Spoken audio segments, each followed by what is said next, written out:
Dun, dun, dun, dun, dun, dun, dun.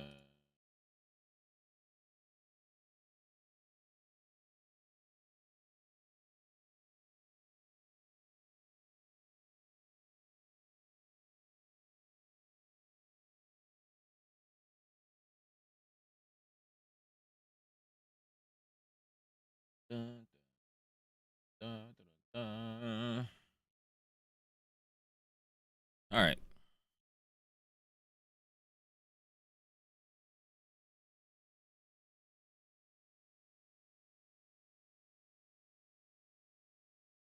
Question.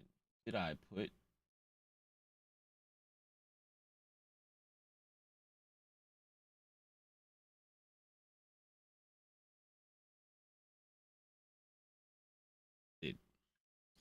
I did.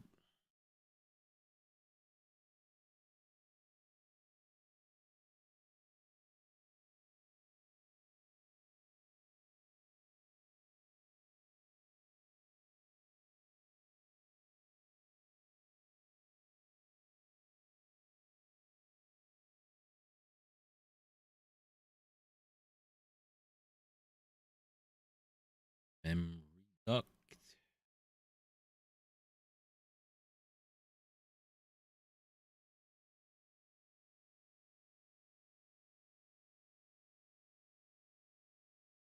Crazy.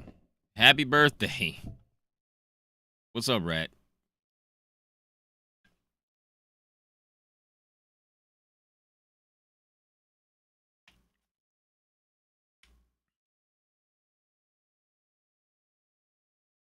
How's your birthday been? Day.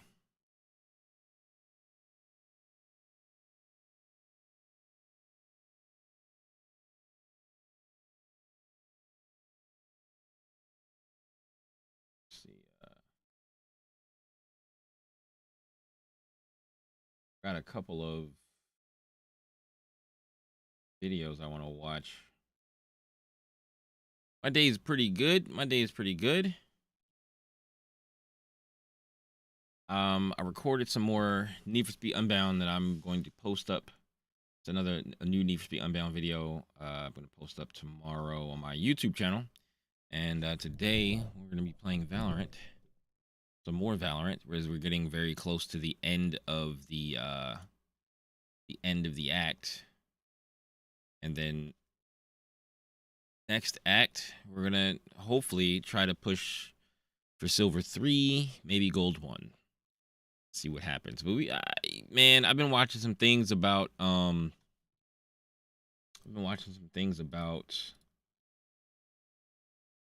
smurfing problem. And I mean, I don't think that it's wrong. Anybody that says that there's not a smurfing problem in Valorant, I think that like they might want to think again, especially people that definitely have like a ton of accounts and people that smurf.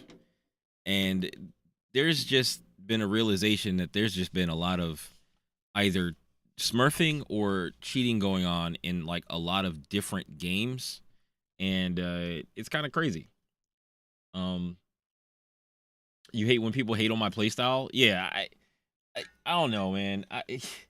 People think that you have to get a ton of kills to rank up in Valorant. But what you really have to do is make sure make sure that you well for me anyway, for like playing a sentinel, playing chamber as a sentinel, I think what the goal is to make it easier for your team to win. um you don't necessarily have to get a ton of kills to make it easier for your team to win. If your team doesn't have to worry about watching their back, if your team doesn't have to worry about um getting flanked and all that stuff, like, and you can um protect them and get a pick and maybe sometimes lurk, because like I've never really lurked on chamber until somebody said it, and I was like, all right, well, I'll try it. I was like, I'll give it a try. And I started to like kind of feel like I have a better idea of when to lurk. I know I still probably do it wrong and at the wrong times, but if it works out, it works out. Yeah, what's up, Simply? If it works out, it works out. Yo, what's up, Lick? Do you know who you're gonna play next act?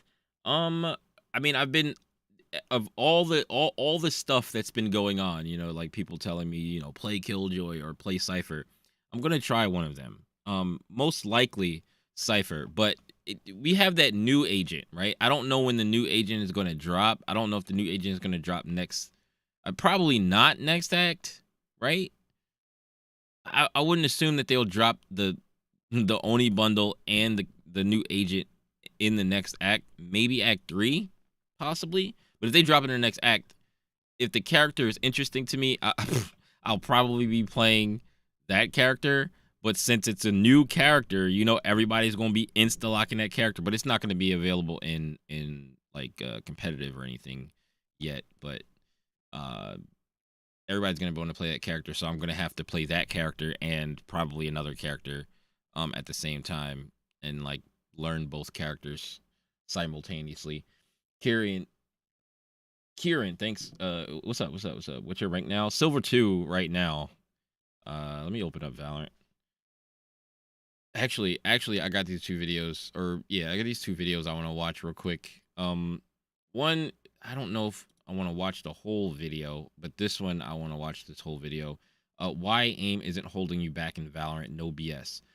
Usually when people put no BS at the end of it, usually it's facts, right? Like or there's some stuff that's in it that I feel like either it's not for my rank or lower ranks, and it's for like higher ranks, but they don't really specify, and they make it like a blanket type of thing where it's for everyone.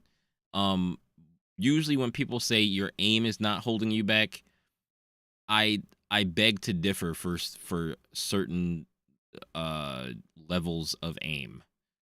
But we'll see what's up with this video. The new agent is an initiator. Oh God. The last time I mained Fade when she came out, she was an initiator. And then we have a wait, is that for like that's for certain that the new character is an initiator?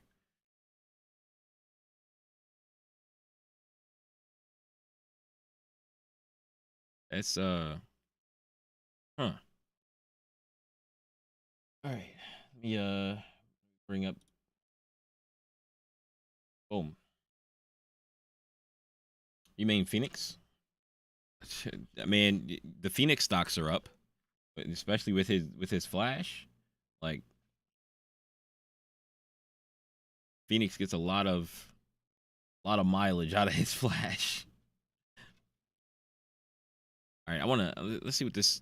Aiming is obviously one of the most important things when it comes to being a skilled Valorant. Oh no, he's got the blades and he pulls them out, but he lands the shots anyway for it. But how come there are still plenty of insanely cracked aimers that are stuck in plat, diamond, even gold and below?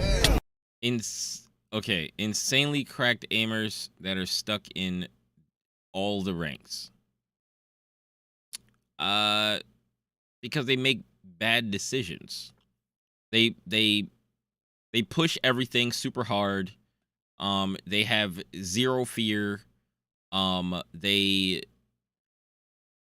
They rely way too heavily on aim rather than thinking. Don't calm.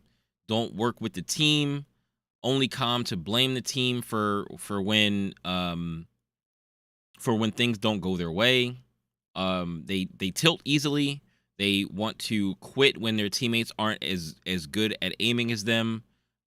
There's a ton of reasons. There's a ton of reasons why people with cracked aim are stuck in lower ranks. Like I could probably go on forever.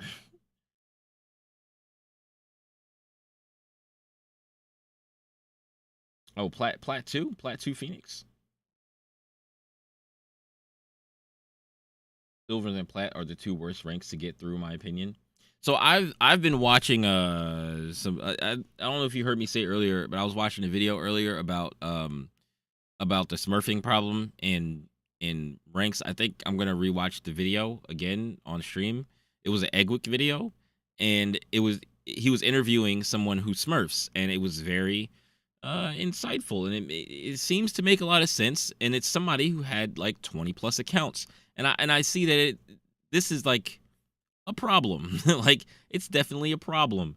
Um, and people have so many accounts because it's either not necessarily that they bought accounts or that they have leveled all these accounts up, but it's just like a bunch of friends, and they're like, "Oh, can you rank me up? I want to get out of this rank. Can you rank up my account?" And then they're like, "Yeah, sure." I think another thing that he said was that he'll grind on one of his friends accounts to help them get the Radiantite for the battle pass because they don't have enough time to like grind through the battle pass. And he'll like, "Oh well, I'll grind through the battle pass for you, and I'll just use your account to play the game and in as a Smurf, right? And then you'll get ranked up, and you'll get the Radiantite points you want, and I get to just play the game and chill, right? Which is messed up because they're saying that most of the Smurfs. Now I don't know about for NA servers, but the guy that was talking about it, he was talking about like overseas servers. But I can't believe that it would be any different on the NA servers. Like all of the places, I'm sure that there are people, because there are people that come here that have like a whole lot of accounts. They have like 10, 15 accounts or whatever, and they're just like, yeah, we just boost. They're boosters. There are people that just play as Smurfs, people that want to play with their friends and all that kind of stuff. So it's pretty bad. I have a Smurf account, but I don't really use it. Is it a Smurf account or is it an alt account? Because like I have an alt account, but when my alt account, I started it when I was bronze. So like I started it for kind of the same reason that the Smurf person was. In fact, let's go. Hi, my name. Let's go watch that. Watch that video right now. I'll save this video and I'll go look for the Eggwick. The Eggwick video. Let me duplicate this tab. Amen. And then search for the Eggwick video, because that it's really Eggwick face reveal. Did he do that before? Eggwick Smurf interview. Whoops. I didn't. Oh well, here it is. A lot of high elo friends, they would fear queuing up in silver to gold than plat to diamond because it's just They would fear queuing up in silver to gold rather than plat or diamond because there are so many Smurfs in silver and gold. I can believe it.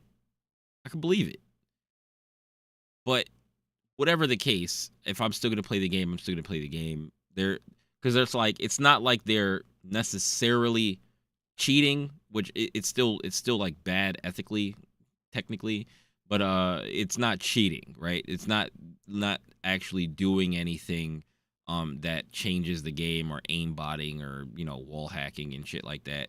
They're just better in a lower rank.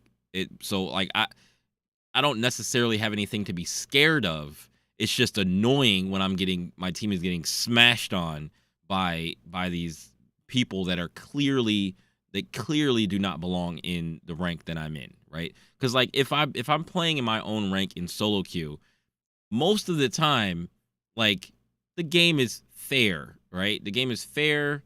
Like I'm able to like win matches and stuff like that. But I notice that when you're stacking with people, I think there's more of a chance that there's going to be a Smurf in your game. I don't know that for sure, but it feels like when I stack with people, there's more of a chance that we get people in a match that just are way better than I am. Like just way better. So like I personally right now, like after watching this and stacking with people and playing solo queue, like playing a lot of stacks and then playing a lot of solo queue, it feels easier to just play solo queue and just move along because like it would seem like why play against people that are above me to try to rank up, because I'm not actually getting any more RR than I should because I'm not really playing against a plat account or a diamond account. I'm playing against a silver account or a bronze account, and I'm getting the RR of, beating a bronze or silver, when in actuality, if we beat a team that had a Smurf on it who was plat or diamond, then I should get more RR technically. But whatever. Like that's I don't know. You can't really do anything about it. It's such a big issue. Can't really do anything about it. Just play the game, improve, and eventually you'll move out, right? 100%. I only Smurf to play with my friends. Yeah, that's what he was saying too. Only common denominator is in games is you just got to keep doing better and keep learning. The only common denominator is you in your games if you're solo queuing. If you're queuing with this is the other thing that people do that I think is bad, right? You know, like say for instance when you're playing a game with a bunch of people, say you're playing a game, you solo queue into a game and your team does super good, right? Your team does super good, and then like at the end of the game, you're like, hey, let's all squad up, right? Let's all squad up after this, and you get into a 5-stack, right? I think that's not a good idea. Like I stopped doing that with people. Like I if anybody asked to squad up after a match that we won and we won really good, like we won over everybody, I don't squad up with people after matches, because essentially what you're doing is you are queuing up as a solo queue player, because these are solo queue people that you met in solo queue that you've never played with before this match, and then you squad up into a 5-stack or a 3-stack or whatever, and then you go back into comp and you're playing against stacks. So you're playing against stacks, and there may be other people that are randomly queued together or whatever, but most likely you're going to be queued against another 5-stack who plays together all the time.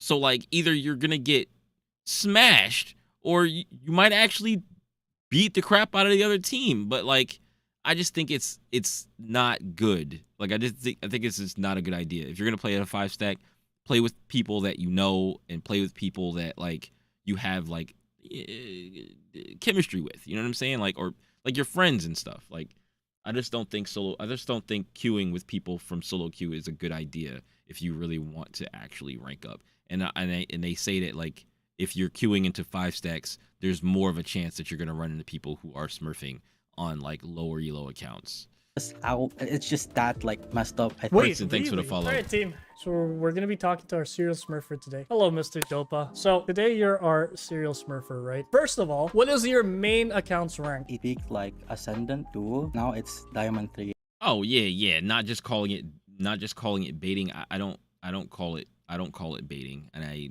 kind of hate when people say it unironically.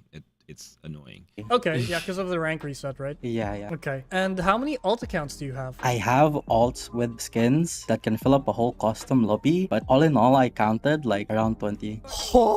Wait, how do you 20 have enough accounts. money and time to make 20 accounts?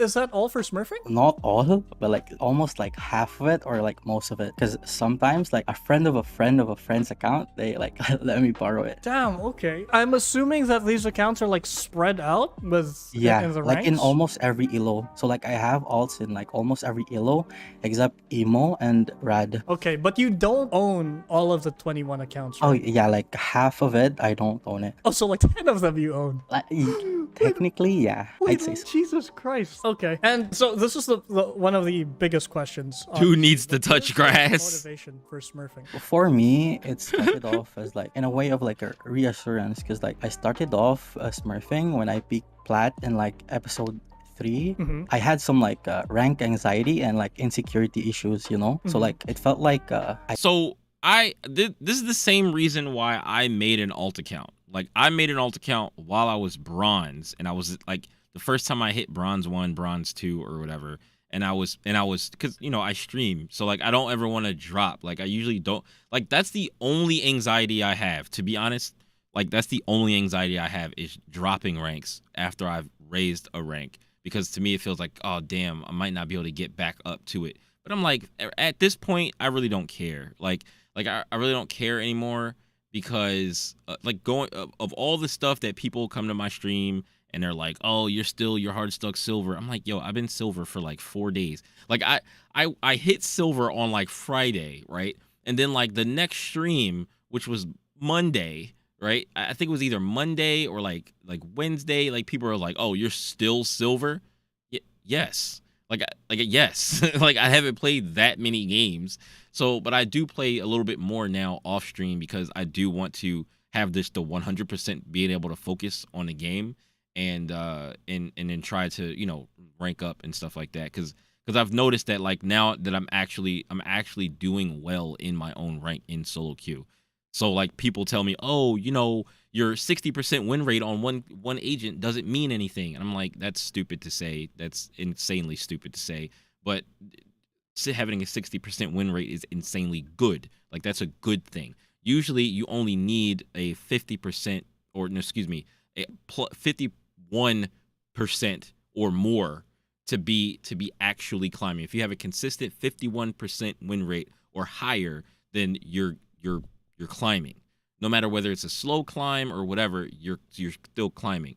48%, 49% and below, you're not. 50%, you're kind of stagnant, sort of, depending on how you do in your matches. 50% could be okay. You could be getting performance bonuses maybe every game, but you're losing half your games. So like you don't lose as much RR, but you gain way more RR when you do win. Stuff like that. Like there's a bunch of variables in there. So like, but if you have a higher than that, it's like, okay, whatever, I'm winning. Let me keep winning, keep moving forward, and I'm trying to, you know, squeeze in as many games and stuff in the end of the act as I can, even if I'm not streaming. Because I was like, damn, I might be able to hit silver 3. Maybe I'll be able to hit gold 1 if I sit here and just play nothing but Valorant for the rest of this little last few days we have in the act.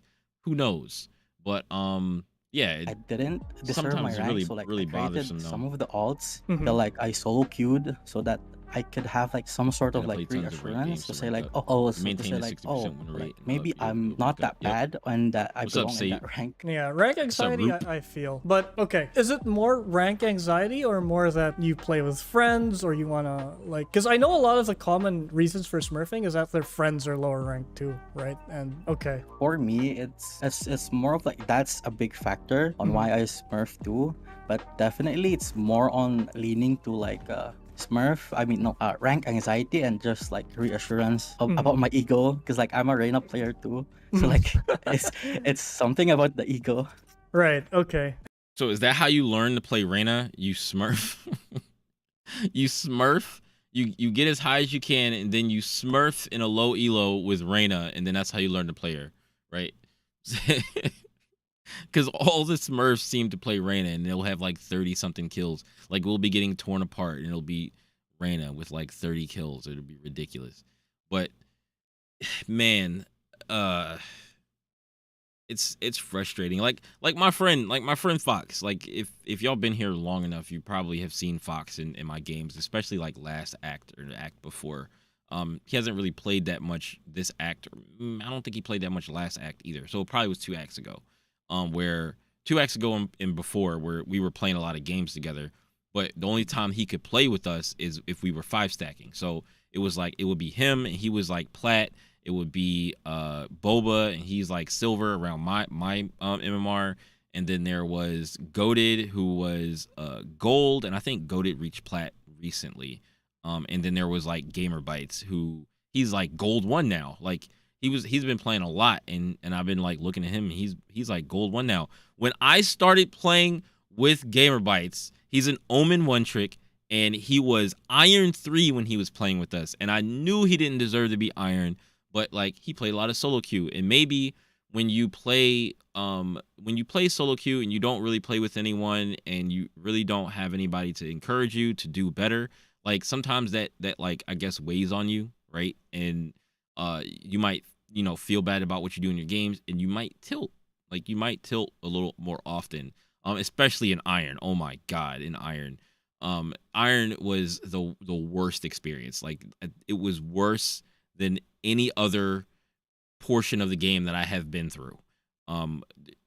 Even in like solo queue now, right? As a silver player and as a bronze player, like people do some dumb stuff, but like it's nothing like the experience in Iron.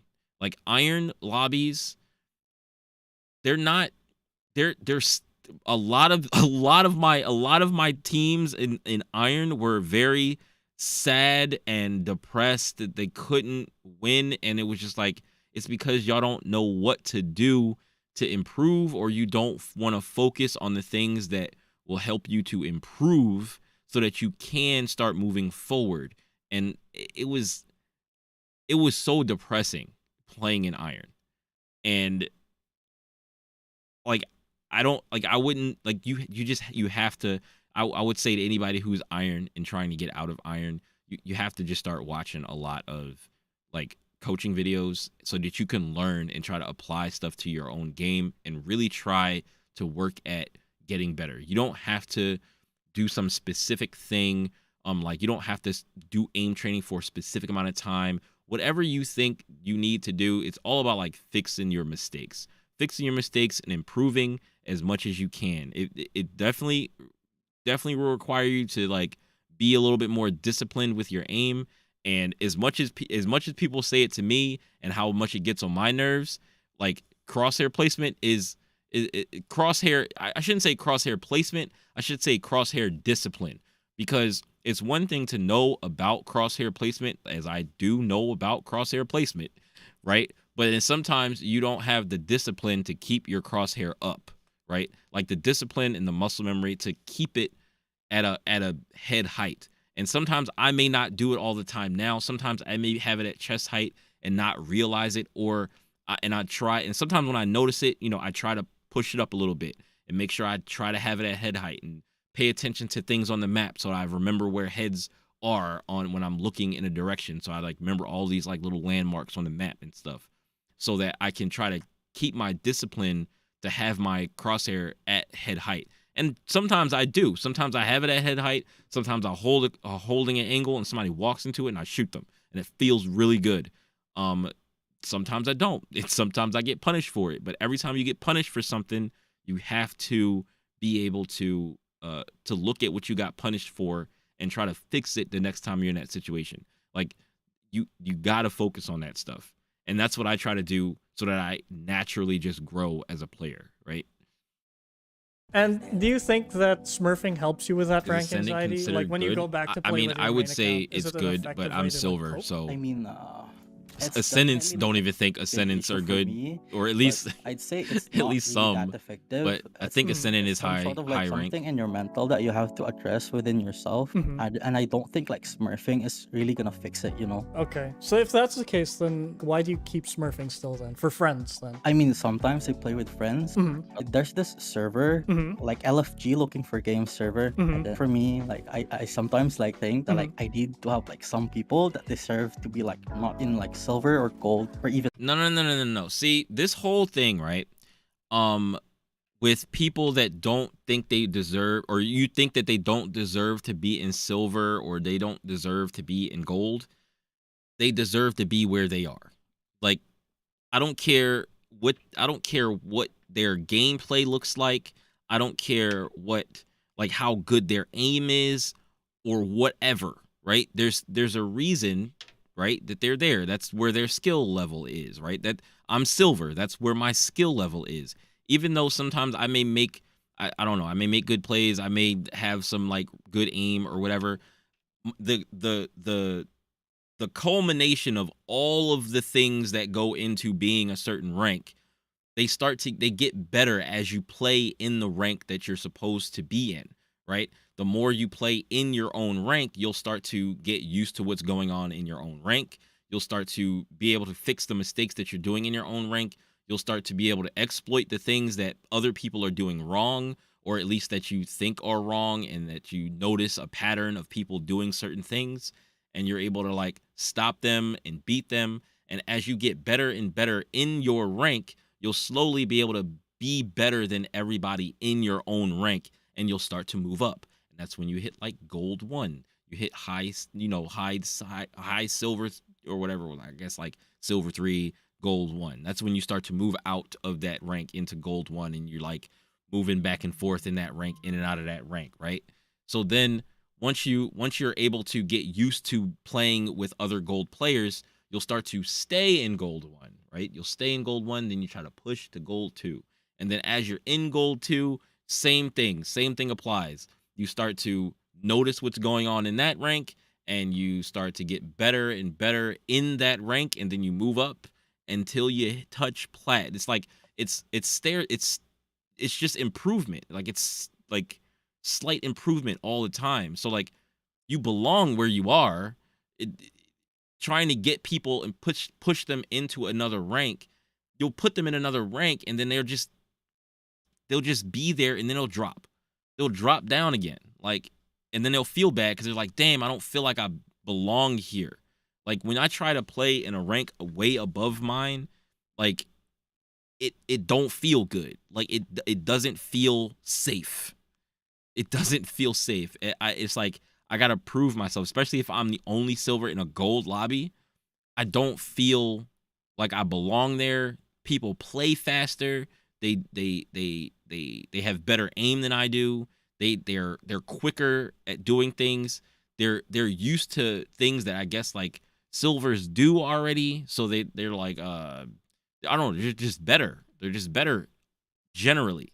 And then I feel like I don't belong there. And then I would have to play in that rank so much. Like I would just have to queue with a gold player an entire act, and then I may be able to get used to playing in gold and then be able to rank up to gold, right? But you would have to play with that player an entire like act or a lot to get used to playing in that thing. Just like when I was bronze, I played in lobbies, in silver lobbies the whole time. When I was stacking with people, I played silver lobbies the whole time. So like I got used to playing in silver, and then it didn't feel bad anymore. So like I guess that's why I was, when I started playing solo queue, I was able to, I don't know, do better. And I don't know, not really the same thing, because solo queue is just different. Like you don't have people to play off of that you normally play with all the time. So you just belong where you are. Like if you have a main account, you play on that account all the time.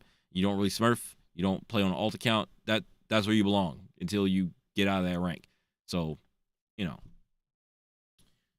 Even plat. Okay. So like I joined that like random fifth stacks. Right. But do you ever play alone, like just the Smurf alone, or is it usually? I mean, with a group? I used to back Mhm. then. But how about these days? What's the Oh yeah, I've been like trying to get like some of my alts placement. should react to It's Evany. It's hell for me because like I have a lot of alts and I have Brian, to thanks for the placement. thanks for the So follow. it's kind of depressing, like grinding alone.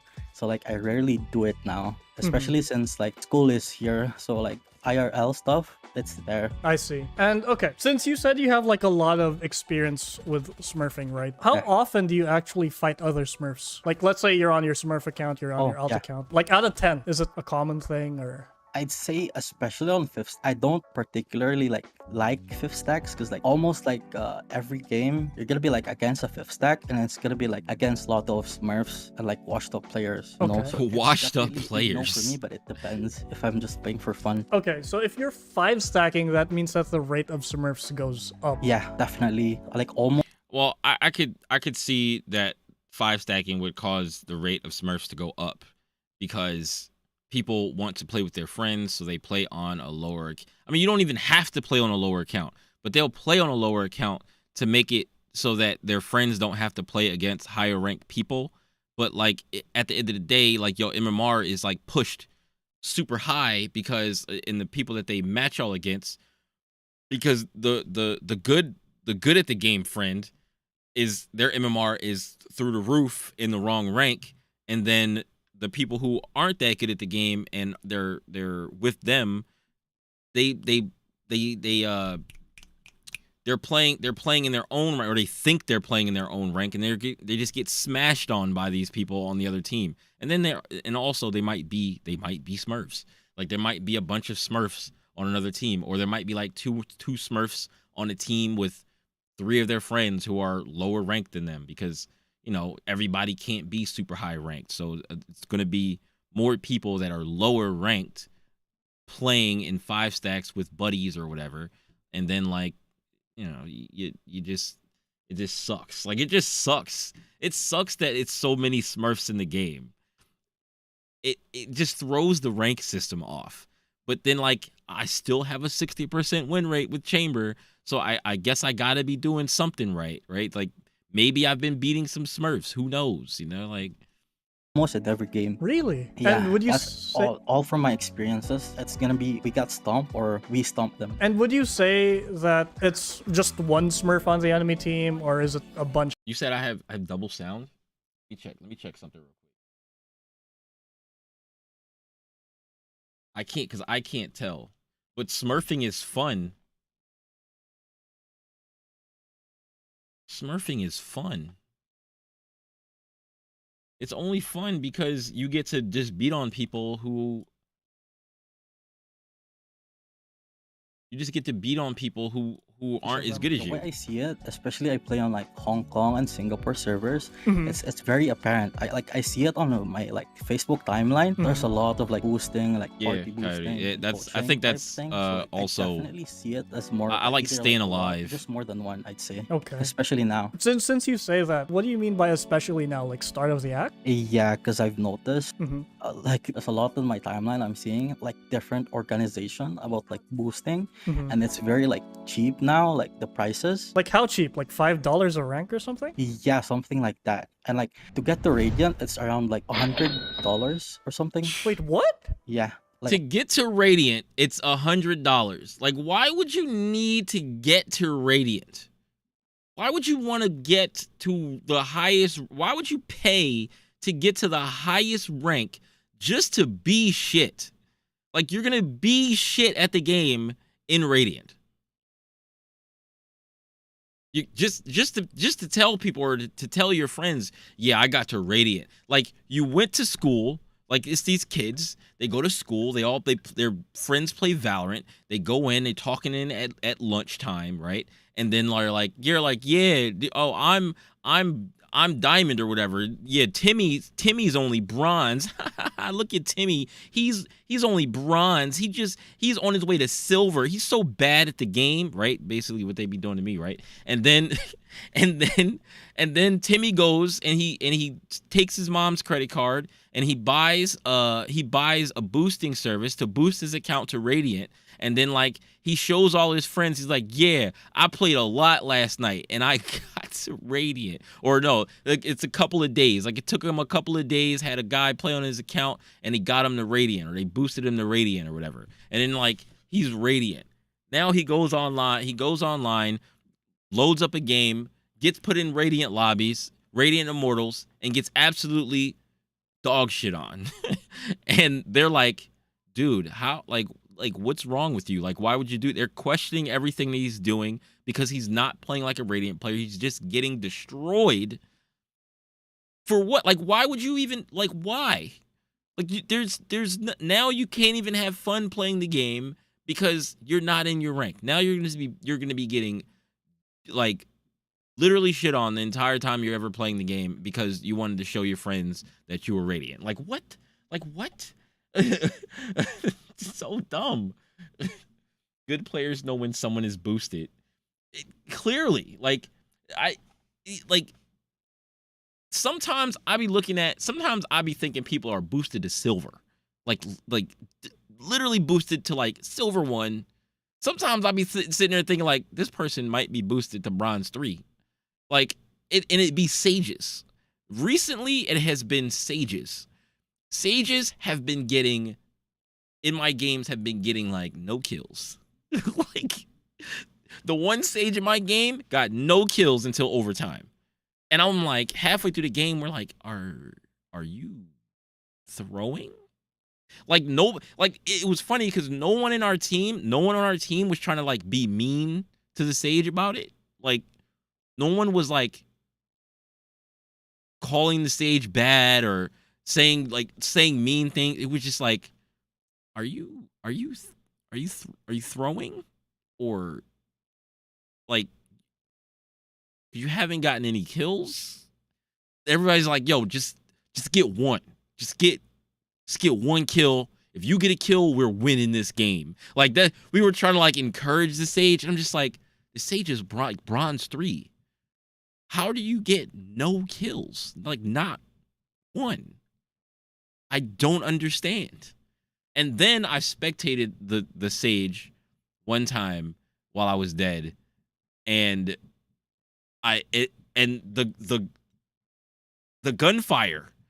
It was just like I think there was like a raise that like a satchel, and she went to try to shoot, and it was just like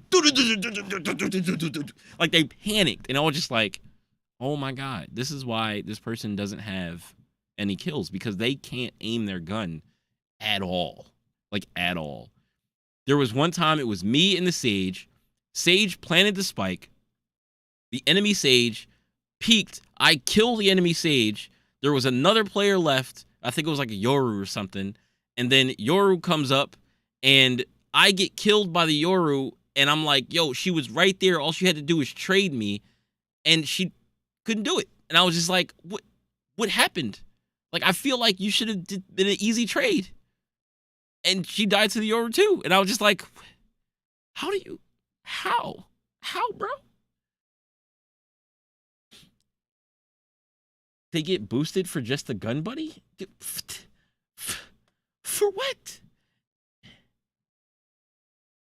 You deranked to 163?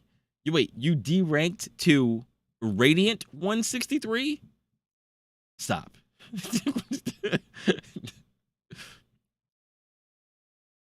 To have the buddy and flex, but you're bad. Like I would never want to have the buddy because I was boosted. Like I would never want to have a gun buddy. I would never want to get boosted into a rank and then use the gun buddy. Like that's so trash. After 8 hours, you're 92 now. I get having bad aim, but it amazes me when people are genuinely bad at navigating their character in the 3D space. Yeah. Yes. Yes. How can you get boosted from silver? Silver is like the lowest rank. No. You mean boosted to silver? Easy. You're iron and you get boosted to silver. By, I don't know, maybe your friends, you play with your friends all the time, because she was a duo, and duoed with the Yoru on our team, I believe.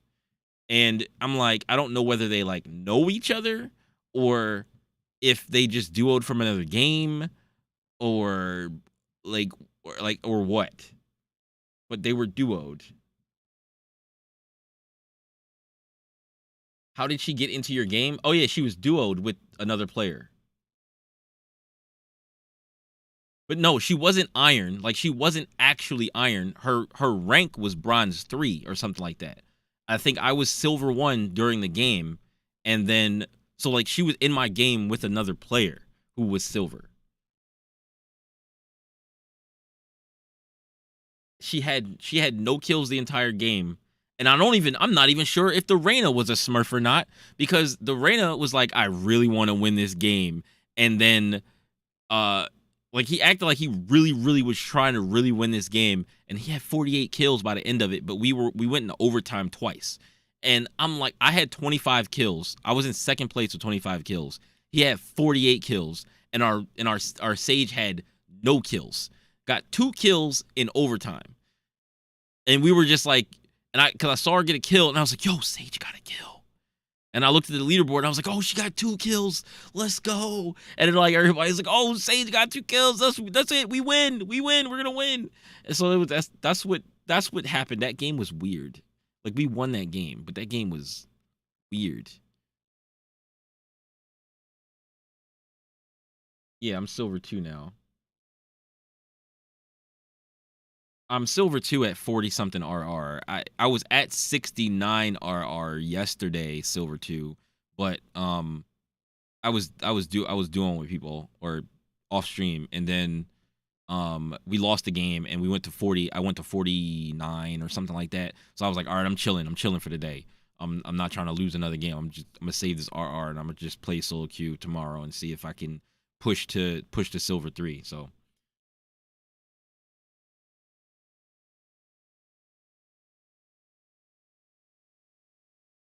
Thanks, Coyote. You show some clips from Sage. I don't have any clips from that game, I don't think. Do I? I don't think I have any clips from that game because I wasn't running my insights and I wasn't streaming or anything. Because I stopped running insights sometimes because I think it makes my game like lag and it makes my game drop frames. And I definitely don't run it when I'm streaming because, you know, I just grab the clips from my stream. Stop being lazy and look. I don't want to open insights. I don't want to open insights. Oh wait, wait. What are you talking about?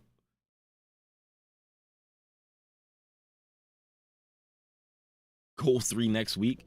Next week is what's the name, right?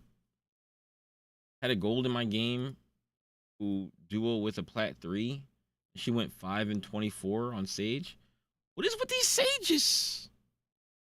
What is with these sages? I'm not kidding. I see it and I'm like, what? This happens? Hey, that's actually crazy. I wasn't supposed to like touch on the whole boosting thing. Because I was thinking I know could. I was it's thinking I different could. from I being a really got to Smurf sit down and because, just you know, play a boosting bunch. is paid and all that, but I don't still, think I'll that's drop- I really don't think I'll surprising. drop What the hell? And it's that that far, common that you but- see it everywhere. Yeah, I just 'cause, gotta like, get some I good do a lot games, of, like a good- I mean, I watch, like, I'm a Valorant addict, so like basically it shows up on my Facebook timeline. I'm just like appalled. Like this goes, this happens. They have vouchers. People will start they asking you to have, like, help boost proofs them, of and I someone won't. hitting Radiant or like basically, yeah, Wait, that's crazy. And for $100. yeah, around that pressing range to hit like to get boosted to Radiant. Wow. Moving on from that topic, but wow, that's crazy. So a lot of people like to ask, and a lot Sages of are people always just boosted were asking this egos. question earlier in the Discord. But does it feel good to Smurf? Not For me, it's always. Not basically, like, always. something I'm Not never really gonna be always. proud of. I'd say almost everybody does it. I'd say, yeah. But like for me, I never really flex on it, especially when I stomp the enemy team. Like especially if I only rarely Smurf now, especially on like very low elos, because I just feel like very trash or like I feel so guilty. Like I actually had to like apologize one time to Yo, smurfing is like drugs. Smurfing is like drugs. They're like, I feel bad for doing it, but I keep doing it and I just feel like trash. And then I trash the other team and I just like, I'm sorry, man. And then they queue up again.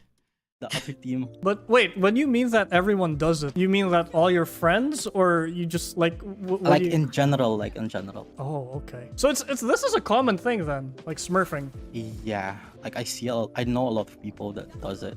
Okay. And what rank would you say is the most common rank to smurf in? I can be like, for me, I think, especially on like around episode 4 and 5, it was around silver or gold, Okay. and rarely on like plat and diamond. Okay. I would hear like a lot of high elo friends, they would fear queuing up in silver to gold than plat to diamond because it's just that like messed up. I think. Wait, really? Yeah. Like So if what you're gold saying queuing- is that I be beating on Smurfs when I got with Chamber. Is that what you're saying? That's what you're telling me right now. Alexa, stop.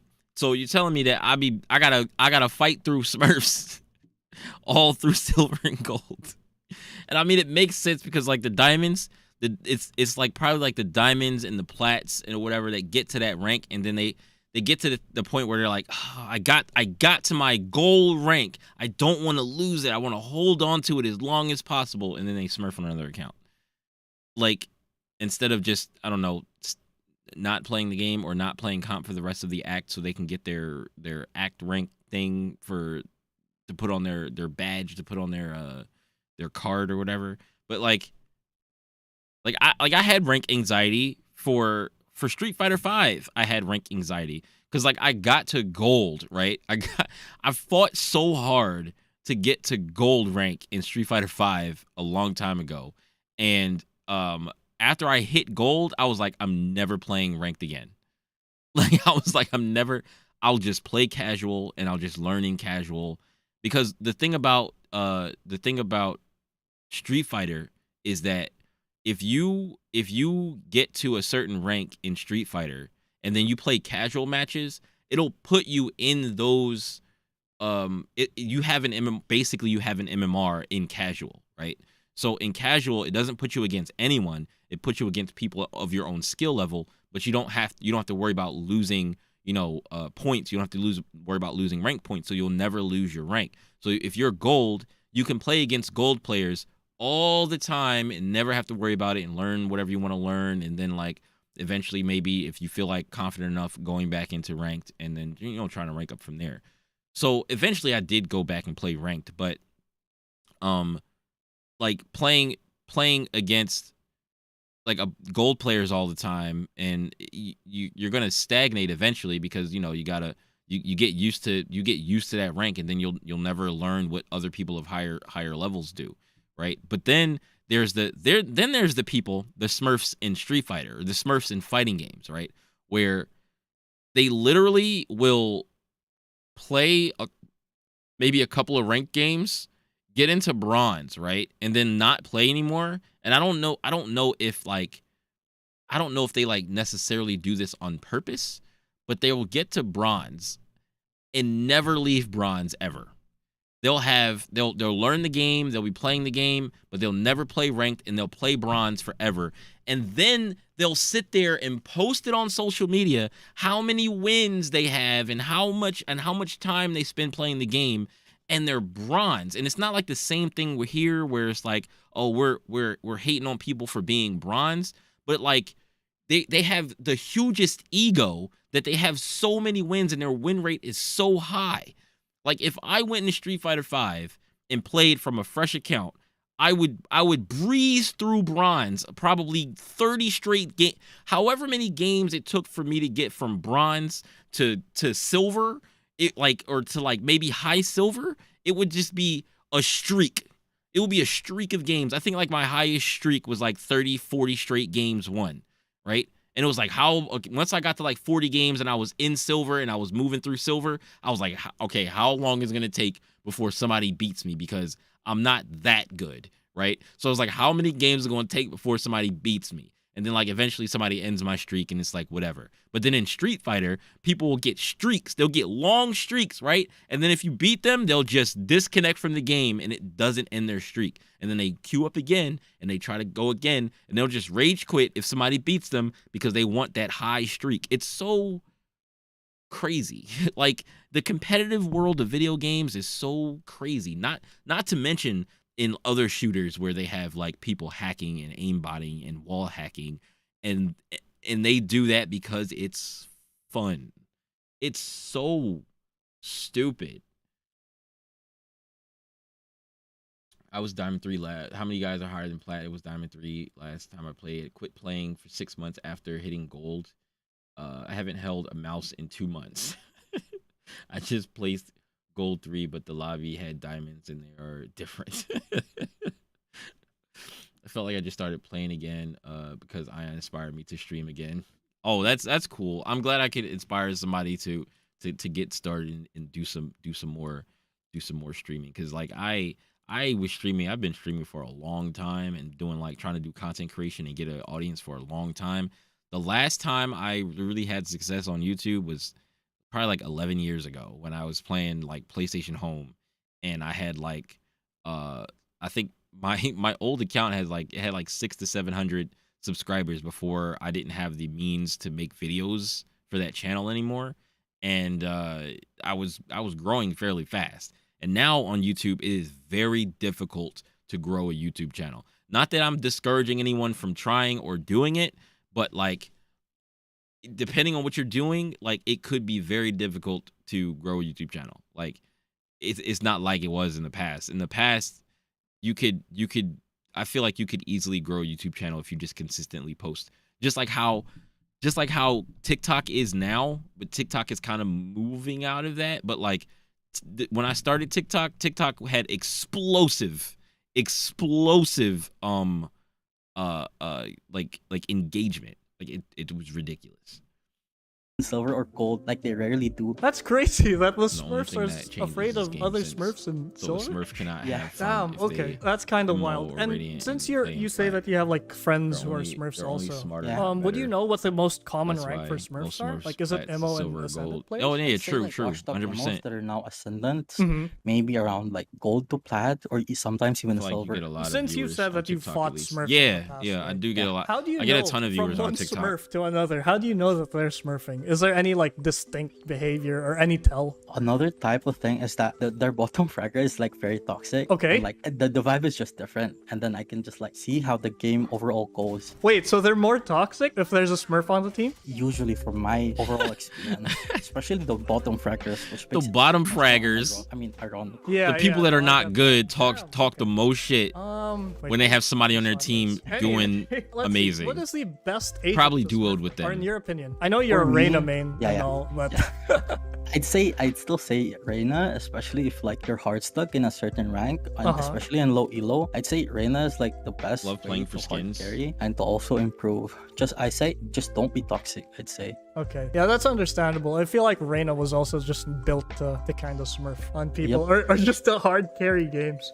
Yeah. Yeah, so here's another question. Do you feel like in your main account, do you feel like you can't climb any higher, which is why you smurf, or it's just really the anxiety? I'd say like almost like a part of it, or like almost is the anxiety, and like for me, I just don't have that much time to really be like consistent and to have that certain confidence that I had back then. Because like I don't have time to grind anymore. Because like there's IRL stuff in school. I'm assuming that when you smurf, you feel a lot more relaxed compared to playing your main account, which is why. Actually, like no. 'Cause, No? like most of the times I have to try. So like I want to smurf so I Yeah. can relax and like not try, but it ends up like being the opposite most of the times. Okay, but if you're trying on your smurf, then why not just play in your main then? I mean, you might get RR. Exactly, but like then again, the anxiety comes in, you know, Okay. like the performance I can give. Reina is the best Smurf agent. Everyone says Reina is the best. For smurfing, she's the best, but other than that, she's just a duelist.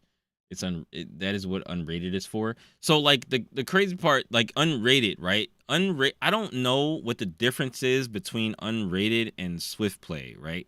I just thought of this because like you will run into people that are higher ranked than you in unrated, right? Like, but if you're playing on a Smurf in comp, you'll be running into people that are lower ranked the whole time. But sometimes in unrated, you run into people who are not low rank, and they won't be on a Smurf, or they might be on a Smurf. Actually, you might run into more Smurfs in unrated because they're trying to level the account up. You know what I mean? So, but in Swift play, Swift play's MMRs or their matchmaking in Swift play is kind of weird. Like Swift play's matchmaking, I feel like maybe just better players like Swift play. Like they don't like unrated, but they like playing Swift play because they're like, oh, I just play a quick 5 rounds or whatever, a quick 10 rounds or whatever it is, and just get off, right? Maybe like a super quick game, play for 15 minutes, get off. And better players like doing that sometimes rather than playing a whole unrated match. Because there will be people that are like diamond and above when I'm playing Swift play. Sometimes Swift play is harder for me to play than comp. Like it's harder. Like there was a Jet in one of my Swift play games. I think he was on my team, but he was absolutely ridiculous. Like it was this kid and he was just murdering everybody on the other team. It was just like, and he was like, I guess he was like diamond or something, but like he was just really good. And he was like, yeah, I was watching a lot of this one guy this guy who played, I forget what the guy's name is. He plays Jet. It's like a high ranked Jet. And he was like, yeah, I watched some of his videos and boom, skill. That's literally what he said. And I was just like, what's the dude's name? And I wrote it down somewhere. I think I did subscribe to him. And I was watching his videos. I was like, oh yeah, this guy is pretty good. But I was like, you just watch this guy and you just get skill. I was like, let me go watch this guy and see if I get some skill in the game. In my Smurfs or alts, it's not the same with the So main. Kane, Okay, but here's a question though. Like, why not, like, just out of curiosity, why not just unrated play is so unrated? consistent. Oh yeah, like I'm gonna tell this, especially because like on my YouTube, like I just play unrated. Can't for do a clips full now, 30 plus so I can minutes just, of like, not unrated try knowing I'm not and getting just elo. get like quote unquote content, you know. I feel that. So yeah, like I rarely Smurf now too, actually. And People just most of the time if you're beating them bad enough, right? If you're beating them bad enough and rated, they'll literally just forfeit. Like they'll just forfeit. Like sometimes unrateds go for like 5 minutes. like 5-10 minutes. Because like you're winning and then all of a sudden they're just like, nah, I'm good. 4 games in, 0-4. Nope, I'm out. New game. when you did smurf, by the For clips now, like I'm gonna tell this, especially because like on my YouTube, like I just play unrated for clips now, so I can just like not try and just get like quote unquote content, you know. I feel How that. do you Yeah, spell like coat I on rarely your Smurf keyboard? now too, actually. And when you did smurf, by the way, like, Yeah. did you receive a lot of backlash from your teammates or from the enemy team? Like when people found out that you were smurfing, what was the reaction like? For me, I rarely like. Then again, as what I've said, like I don't like really openly flex or like say that I'm smurfing unless like I talk to people that does it too or like talks about it in general about smurfing. So like for me, I rarely do get backlash, and I'd accept the backlash because it's actually like it's morally not good, you know. and Reverse I shout don't out like to the it two also. people who Yeah, that's unsubbed. understandable. Here's the thing, because you play a lot in lower ranks too, right? What's up, What's Dick? one thing you can tell lower rank players when they're playing against smurfs, or when they're just a general improvement tip on how to play better? I'd say, especially on like silver to gold, because it's just mostly gonna be like ego diamonds, that peak diamonds that think they can smurf now. Uh-huh. So like, I'd say like if you can't win like 1v1s, Beef, why are you so just, cracked as at much as possible, CS:GO? just don't give them the 1v1s and like actually like try to create some plays that results into like a 1v3, you know. Okay. So if the smurf dies, you get like 2 people that gets traded, then you still have a chance type of thing for me. No, that's understandable. So, would you say that smurfing has affected your skill in your original rank? Like, has it made you better, made you worse, or any difference? Yeah. So can they tie an account to a specific PC? I don't. I think they talked about that in here, unless I just missed it while I was thinking about something else. But I think they talked about it in here where he was like, if they do IP bans, or they do where not IP bans, but they tie your account to a specific computer, that would kind of suck for a lot of people, and it would probably cut down on a lot of the players, because there are people who play the game who don't have like a computer at home. They might go to like a PC bang, or like an internet cafe or something, and they play on those, or they go to like a LAN center or something like that and play on their computers. And if they're playing on a different computer all the time, then they wouldn't be able to really play Valorant anymore. Like because they would have to use the same computer. They would have to get a computer at home, and if they don't have that, then they don't have it. So like that would kind of suck. I think I don't know. I don't know what they could really do about that. I mean, I guess they could have they could do like Overwatch did, where they have like your phone number tied to an account. So like you would have to have a phone, but I think they reversed that in Overwatch, because they were like, well, what about the people that don't have a cell phone, right? Like the people that don't have a cell phone that just want to play the game. It's really hard to figure out like what to do about the smurfing problem, as they've already tried to have a system where you have a system where it pushes you out as fast as possible to the rank that you belong in, and it for the most part works. But then the people that have like a ton of accounts to play on, it's like, well, is it really helping? Like, is it really? I mean, I guess it is helping sort of, but like it's just like, I don't know, man. I don't know. And then they have like the deranking things, like people derank accounts, and they throw matches. That was the thing that got on my nerves even more than just like even more than just like smurfing is throwing to lose matches to get down. And it's just like, dog, yo, like stop throwing our matches. It's like we'd be trying to keep our and then it'll be like, oh well, I get to a new rank, and then like I'm 2 games off from being back in the previous rank. I get someone who leaves, and then the next game I get someone who throws, and it's just like, thanks, okay, like, Yeah, understandable. So when I was like smurfing in silver to gold, Mm-hmm. and I was like grinding, Mm-hmm. I was grinding to like escape like gold 3, around gold 3 and high plat elo. Right. I was like wondering, like sometimes I play like very bad. Like Mhm. I'm usually not this bad in my lobbies on average, but Right. like, then again, like as I play more on the lower elo, I'm playing like a silver, and I do silver plays that gets me like severely punished. Mhm. And it took me like a lot of games to realize that, like, oh shit, I need to spend more time on the elo that I need to balance out smurfing and playing in my real rank. I need this guy to have some balance. Stop. Just play in your own elo. Play in your own elo. realize that losing RR doesn't matter and that you'll get it back. That's what I've literally been telling myself, and that's what's been helping me with like the rank anxiety. It's like it doesn't matter. Like either way, even if you're losing RR, the one thing that you don't lose is the skill that you gain while you're playing and fixing your mistakes. Like you will always be getting better if you're paying attention to getting better. So you just keep playing. You're gonna lose some, you're gonna win some. Like you're not gonna win every single game. Like you're sometimes you're gonna go on loss streaks. It happens. And then you're gonna go on win streaks. Literally somebody the other day in my chat was like, oh, you're inconsistent at the game. So you need, because clearly you're inconsistent because you lost 4 straight games. I'm like, you saw that I lost 4 straight games on my overlay, and you immediately think that I'm inconsistent when I have a 60% win rate. And then there's 10 games there. There's 6 games won, and 4 of them were in a row were losses, right?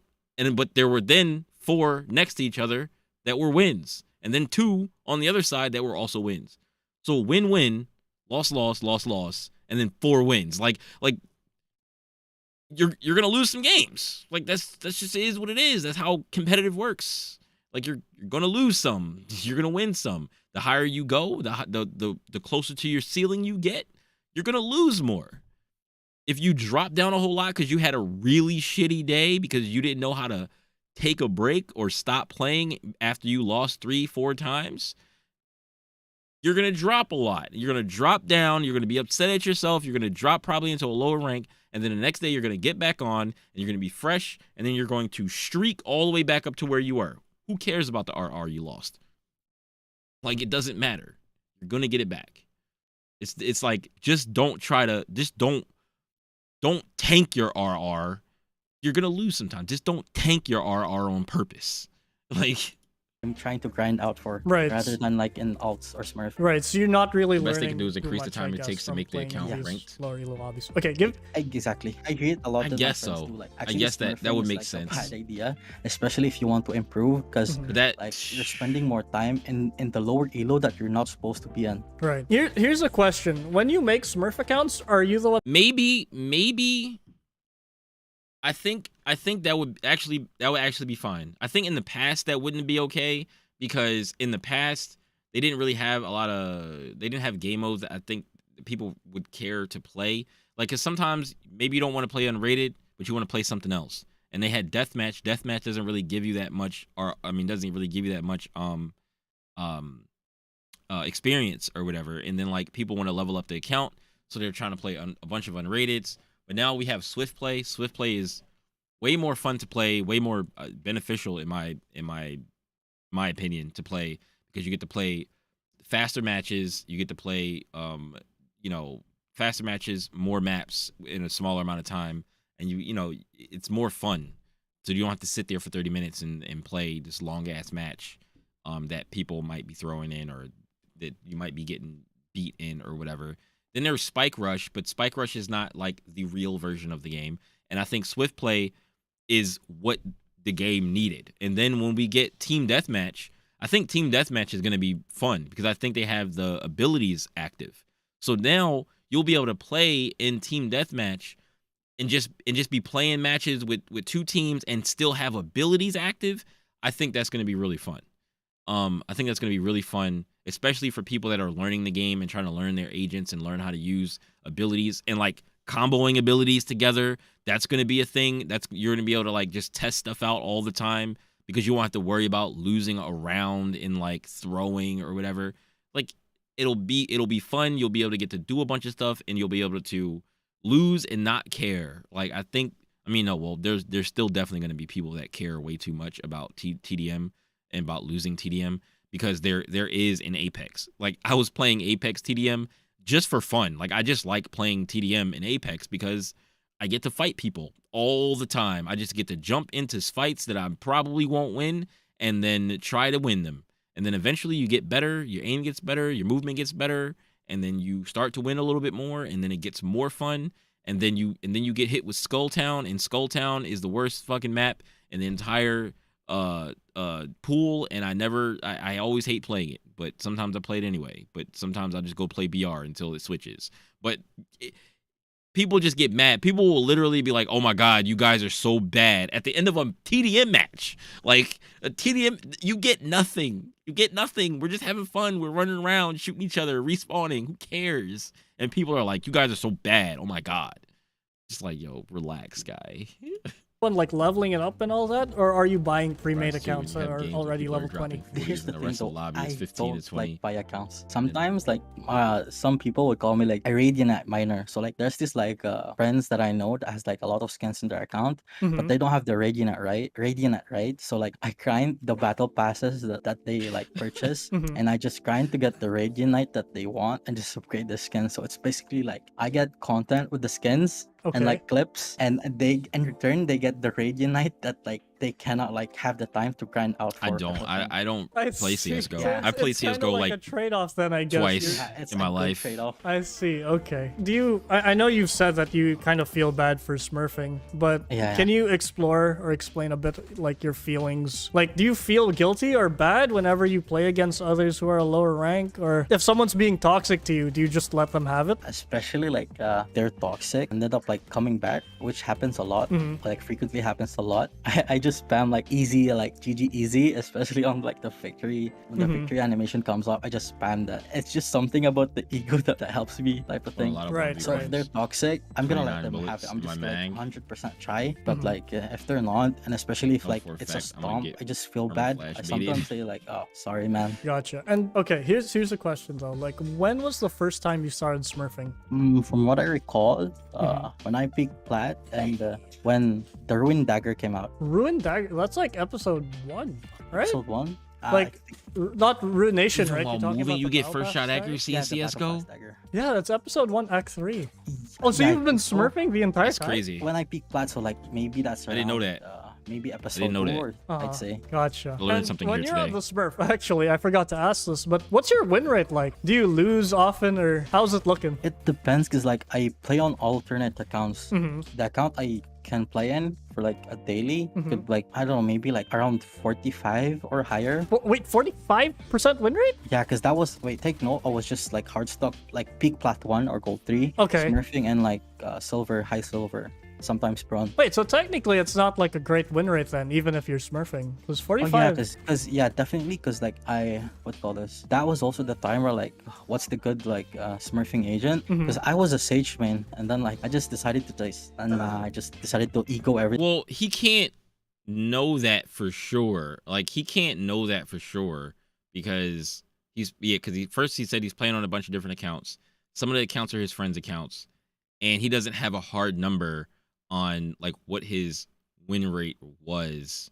Not unless he's remembering a win rate from one of his random accounts, but who knows? Like who knows what his win rate is on his like other like Smurf accounts. It could be higher. It could be 51. It could be, but whatever the case may be, the games that he did win, even though it's lower, like he has a lower win rate, the games that he did win against people that he destroyed probably in matches just wasn't fair to the person who had to take that loss. Like they probably they weren't ready for it, right? It's like some people just aren't ready to face somebody like that. Like I get hit with that shit all the time. It's like sometimes it's like, yo, this person on this other team is playing Reyna and they got 30 something kills and the game not even over yet. What the like what the fuck is going on? Like they got 30 kills and other people on the team definitely have like below 15 or something like that, right? And it's just like this is annoying. This is annoying. I'm trying to do whatever I can to win this match, and then I'm losing the RR to somebody who doesn't belong here. That's what gets on my nerves. Because it was like if the Smurfs weren't here and it was actually like say for instance we lived in a world where Valorant had 0 Smurfs, the ranks would probably look so much different. Like Silver might actually be a lower rank than people think it is now, because like it's harder to get through silver and gold because of all the Smurfs, right? So like, you still got to do what you got to do to play through and get through the game and get your RR or whatever. You still got to play a lot of games.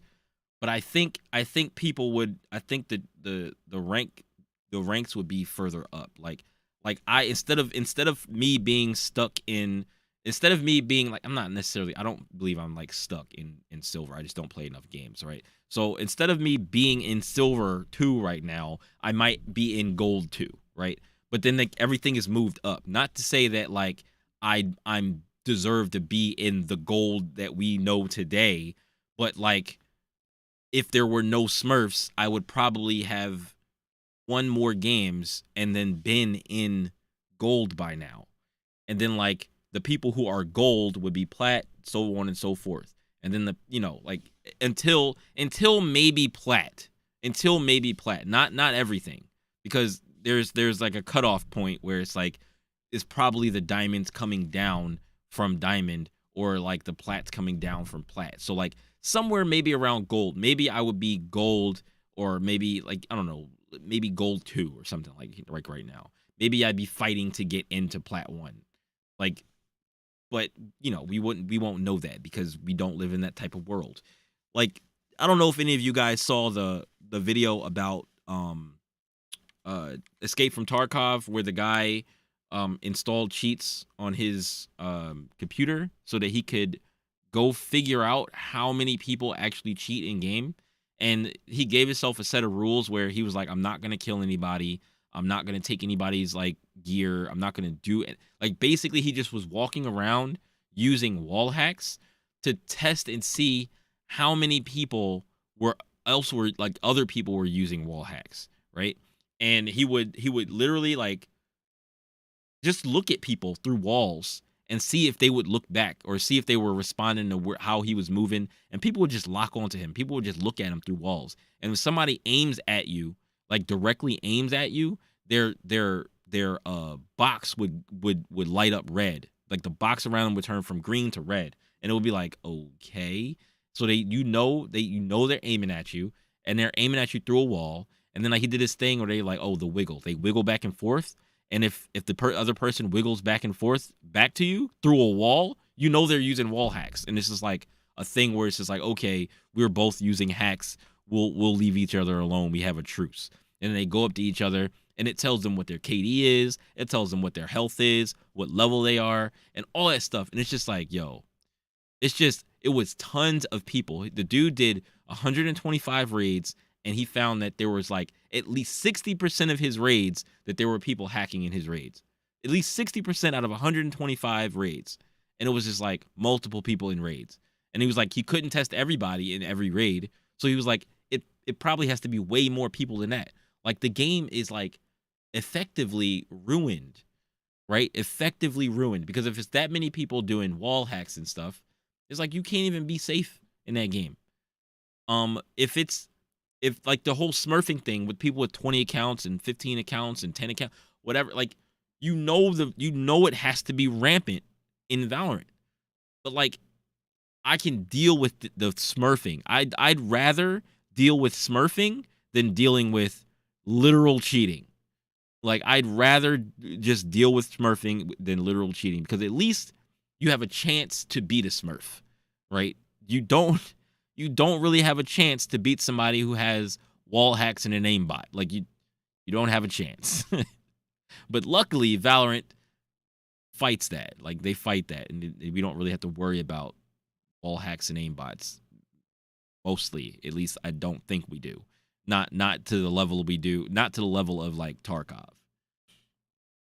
Everything and play Reyna. So Okay. that's the whole point of like my smurfing. Right. COD it is wasn't horrible really, and but at least infested with in my cheaters. eyes, like A you're lot of these flat games player, are. maybe playing, like, Victor, bronze, thanks for the silver. follow. It feels Yeah. like you What's the weren't point of really playing at that smurfing point? back then. The point of playing? Don't really They just know have the fun. agent too much. You're trying to learn something new. To them in And their the head, work doesn't cheating seem is fun, reflective, and it's just right? like I don't feel like trying to get there's better a and lot working hard. I more just like want to have smurfing fun and, like, shooting at much people. more better. Okay, but these I just days, want to have though, fun like, what's doing the win things in rate the looking game like? My plateau that all other people are even good is, at like, doing, I'm and I'm not sure, good like, at it, maybe so around, I'm like, just gonna cheat. 47, like 8 the It's last time I stupid. checked. Wait, so it's still like almost like a 50% win rate. And I You're wish not, people you're did not make like multiple going accounts insane for or free. anything, right? Yeah, definitely. Because Yeah, but after I go home school, I just want to play Val, you know. Right. So what do you think about I the just want to play Val after I get home from school. Yes, like everyone else. Like everyone else that plays ranked and unrated. And there are people that I know that only play Spike Rush. They only play Spike Rush.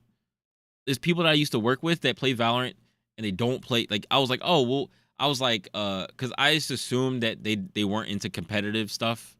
And I was just like, well, because they wanted to play, they were like, oh, maybe we could play Valorant. You play Valorant. And I was like, yeah. And I was like, yeah, well, I guess I don't know if you play competitive or not. And I was like, well, we could play unrated if you want. And they were like, well, I don't really play the regular part of the game. I just play Spike Rush. And I was like, oh. I mean, I was like, I'll still play Spike Rush with you guys. Like, I don't care. But like, there are literally people that only play Spike Rush and only play like the other game modes and stuff. And I'm like, yeah, people get on these games and they just want to have fun. Sometimes they don't want to deal with, you know, working hard to get better and all that kind of stuff at the game. But at least they're not cheating to as a solution. They're just playing a random game mode because they like the characters, they like the guns, they like doing stuff in the game and playing like short games and not having to do the whole tactical maneuvering and dealing with people being mad at them because they did something wrong and all that kind of stuff. So like that's why I like Swift Play, because Swift Play, at least Swift Play allows people to get into the game and learn the real game without having to play for 30 plus minutes and with, you know, without having to stay in a game with a bunch of people that might be mean to them or something like that. You know, just being able to get out of a game, get out of a game fast. You know, there's a whole lot of problems with like the Smurfs that are dropping like 50 or 40 bombs in low elo. Are you that type of Smurf too? No, I don't like smurfing, especially on like Iron 2 bombs. Don't like smurfing. Mm-hmm. I don't even smurf in gold now. I don't even think that I smurf in like plat or diamond. Yeah, people on their But third that's the account lobbies, suck like, my I'm nuts. sometimes dominating And they at, throw- especially if I play Reina. Or I their see, or their okay. team Have is you ever dropping 40. smurfed for like clout? Like, you know, if there's a girl you want to impress Top or frag. anything, or I'm gonna say something about Three, like but the server Also, back two then. team Uh-huh. diffs. Your server was My like team couldn't like get a kills. like a dating e-dating place. So I was like a heavy e-dater. So like So the thing about I talked about the phone number thing earlier, and Overwatch 2 did the phone number thing. They did the phone number thing for the same reason, so that people wouldn't make Smurf accounts and Smurf in low ranks, and everyone hated it. Everyone hated it, and I understood why, because I didn't think about it because I have a phone and I've had a cell phone for forever. But I was like, oh snap! Like, yeah, there are definitely, you know, people or younger people who don't have a cell phone, or somebody that might not have a cell phone. And there are people that had prepaid phones and you weren't allowed to have a prepaid phone to do it. It had to be a phone with a legit, like a service, right? It had to be a monthly service. And if you had a prepaid phone, you couldn't use the prepaid phone to sign up and play the game.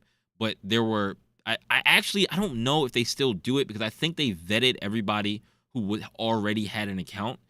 But then I'm not sure if they still do it for new accounts, because I know that there were in the past there were people who couldn't continue to play the game because they didn't have a cell phone and they never put a number on their account. So when they went to try to play Overwatch 2, they couldn't play the game without putting in a phone number, and they weren't able to play the game on the account that they've always been playing on Overwatch 1. So I already had a number on my Blizz account, so it didn't really affect me at all. But I didn't even think about that. So like, I think they vetted. They might still do it. I don't know. They might still actually use it. But I guess they would have to vet. They would have to vet the accounts of, I guess, everybody that's already playing ranked. And then that's still a lot of accounts that are Smurf accounts, but at least they wouldn't be able to create more.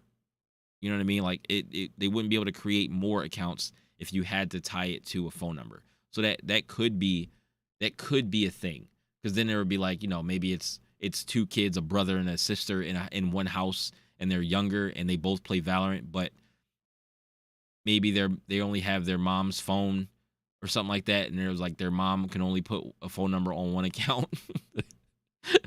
So they only have one account to share to play Valorant on. one of them's good, and so one of them's a Smurf and the other one is just playing. I don't know, man. I don't know what they could do. The biggest backlash I've seen has been from other countries. I gave up trying to play Overwatch 2 when I couldn't get my original Overwatch 1 items. It might be fixed now, but they lost me when I went to get on and had nothing. You know when Overwatch 2 lost me? I played the whole first season of Overwatch 2. Overwatch 2 made me believe that I was a 100% flat out Bronze 4 player, right? I played tons of games for the whole season, pretty much, and never was able to even, excuse me, not Bronze 4, Bronze 5, the absolute lowest rank. I was literally carrying sometimes. Like, I was on Sombra. That was my favorite character, and I was playing that character. And then, you know, I would also play Ashe, and I would play, and on tank role, I would play Zarya. And Zarya, when I was playing Zarya on tank, I'm pretty sure I won all my games. Like, not all of them. I didn't win all of them. But when we were winning, I was melting people. I was melting people. And I never made it to Bronze 4 on any of the things. I didn't play healer. I didn't play support. I only played tank and DPS. And not on tank, not on DPS did I ever touch Bronze 4, like ever. And I'm like, that can't be right. I was like, that can't be right. Like, I can't see how I can win this many games and still never touch even Bronze 4. Like, I wasn't even asking for silver or gold or anything like that. I wasn't like, oh my God, I'm doing so good, I should be gold. Like, that wasn't even that. I was just like, how come I can't get to Bronze 4? Every time I get a rank update for winning 7 games, I don't get enough MMR to get to Bronze 4. Like, I was like, I don't know what's going on. So I kept trying to play. I was like, I want to have fun. I want to play the game, but I feel like there's something wrong. And I meant to go back in season 3 and play some more ranked and see if I get the Bronze 4. If I can get the Bronze 4, I might play Overwatch again. Like, I might actually play Overwatch again. But if I can't get the Bronze 4, I don't know. Like, and the other part of it that was a factor was that there were a bunch of people posting how their win rates and stuff didn't look right. Like, their win rates were in the thousands, right? So their win rates were in the thousands, and I think some people's things were in the negative thousands or something like that. It was stupid. My stuff didn't look like that, but I was like, maybe there's something going on behind the scenes where maybe my MMR is at a super low negative number. Because, like, I didn't play a lot of Overwatch 1, but when I did play Overwatch 1 and I was playing in Bronze, I was actually terrible.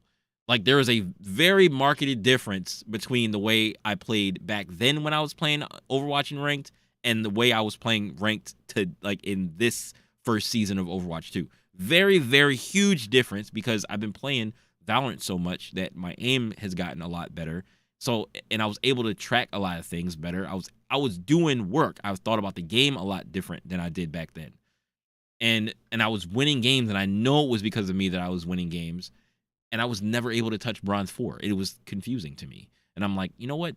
Maybe I don't belong on Overwatch. So I just stopped playing Overwatch. Okay. Yeah, I would date someone like from the opposite side of me, opposite world. I like So, like, playing I live in Smurfs Asia, and, we'd have, like, got from silver to different immortal timelines, playing you against know? a lot of Time Smurfs. goes, yeah. So, It's just super competitive, and I know I will play 5 of those caliber players in skill.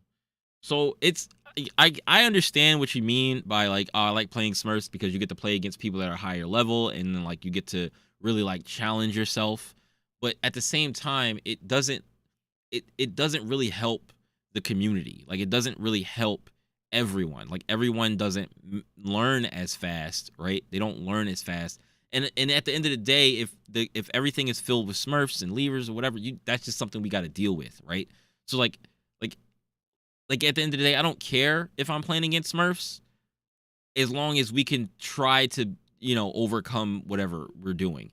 If I can get enough kills to give myself a performance bonus in a loss, then I feel like, great, cool. I got through this one unscathed, because the next time I play, then I'll have had more of an upswing than the downswing. But sometimes if I can't, like sometimes we get a Smurf and I'll lose 30 RR, right? I'll lose 30 RR. Now usually, most of the time I feel like I lose 30 RR when I barely have any RR left. So like I'll have like 4 RR or something like that, or I have 15 RR and lose 30. So I don't really lose 30. I just go down to 0, and it's like, all right, cool, whatever. But it doesn't really help anybody like with the Smurf situation. I'd rather them not be there, but they're there, so and I'm gonna continue to play the game. So it's like I just got to be better like at that point. So it's like I just got to keep working at it. And it's not like it's every single game, because I definitely have gone on winning streaks. Now if there were Smurfs in any of those games that I played, they get shit on, then like I don't know. Like sometimes people ask me if I'm smurfing. Like sometimes I have that good of a game where people will be like, "Are you guys?" It was me and somebody else. We're doing really good, and somebody on our team was like, "Are you guys smurfing?" And we're like, "No, not at all. Not even close. They were just having a good ass game. Like that's all." We play for like unrated, but like sometimes comp even, and like that's where like I try sometimes to just Back quote before unquote, roll queue and impress before my crossplay. my e-girl. Quote unquote. I'm not proud about it. Wait, that's crazy. Okay, and do you play on their server or on Asian No, they server? play in my, cause like I have like very bad ping. They have like good internet in the UK. So like on average they just get like 150 ping. There's games where I will go Wait, insane. is the Epic server and still pop an off, and e-dating others will server? just 'Cause call I him a had no Smurf. idea. I don't notice it. It wasn't as apparent or like as like very e-datey place back then, I'd say. Okay, understandable. All right, that was a revelation. Jesus Christ. Join the server if you want to find an e-date. Yeah. Have you ever spent money on your alt accounts or your Smurf accounts? Are the alt accounts with skins basically the ones that your friends own only? You know why? You know what I assume? I usually assume that like people that are using the default spray are Smurfs. Like anybody using the default spray is probably a Smurf. Because if you're at level 20 or like a default, like you're like a default banner and shit like that, like if you're using a default spray in comp, you're probably a Smurf. Like I think that's what gives it away, because no one uses the default sprays to spray stuff, right? So like and then like the other thing that gives it away is using the default guns and the default spray, and you're playing in comp. That's usually what gives it away as a Smurf, but then I can't really say that because, well, no, I think I switched my sprays on my alt account. But like my alt account, I made while I was bronze. So when I did my placements for my alt account, I was bronze. It's like I got put in bronze. I was bronze 2 when I made the account, and the account ended up being bronze 2. So I thought I was gonna play my placements and get placed in iron again. Like I really did. And then when I got placed in bronze 2, I was like, oh, that's the same rank I am now. The rank system works. Like I mean sometimes because like I won this random like giveaway battle pass, so like yeah, I put it in a random alt so that at least it. What if it's a new player? What if it's a new player from CS:GO?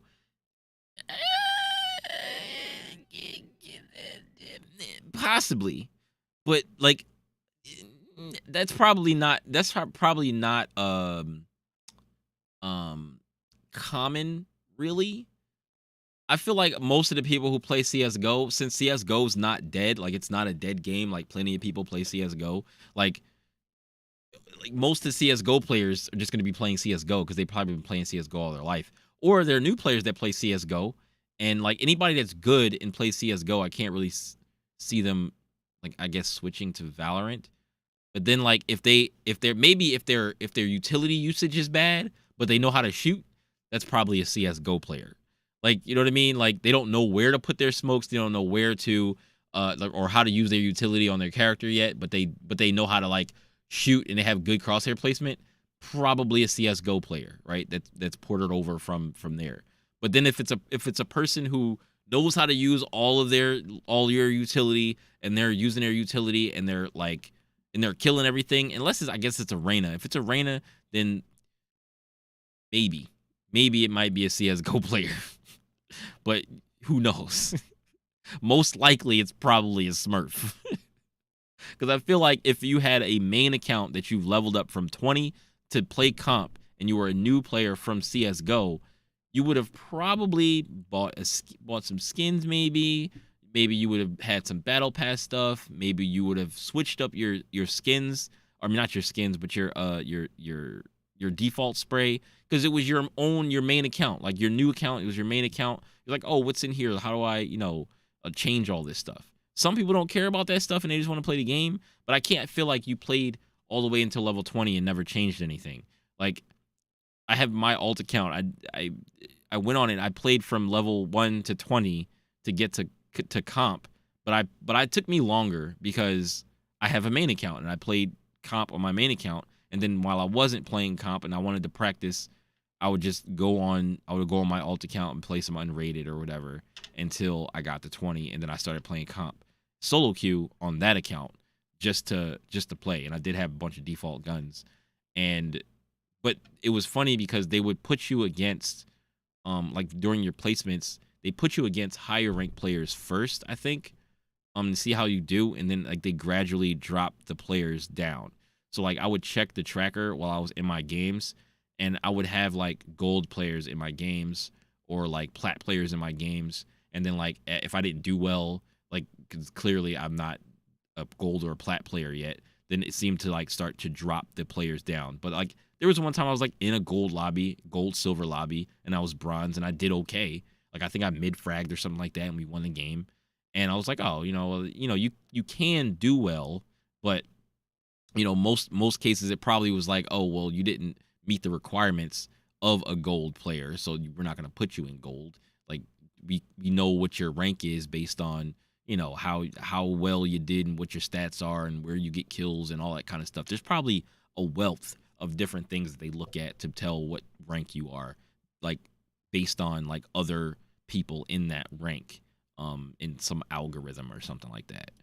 Skins, since it's not the default, Mhm. I sometimes do that, and yeah, sometimes I had a random alt, just had like Zarya was casually mad having OP that in Eco Overwatch Vandal. too. Oh, okay. That's pretty cool. Yeah. That's a pretty cool Vandal too. But Wait, like Everybody now was I don't OP. They spend said now. Sombra was and OP too. what would you say is the easiest, like, how do I say this? Like, as a Smurf, what's the time where it's easiest to rank up your friends or easiest to boost? Is it like where all the Smurfs are rampant? Is it end of the act? I'd say, especially on the end of the act, it's one of the worst. Uh-huh. So like you have to like maybe I'd say a very apparent smurfing starts in like around midnight to like 5 a.m. Oh, right. I'd say. That's a good question too. Are there like hot spots for smurfing or like any hot Yeah. times?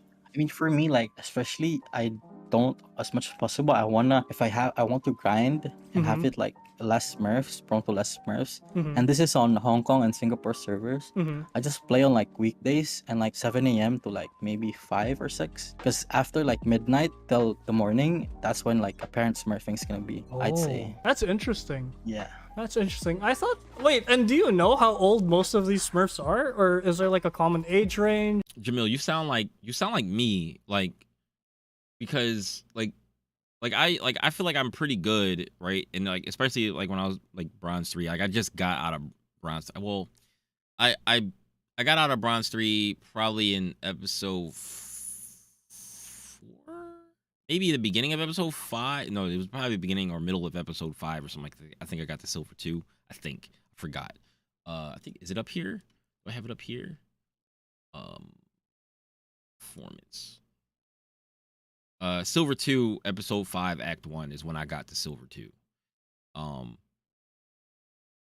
And that was the first time I hit silver 2. But like I was stacking all the time from in episode 4, act 3, in episode 5, act 1, and I think maybe episode 5, act 2. I think I never solo queued. It's not until episode 5, act 3, in this act where I started doing a lot of solo queuing. But like I'm just not. I just need more experience. Also about like game sense. I mean, I have a theory about game sense. I feel like it's a little different than just having a cumulative game sense. Like I think it's the game sense you have within each rank. So like you get used to how people play in bronze, and you get really, really comfortable because you know what goes on in bronze. And then once you get good enough, you're able to be better than everybody in bronze 3, and then you're able to push out into silver. And then when you get to silver, you got to get used to how people play, and your game sense has to get used to how people play in silver, right? And then you get, you keep doing it, keep going, how people act, and then once you're, silver 2, silver 3, then like that's where people that have like peaked gold and plat like maybe sit in silver 3 sometimes. There was a silver 3 dude in my game the other day who was crying, and he I say crying, he was crying. He was like, oh my god, I'm never gonna get out of this rank. He was silver 3, and I looked at his tracker thing, and he peaked plat 1, and I was like, they probably put him in gold 1. They probably put him in gold 1 when the rank reset, and then he probably fell into silver, and then he started getting upset and then tilted all the time, and then he just got stuck in silver for the whole act. Maybe he got out. Who knows? Maybe he's gold now, but he was peak plat 1, but he was silver 3 in my game, and I'm just like, this guy. He was like a raise or something like that, and I was just like, dude, come on, like, stop crying about this. Just Sure. I'd say like Just play the game. I know a lot of like semi-pros. Semi-pros, okay. Yeah, semi-pros, and I just see a lot of them sometimes even in like in the Facebook timeline. Mm-hmm. These orgs would have like a pricing range Mm-hmm. or like some sort of like a menu or something like that. Okay. To like the pricing, to Yeah. arrange the pricing on like each certain tier or rank that they want to like purchase and like get boosted at. So Wait. like yeah, they would have that. Are these like esports orgs or like smurfing boosting orgs? Sometimes they're like smurfing boosting orgs, but I've definitely seen more than smurfing one, boosting like, organizations. some sort of like a semi-esport org like about boosting. Wait, that's crazy. Yeah. Wow. Or esports On my organization Facebook timeline, yeah. And, that okay, boosts and you players also said that semi-pros would to earn boost money Smurf to with send their teams friends, to right? tournaments. Do you have- I had like an ex. No, like when I first started out, I was shocked because like one of a friend of a friend's was Mhm. actually like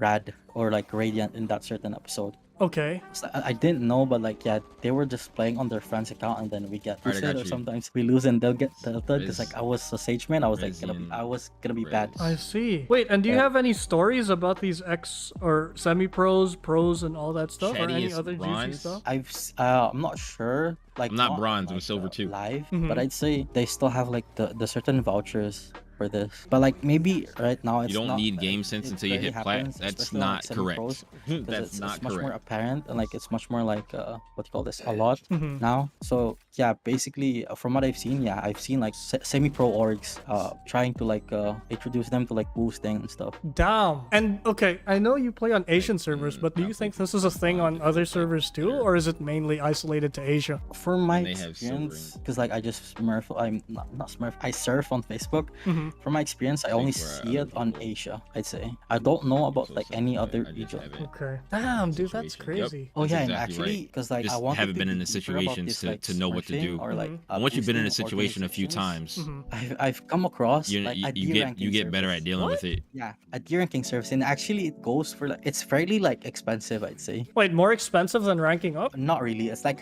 maybe half of the price. It depends on how much. Because I've seen from Emo 3 to Iron 3, I'd say. And how much was that to D-rank from Imo to Iron? I'd say it's probably around like what 50 to 80.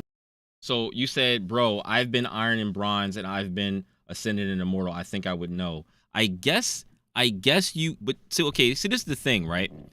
People get up to higher ranks, and they think because they're a higher rank that they're smart, right? So that's not how it works, right? If you are that good, you say you don't need game sense until you get to MO or till you get to plat.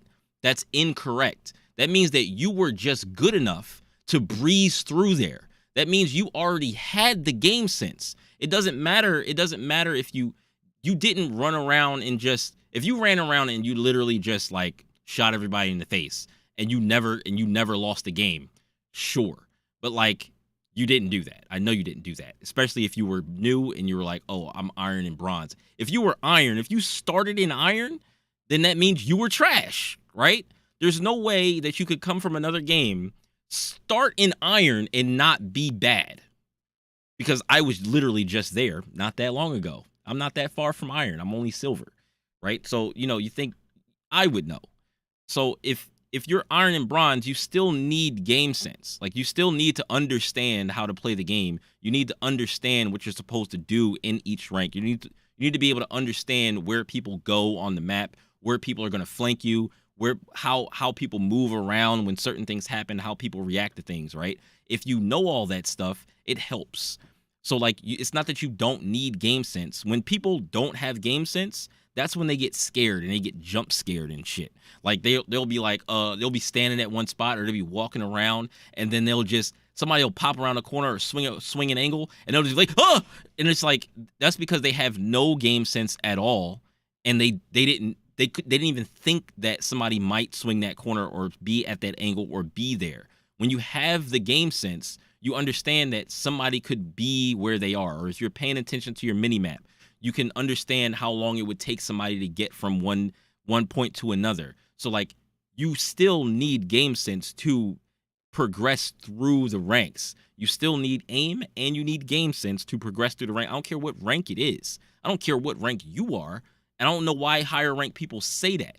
It's like, if you take your immortal ass and bring it down to iron, silver, or whatever, you'll just smash on everybody because you're just that much better than them. That doesn't mean you don't need to use your game sense. You're using it. You just don't have to think about it that much. That's how that works. Like, I don't understand why people say these nutty things and think just because that they're high ranks. It's so stupid. USD, because like it depends on how much the rank is gonna drop from a certain rank. But that's crazy. It is actually. I tried. You need game sense, but your teammates are going to be thinking about fights only, not playing for time. They're not, but that's what also calming is for. You want to calm, like, you have to calm, right? And I'm not saying I calm in every single one of my games, because some people don't calm. Some people have their comms off and all that shit. But you also need to be able to play around what your teammates are doing. So you need to understand what they're thinking about and how they're in understanding, like, how they're moving and what their body language and shit is sometimes. Because, like, I've started to fix a problem that I'm having where it'd be like, you know, I would tell somebody, hey, why don't you hold cross with me right here? Like, there was literally the other day, Spike was down on A site on like right in front of drop on fracture, right? My Sage was on sand. It was one person left. We knew he was satellite, right? I was underneath default, right? All we had to do was just hold cross. That's all we had to do. We already knew where he was. We had vision on Spike, and the round was almost over, and he had to come down and pick up the Spike to win. All she had to do was stay back in sand and not peek drop, and I just stay under default and not peek and hold cross with her, right? And I said that. I was like, yo, Sage, just hold cross with me right here. And then she's like wiggling and shit. And I'm just like, no, don't peek. And then she peeks, aims at him, and then shoots, dies, and I have a ghost. And I'm just like, okay, now I have to get this guy. And then he drops down from drop, and then, like, I'm trying to, like, hold and wait for him to pick up the Spike. He comes for me instead of going for the Spike first. I swing the angle, I die. You know, I fucked up. What could I have done better? I could have seen that she was about to swing and just ran over there and peeked with her, because then he wouldn't have been able to look both ways at the same time, and I would have been able to get the trade. That's what I could have done different. And now I'm going to pay attention to that. That's part of game sense. Understanding what your teammates are doing and how you can make changes in your own gameplay based on what your teammates are doing, so that you can make a bad situation better, right? Like, that's a thing. So to say that you don't need game sense until you hit plat is completely dumb. Maybe if your aim is so ridiculously good that you really don't need to have, like, that much game sense. All you need to do is hit every shot and never miss. Yeah, sure, maybe. But when you don't have ridiculously stupid aim like that, you need your game sense to be a little elevated, because if your aim is not that great, then you need to be able to make some better decisions to make the kills easy for you, make winning the rounds easier for you. Like is that crazy? Like, is that crazy to say? Like, I don't get it.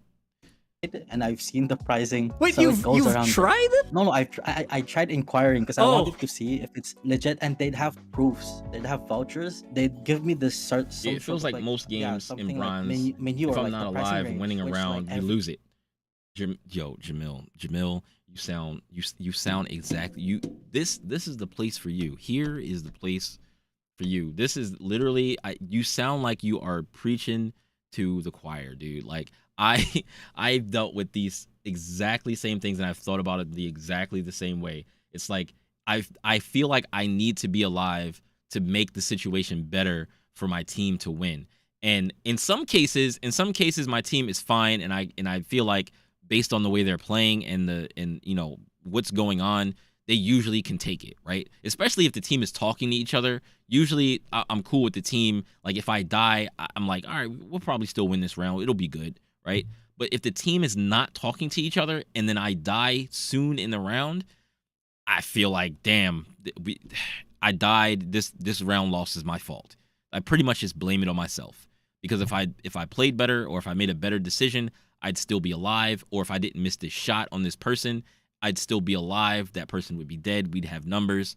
So it's like I usually like, okay, I need to fix what I'm doing because I can't count on my team to win the match.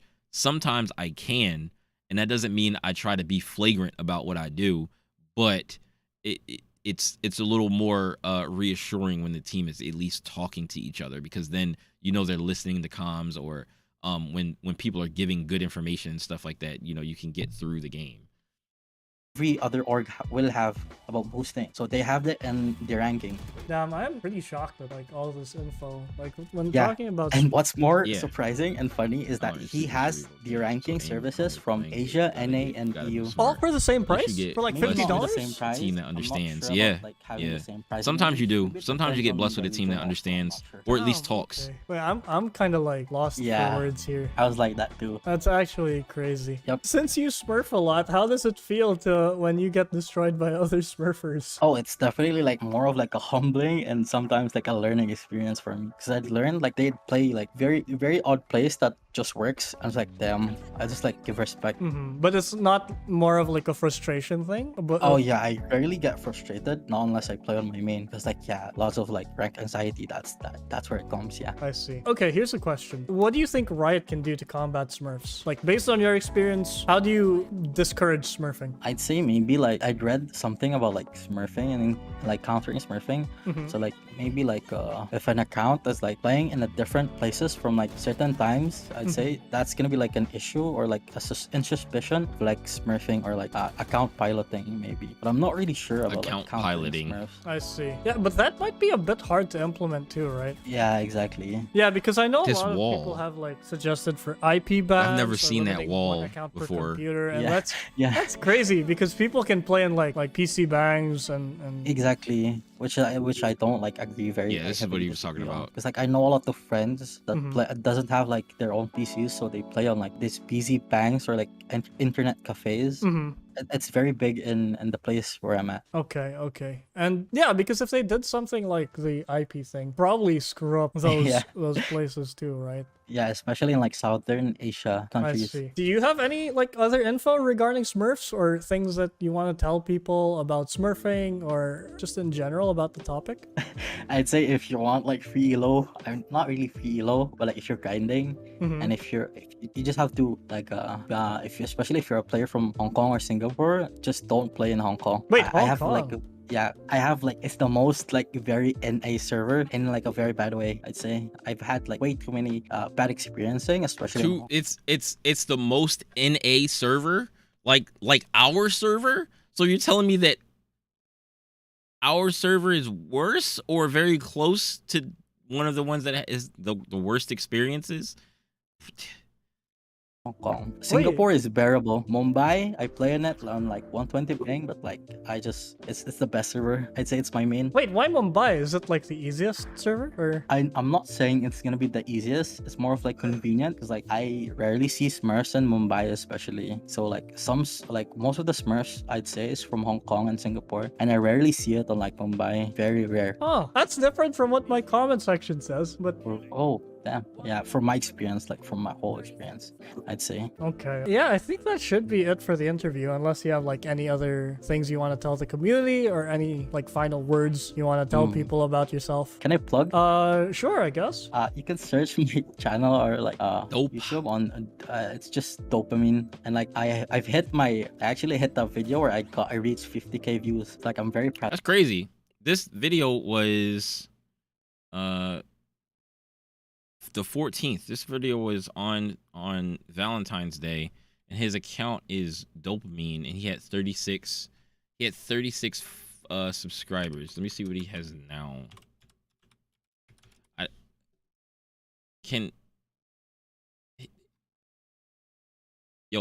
His name on his account is, what the fuck? His name on his account is it's a terrible for search. Me Valorant. Okay, here we go. He has 71 subscribers now. They were probably like, we're not following that guy because he's a smurf.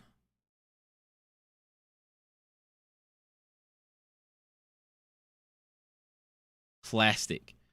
What a 17-year-old plastic looks like.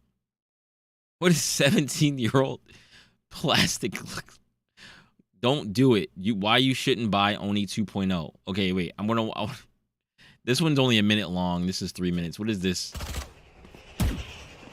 This is a different Dopamine. There's a different guy named Dopamine. He has 1,000 subscribers. 스파이크가 B 지점에 떨어졌습니다. 적군이 한 명 남았습니다.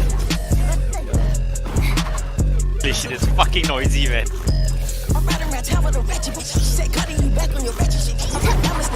Oh my god, I just realized I don't know what that song is, so it might be... Wait, crap! Don't buy Oni 2.0 is the other video I wanted to watch real quick. What's up, Fredo?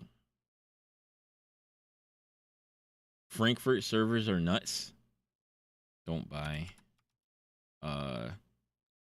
Oni 2.0. Do not. Oni 2.0 is finally here, and it is bad. It's bad. It's bad. Bad. Hold on. He's probably doing this. He's probably doing this for views. He has to be doing this for views, right? It has 18k views. Everybody loves the Oni 2.0 bundle, especially because of the sword, right? And the Vandal, right? The sword, because if it wasn't for the sword, I probably wouldn't like the Oni 2.0, or I wouldn't even like the Oni line of skins. It's only because of the katana that I like the rest of the skins now.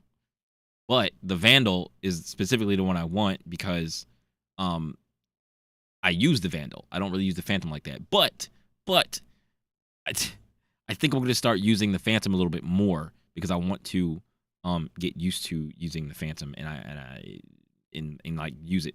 It's, like a lot of people use it, and I don't know. I don't have any qualms. I never thought the Phantom was bad or anything, but I just want to use it a little bit more. Anyway, but yeah, this has to be for views. Let me see what he says. It's bad? I don't know. I don't know how is it bad. I understand why Riot does 2.0. Yo, bundles. Greg, And what's if we're up? being What's up? realistic, every 2.0 bundle that has come out has All been his vids are like this? extremely underwhelming. So let's talk about the weapon choices for Oni 2.0. Vandal, awesome. Everyone loves a new Vandal skin. Bulldog, I mean, underrated weapon, but I could see it. Ares, you know, interesting choice. Frenzy. The Frenzy. They made an Oni Frenzy. Don't get me wrong, Oni 2.0 has a fresh new katana with super cool animations. Okay, Something that all right. maybe You didn't been talk shit wanting about the since Valorant katana. came out. But after seeing the other skins, they could have just released the katana by itself. Like, who is buying an Oni Ares, dog? That's what you get in the bundle. Like so like they priced the bundle so that if you want a gun and the knife, you might as well just buy the bundle. Like that's how they priced the bundle. So like if you just get the Vandal and the sword, you might as well just get all the other ones too. It's not like there's no one out there that uses the Frenzy or the Ares. There's plenty of people that use goddamn Ares and the fucking Odin. Like, I don't ever use the Odin, but I got a bunch of Odin skins. I got so many Odin skins, and I don't ever use the Odin. I need to use the Odin. I'm just gonna buy the man or Ares. I guess it doesn't matter. I guess Odin the wall. I just spray the wall. I just need to start spraying that wall every chance I get. It's cheap, right? It's a cheap way to get some kills, right? It'll piss people off. Maybe it'll tilt them. Maybe we'll win the game because of it. Who knows? But like, come on. Actually, the Ares is statistically the best skin in the game. Stop talking. There's literally no point in buying a Frenzy skin unless it's glitch pop. I'll be honest, the Bulldog's not even that bad. I have the glitch pop Frenzy. All the other skins are. But the Vandal, I can't even figure out why I don't like it. I feel like if the Oni Vandal came out in 2021, it would get the glitch pop Vandal treatment. You don't like it because everybody likes it. That's why. You're a hipster. You're a hipster. That's all.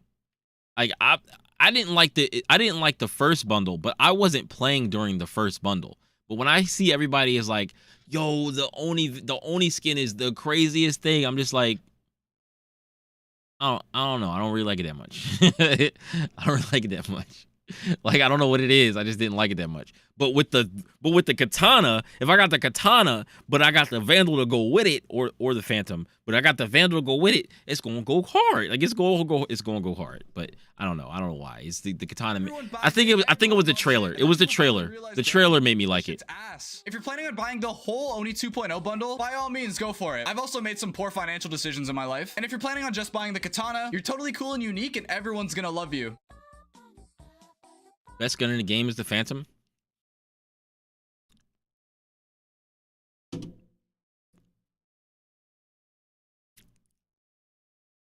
I have my opinions about the two guns. I don't think either one of them is better than the other. I think you just have to use both of them in a different way. I use the Vandal all the time because I'm usually trying to pop somebody in the head one time and they die. Like, I just need to pop them. I just need to hit them in the head once. One of the first 3 bullets just needs to hit them in the head. That's all. Usually, and that's fine. But then, you know, I do want to use the Phantom. I use the Phantom, but not as much as I use the Vandal. But I think I'm gonna start using. I think I'm gonna start using the Phantom because I just to get better with it and to get some more kills with it. But I hope that it doesn't give me a bad habit of spraying people in the body. I'd need to aim for the head and then pull down to get the kill.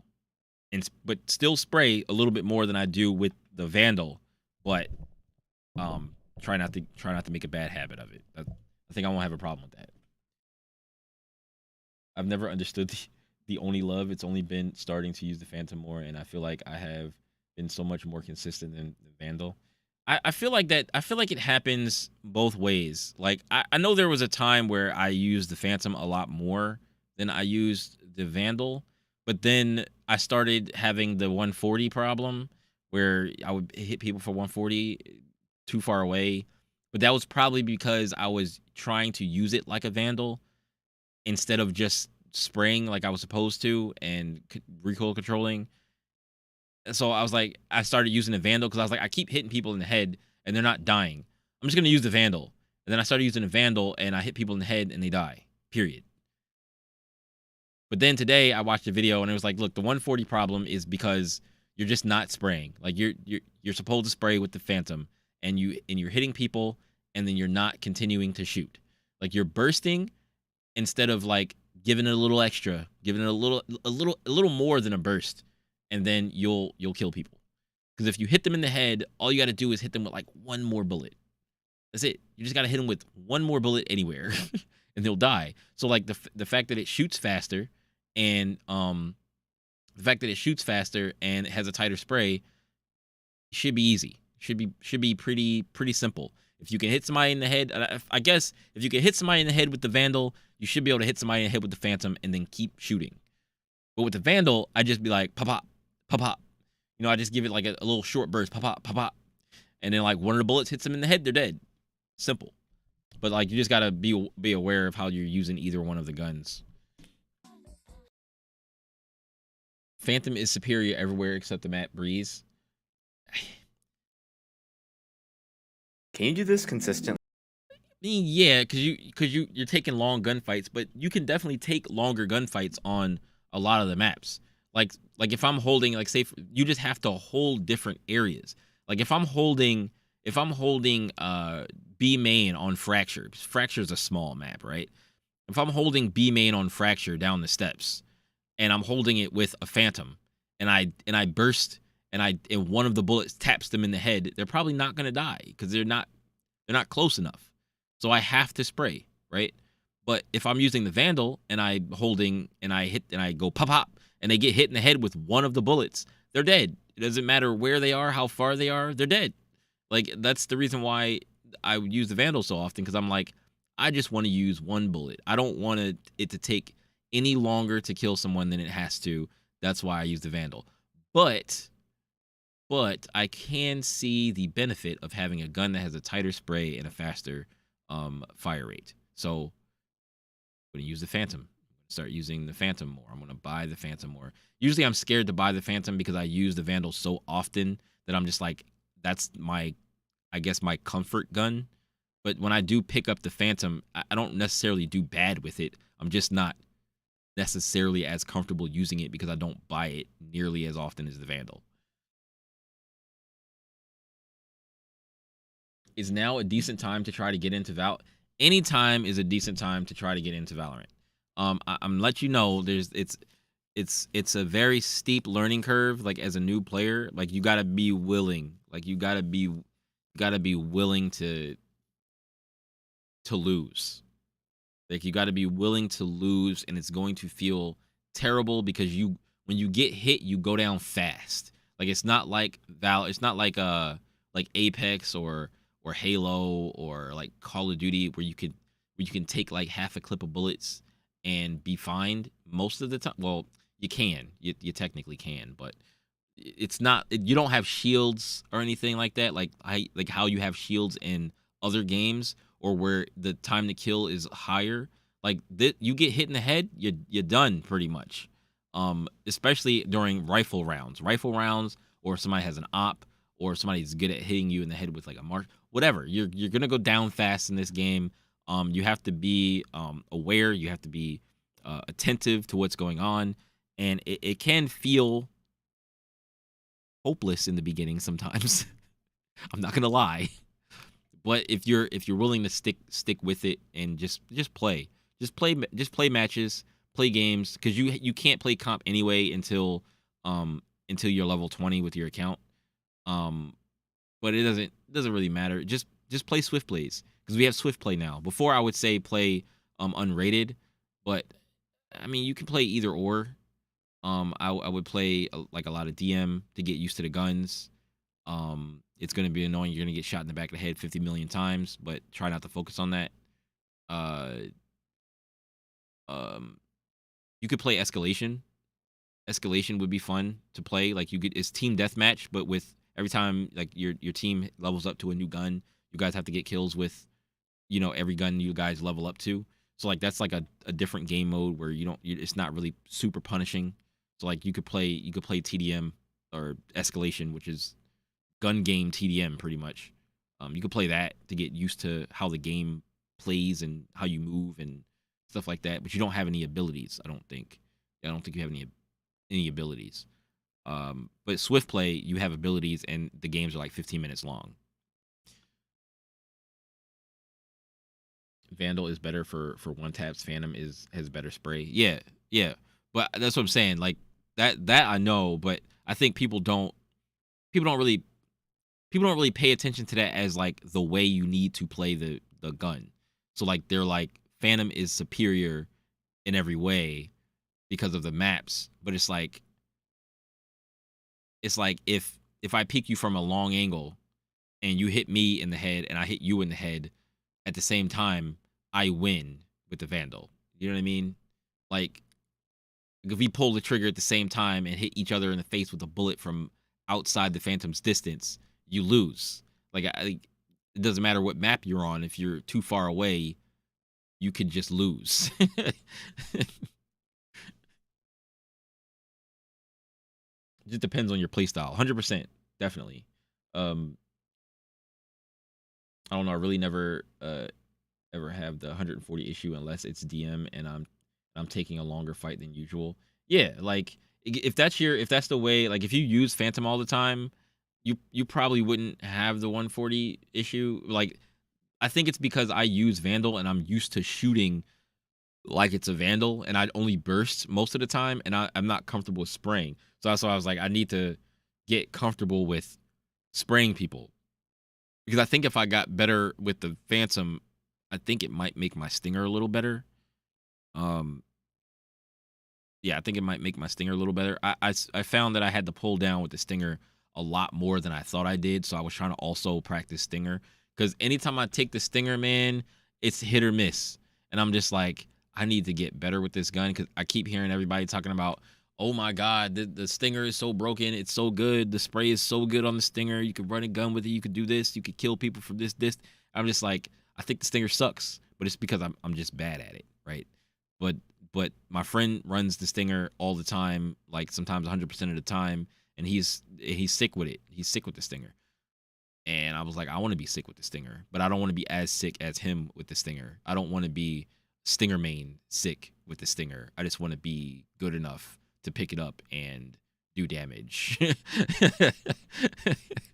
But like, yeah, I found that I just have to pull down a little bit further than I normally do, because usually I'll spray and pull down a little bit and it won't be enough, and then the bullets will shoot over their head and shit like that, and I'm just like, fuck. I've been playing COD every year forever since the original. I didn't realize how stale it was until Val. How stale COD was. I like to play COD every now and then. I bought the new COD. I don't buy all the CODs. I usually will buy some of them sometimes because like my friends play them. Like all my friends play COD. So usually if I want to play a shooter with them, I usually just buy COD and I play with them. Usually it's for like the first couple weeks, maybe first month, and then like I just go back to playing Valorant because like that's what my game is right now, that I've been like just maining because of like content stuff. But then, you know, I still want to get better at the game. So like I'm like, all right, well, I'm just gonna keep playing. At some point I'm probably gonna take a break. Well, I don't know if it's gonna be between now and June, but maybe take a short break from Valorant and then come back. But like in June, I might take a Valorant hiatus. Because Street Fighter 6 comes out, and I'm a Street Fighter. Well, I'm a fighting game community player. Like I've been playing fighting games for forever, and I keep reiterating this to the people that watch me, so that it's not a surprise when they see me playing fighting games in June. Because like that's just a game that I have to go back to and play. Street Fighter 6 is going to be so fucking lit, and I need to be playing it, and all my friends are going to be playing it again, and it'll be a game that all of my friends are playing again at the same time, and then I'll be playing a lot of ranked in Street Fighter 6. And if anybody is interested in Street Fighter 6, let me know, because I'm gonna be playing a lot of it. I'm gonna be learning the, when I figure out exactly which character I want to play. I was playing Jamie in the beta, and that was it. But I learned a little bit of Ken. Cammy looks cool. Dhalsim, I think I'm gonna try to learn this Street Fighter. There's a lot. There's a lot I want to do in Street Fighter, so there'll be a lot.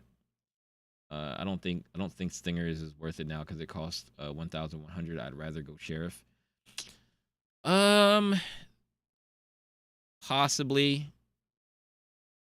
I like being lazy sometimes. Like I can use a Sheriff, I guess, because and I play Chamber, so like I have like Headhunter, but like I probably would rather use Stinger because I want the spray. I want to be able to like hit people, and like maybe say for instance like there's somebody's in a corner or some shit, right? Like you run around the corner and you just spray them. You pre-fire and spray them around the corner. Like I want to start doing stuff like that.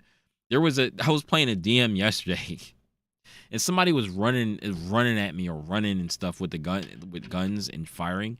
So I was like, you know what? How well does this work? I was like, I'm gonna do it with a Vandal. I don't care if it's not good with the Vandal. I want to see how many people I can kill with the Vandal while I'm running at them with like just holding W. I'm just going to hold W the whole time, never let go of it, and then just shoot people as I run around the corners and shit, and see how many people I can kill. Like, it wasn't a lot, and it wasn't necessarily easy, but it definitely was funny. The few times that I killed this one guy, he was a Cypher, and I killed him 3 straight times running and gunning with the Vandal. It was hilarious because the first 2 times I'm sure he was mad, and then like the next time I saw him coming from like a long angle, I could have easily just shot him from far away. It was on Split, where he was coming from like the back of sewer, like where ramen is, like sewer and ramen. I was in ramen, he was in sewer. No, excuse me. I was in sewer, he was in ramen. And I saw him and I just hid in the cubby in sewer, and then I heard him running toward me because I guess he knew like it was me that was running, and he was like, his aim sucks. He's just running with the Vandal. I'm gonna kill him. So he runs at me. As soon as I hear his footsteps in the water, I run around the corner and just start firing my gun as I'm holding forward. And I just run into him with the Vandal, firing, and kill him again. And then the game was over. That shit was hilarious. I was like, I know he's pissed. I know he's pissed because I would be pissed. Because it's the whole reason I'm doing it now. Check out rank play on the new one. It's nice. It took a week break from Val to grind it. Wait, you say it's ranked in Call of Duty now? That's interesting. Ranked in Call of Duty, like, is the rank like TDM, like, or is it like a mixture of modes, like different modes?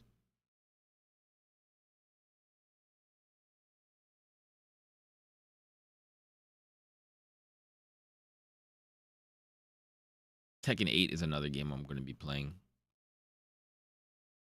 And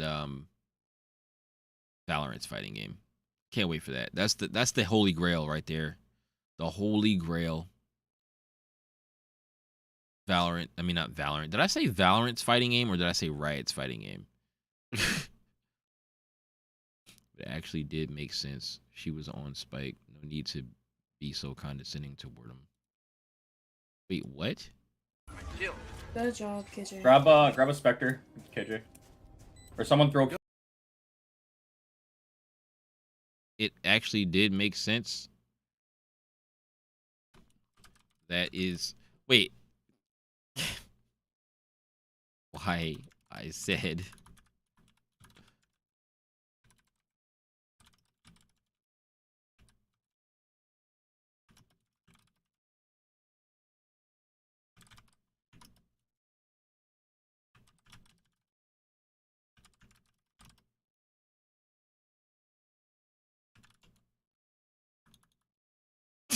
I'm actually gonna do that.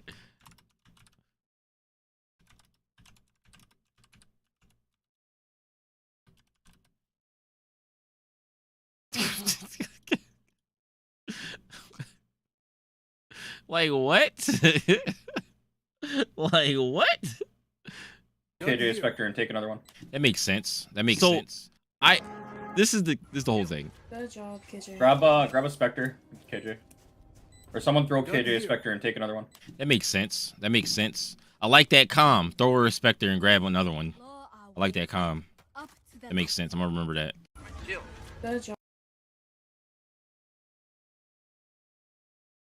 Like, I was like, yeah, I like that. I'm gonna do that. Like, I'm actually gonna do that. And they're like, no, it did make sense. She was on Spike, so no need to be condescending. What? Where did you pull that from? Where did you pull that from? Like, what? Like,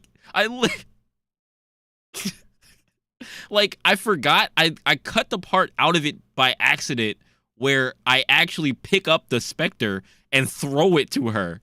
Like that, I cut it out by accident when I was pushing all of the words together, and I didn't realize it until after I posted it. But I'm like, condescending. What? Like, I didn't even like. It's not like I was like, yeah, okay, whatever. Like, yo, people make these assumptions, man.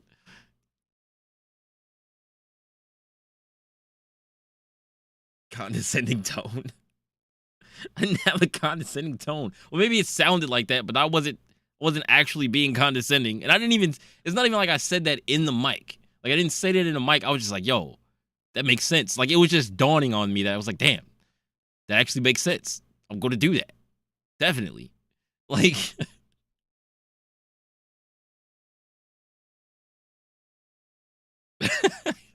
fair enough.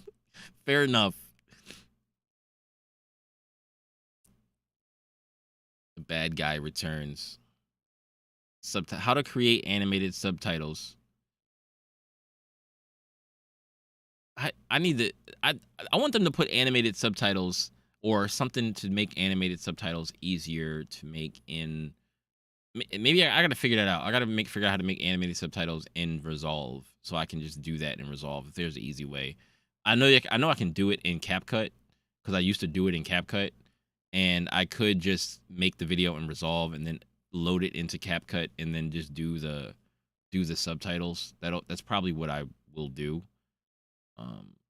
Shake my hand in character.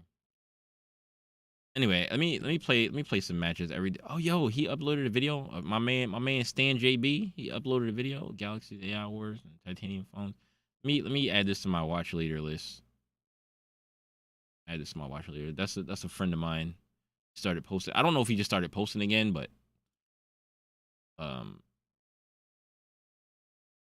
don't. 1 month ago, 1 month ago, 4 months ago, 4 months, 5 months. Oh, he doesn't post a lot. Maybe that's why I don't really see him that often.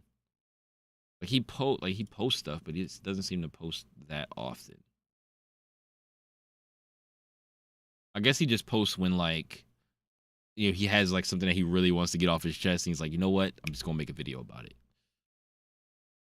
That's what some people don't. I think some people don't get that about consistency, right? If you want to start something, right, at first, like if you want to start a YouTube channel or something, and you feel like it's gonna be too much for you to do it every single day or do it or do it 3 days a week or whatever, just make it a point to make something and post it.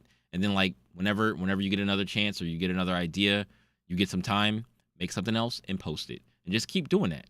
Like you can be consistent and it not be every single day or every week. You might not get a lot of traction that way, but you can still post stuff and be consistent and get used to it and all that kind of stuff. But you gotta start, and then you gotta continue. You gotta continue to keep posting. But let me open up Valorant. Should have made some fries.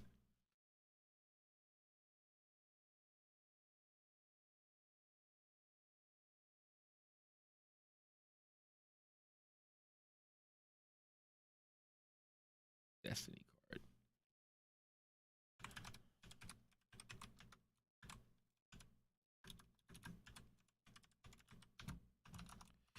Let's see if I can do some work today in Valorant. Let's see if refreshing the tracker GG overlay thing made it so that it will update now, because last stream it didn't update. Like, it wasn't updating after matches. I think it was only updating my daily wins. It wasn't updating everything else. In fact, let me go redo it again. Because I don't think I added the daily win rate to it. I'll do it later.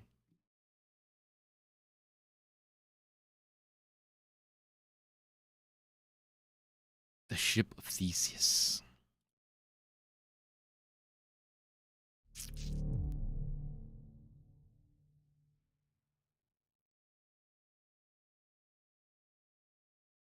Oh, I gotta put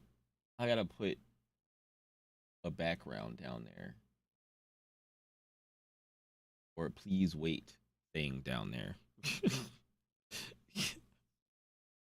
There's just on TikTok there's just this empty space when I switch. I can. Oh, it just didn't show up yet. Should show up soon. Whenever it loads. There we go.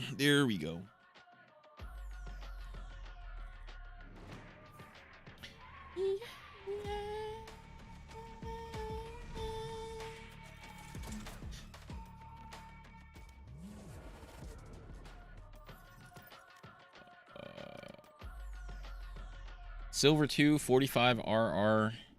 Yeah, I won. I think I won these two. I don't think these games. Were these games duo? No, these weren't duo. This game. Okay, yeah, these 1, 2, 3 games were a duo, and then this game was also a duo, and we lost that game. And I was like, all right, I'm chilling. I'm at 45 RR. I'm chilling. I'm halfway through silver, pretty much. And we were 5 stacked in this game. That's what it was. We were 5 stacked in this game. Me and Boba were the 2 silver players, and we had a gold 3. This dude, this kid, this is a kid. He's pretty good. I mean, he did terrible that he did terrible that game, but like he was pretty good. Like during the match, like the plays he were making and the shots he hit were pretty good. But I mean, he didn't do that well. But we were just getting shit on. That's all. We were just getting shit on that game. I don't know how. The other Sage had 5.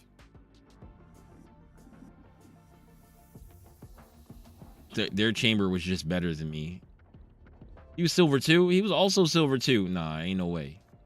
Ain't no way. Ain't no way he's silver 2. 405. 24 kills. What was he doing? What was he doing? See, this is why I want a replay feature, man. I can't wait till they add the replay feature. Or who knows when it's going to come out, but whenever the replay feature comes out, I would love to like watch back my games and see where people were and like what I was doing when if somebody was near me, or if I made a right read, or if I was aiming at something and there was somebody there, and stuff like that. Like that would be great.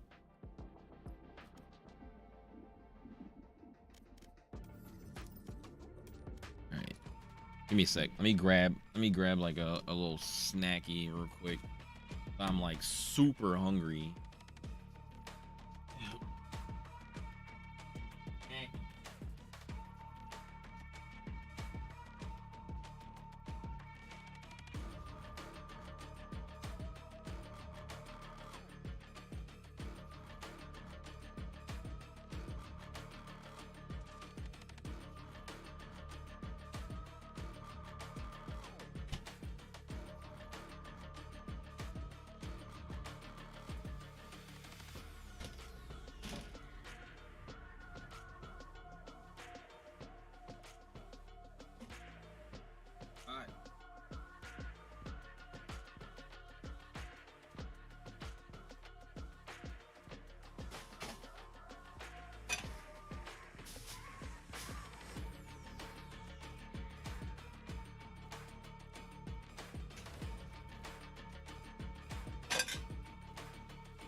with some nuggets and fries. Be able to watch your games back from. I think they are supposed to add, like, actually add a replay feature in Valorant, because they mentioned something about it, but I don't think it was gonna come soon. That is advanced or Counter-Strike. Valorant doesn't have anything at all. Yeah, I don't know. Like, maybe I don't know, man. Maybe they're trying to make sure it's really good. I have no idea. Maybe it would also help with, like, I don't know. I guess it doesn't help with cheaters, because there are no, like, really cheaters, I don't think, in the game. I don't think we have to really worry about that right now. So, like, it wouldn't be like, oh, this guy was looking at me through a wall or something like that the whole time. But just to know, like, how people reacted to certain things that you did.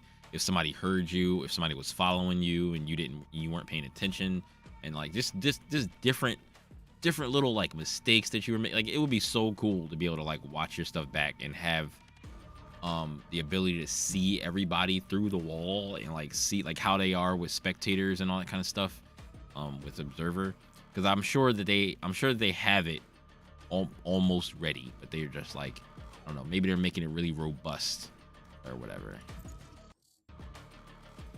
They definitely need replay system. Would be great for me to clip all POVs in a clip. Yeah, that would be cool too. I just bought that little Debbie ice cream from Walmart, the Swiss roll one. It's so good.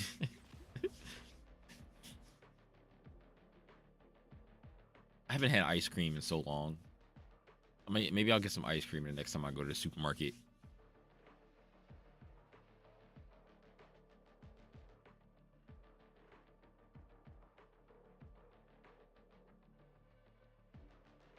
Nightwing, and he, oh well, this is DM, so who knows who he plays. My phone died when I wasn't home.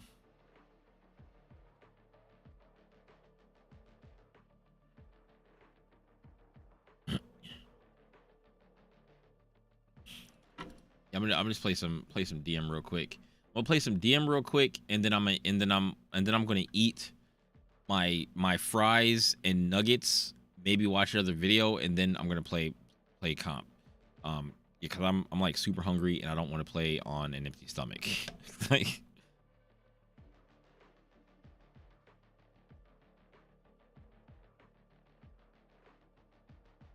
Lord Farquaad.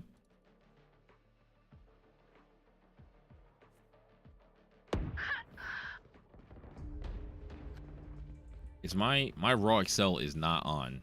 I can tell. Yo, my raw Excel, I can immediately tell when I move my mouse that my raw Excel wasn't on. Please stay alive. I hate making Let me see something real quick. Fight! I'll show them. Lintik kayo.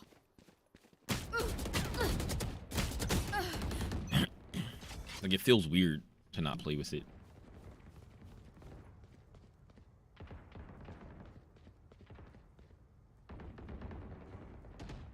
Only because I can't.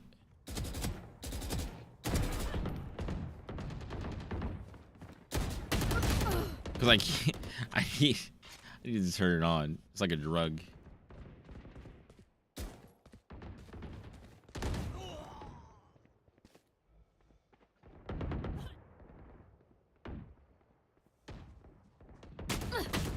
As soon as I look, this is the thing. This is why I don't play DM as much anymore. Like, I play it sometimes. I play like 1 or 2 for like a warm up or whatever. But I'll be sitting somewhere, and then I'll hear somebody's footsteps, and then like, and then as soon as I go to look where the footsteps came from, I get ran on from somebody else from another angle. Go away.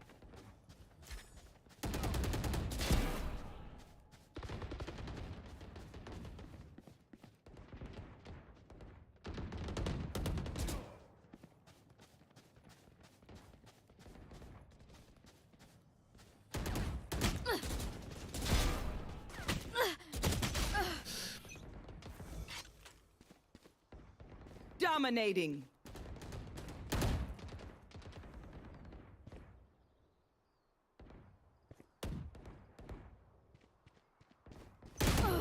The other guy was coming. It makes you rush too. Like you can't really take fights how you want to take them because you gotta rush. Like you have to rush.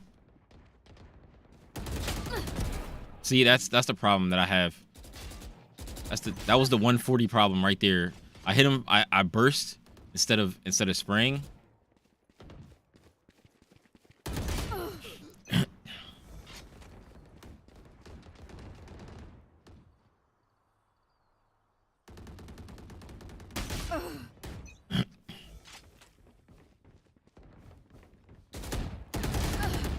Ah!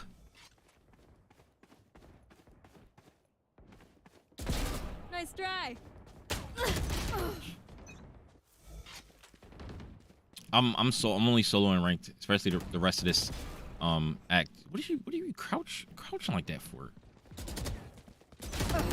Dog. I got shot from behind me.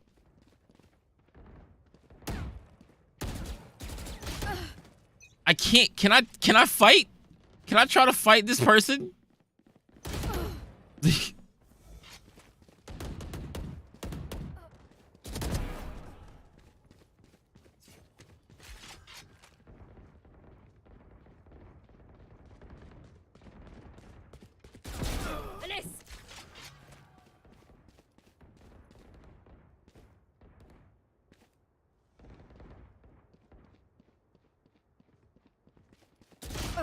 God.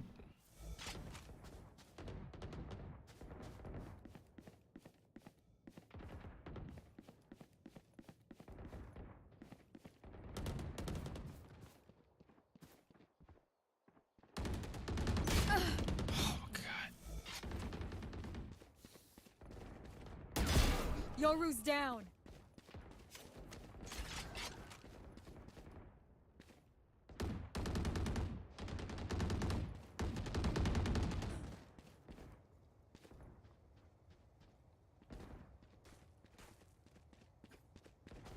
Holy.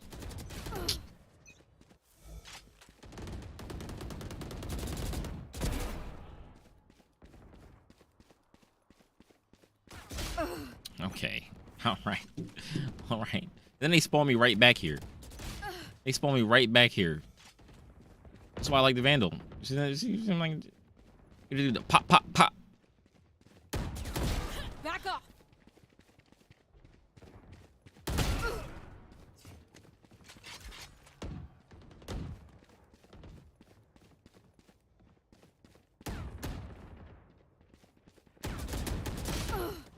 Pop, pop, pop, pop, pop, pop.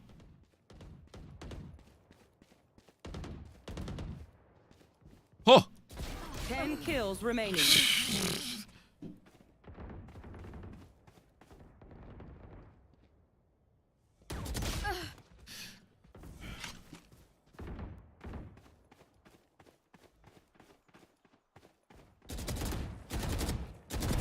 Taken out. Bye-bye.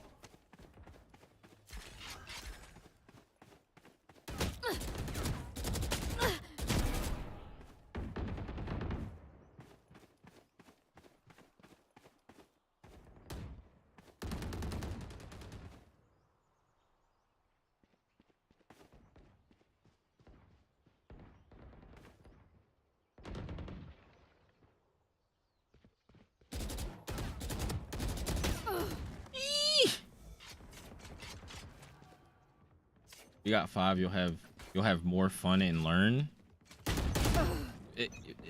You act like I've never 5-stacked before, and you act like I won't learn like unless I 5-stack. Like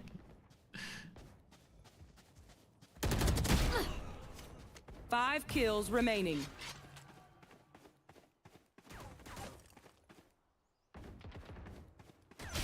I just don't feel like 5-stacking.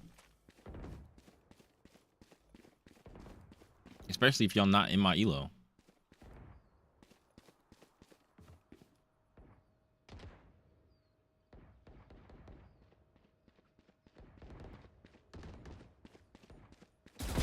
Bad move.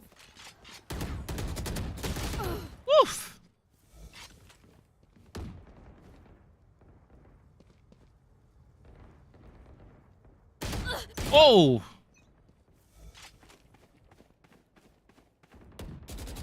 One kill God remaining. damn it. Diamond 3, get more ranks. We'll see what's different. I mean, I'm not gonna learn anything in Diamond 3. Because I'm gonna be too busy getting shit on. Like, what do you mean? Like,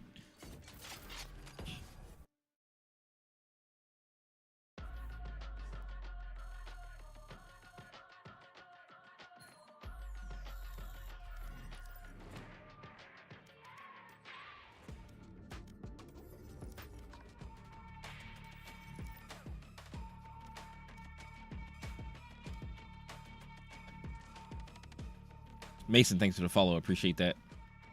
Are you sure your silver movement is crazy good? I mean, ask some of the people higher than me. They'll say my movement is crazy ass. Like, they'll say my movement is ass. My aim isn't that good.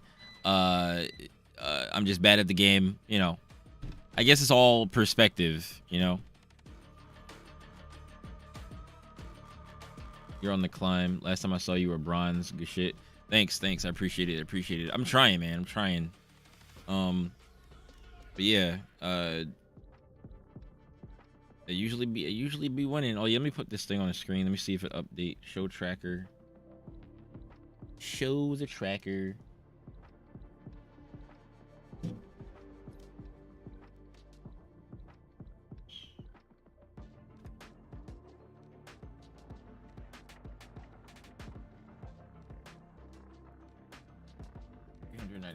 Hours. Is this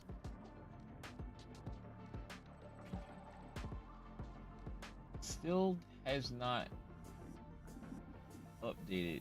So maybe it shows more than that. Maybe it shows, I don't know. I don't know why it doesn't update. Maybe when I go into a match, it'll update, because I know it said for the ranks, your rank doesn't update on Tracker GG until you go into a match with the new rank. So like if you rank up to silver 2 on Tracker GG, it won't update from silver 1 to silver 2 until you enter a match as silver 2. So like maybe that's the case for all of the stats. Maybe, I don't know. Crosshair placement is good. I feel like you hesitate sometimes, and that's holding you back. I mean, hesitate as in what? Like waiting till my crosshair is on them? Sometimes I purposely will just move to the side because people spray. So like I'll purposely just strafe until their spray is like out of whack, and then I'll stop and then shoot them. Like I don't necessarily hesitate from fear of missing or anything like that. Like I try to wait until I can shoot them. I try to wait until I'm on target at least. Like I usually don't try to just fire as soon as possible, because I know that's not necessarily good. But sometimes during matches I will fire as soon as possible. Hopefully like if I got to flick onto somebody, you know what I'm saying? Like if I got to flick onto somebody in a match, then sometimes I'll fire as soon as possible, but also try to fire as close to their head as possible, or as close to them as possible. But I don't necessarily think I hesitate when I'm like entering a gunfight. Like I don't know, maybe there's something else I don't see. Am I a full-time streamer? Technically, yes. I'm streaming on YouTube now, but this year is when I'm trying to actually make partner on YouTube. I'm trying to get to the point where I can actually be like, yeah, I'm a full-time streamer, full-time content creator, and this is how I make my living. Like, this is what I want to do. So, I'm working towards that goal. I've been streaming on YouTube now, consistently on YouTube now for 3.5 months. Before that, I was streaming on Twitch for the previous like 6 months. But I've had YouTube and I've had Twitch long before last year, years and years. But Like this is when I started doing TikTok content is when I really started getting people to come to my streams, and because I was making a lot of content, posting 3 times every single day, gaining a following on there, people coming to my streams on Twitch, and then I started, you know, continued to make content on TikTok, continued to stream 3 days a week, at least 3 days a week, Monday, Wednesday, and Friday, and then I switched to YouTube at the beginning or the end of last year because I want to use the time to get the watch time that I need for the partner, because the goal is 1,000 subscribers, 4,000 watch hours. So that's what I'm trying to make this year. I'm at like over 2,000 watch hours, like 2,095 or something like that, and I'm at about 427 subscribers on YouTube. So I'm almost like halfway to my goal of getting to partner in 3.5 months, pretty much. But yeah, that's what I kind of want to do. Push for that goal. That's what I'm gonna try to do. Should I start streaming on YouTube or Twitch? It doesn't really make a difference where you start streaming. I have my reasons for the reason why I'm streaming on on YouTube right now, but once I make partner on YouTube, I'll probably go back to streaming on Twitch for my own personal reasons. It's not like necessarily one platform is better over the other. Like each platform has pros and cons. And the reason why I moved from Twitch in the first place was because the ads were kind of getting on my nerves and getting in the way, and I had to deal with that. But then I moved to YouTube because I was like, okay, there's not going to be ads on my streams. And at first I thought I wasn't going to be able to get as good a quality picture, but then I figured out how to get good quality picture on my streams. And then I was like, okay, I think I'm going to stay here. But then the thing that made me think about going back to Twitch is that every 6 hours, like if I want to edit, because I usually will, like, you know how on Twitch you can chop apart your streams in the highlight thing in the options. Like you can go into your like highlighter and you can just cut out sections of your stream. You can do that on YouTube too, and you can cut out sections of your stream, give it a title, and it can be its own video. And then you could take that and you can export it to YouTube, or you can download it and edit it or whatever, right? And on YouTube you can do the exact same thing. The only difference is that on YouTube you can't edit something in the highlighter or chop parts out of it if it's more than 6 hours. So if you stream for 6+ hours, you can't edit it. You can't edit the VOD, which I think is the dumbest thing. I don't know why they do that. So what I have to do is stop my stream every 6 hours. So I only stop it, like once. Like I stop it at 6 hours usually, and then start it again immediately, just so that my first part of my VOD is at 6 hours.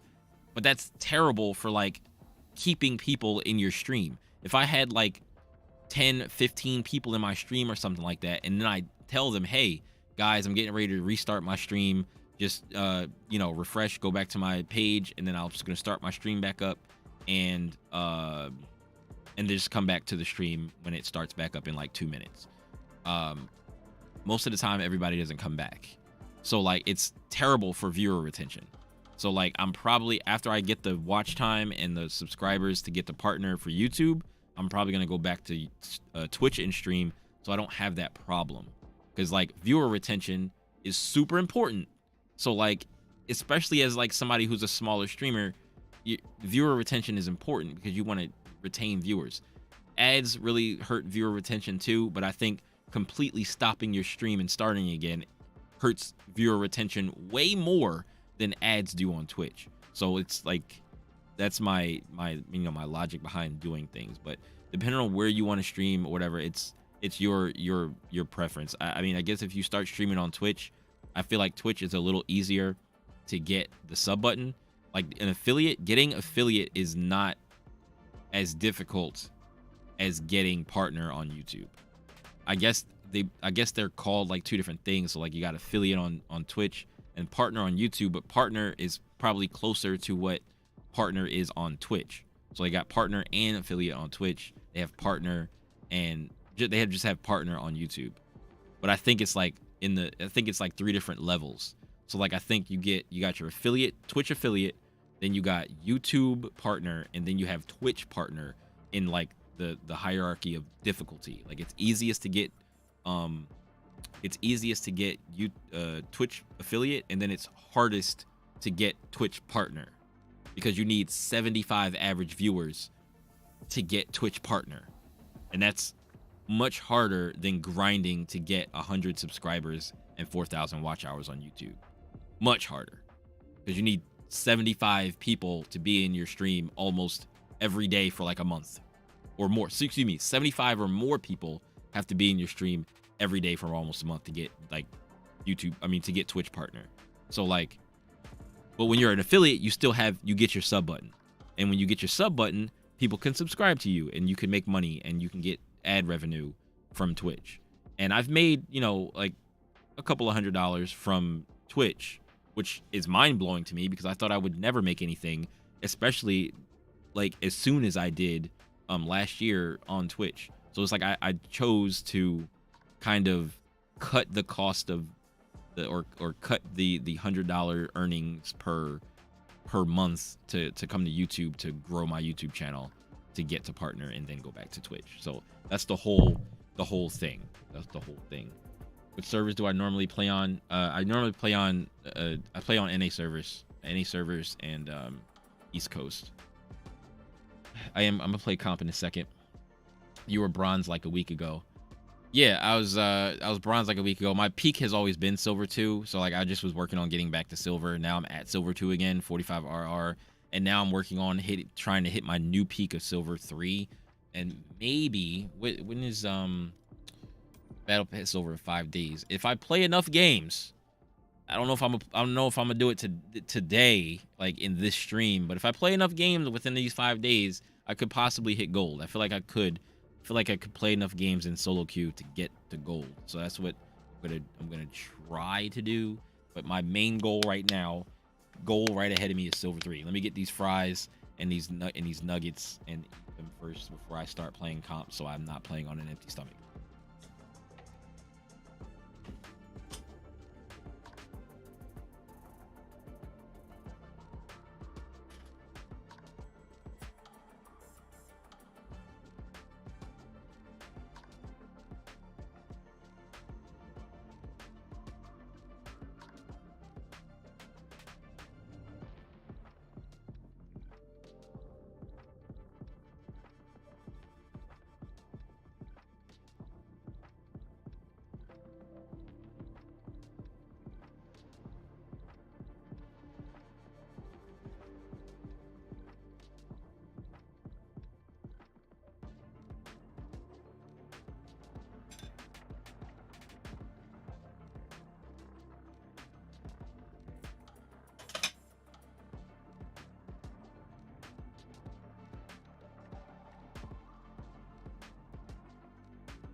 All right, pre-comp dinner. We got pre-comp dinner. We're gonna throw on a video real quick, watch a video together while I eat these fries and get ready for hitting silver 3. Thanks for the follow, guys. Silver is so easy to get out of. Yes, it's super easy to get out of if you're already better than a silver player. When you're silver, it's not easy to get out of. When you're already gold or plat or a diamond, it's very easy to get out of silver. When you're already that good, it's very easy to get out of the low ranks.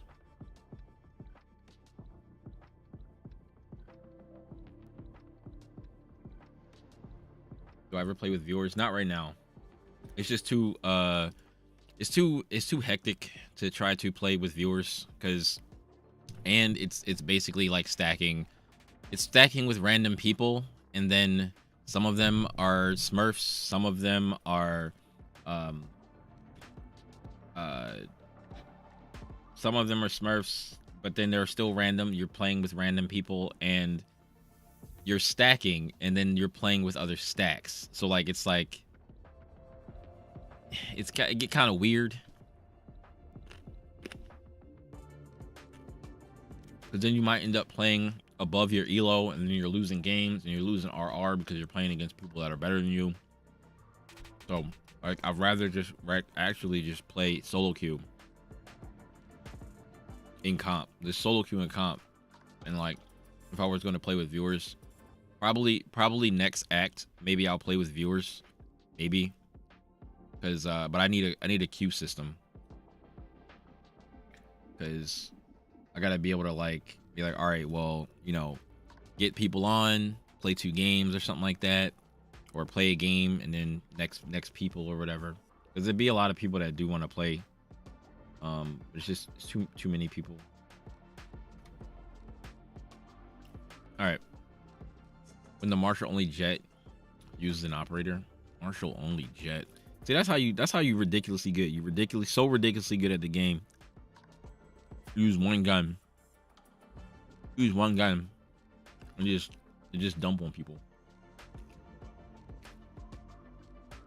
Yo, his thumbnails be ridiculous, bro. His thumbnails be absolutely insane. The faces that he goes through to make that. This YouTuber got scammed out of $250,000. Interesting. Wait, what's this one down here? I saw Phantom, but it's smooth, low sins. It's just him playing a game, a regular match. Solo is the move. Gotta learn on your own first. Yeah, I think so. Thanks for the gift, Momo. Appreciate it. I get that. 10 mans are where you should play with viewers, not comp. That makes sense. Yeah, that makes sense. I wish 10 mans. I wish the lobbies for Valorant were like Apex. Because in Apex, you can just throw the thing up on the screen and be like, connect, and just get in here, and then people will populate the lobby.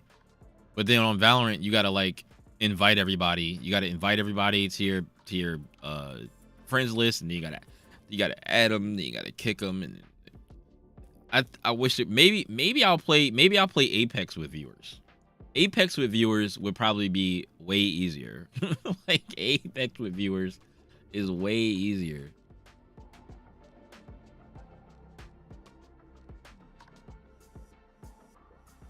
How to find your main on Apex Legends.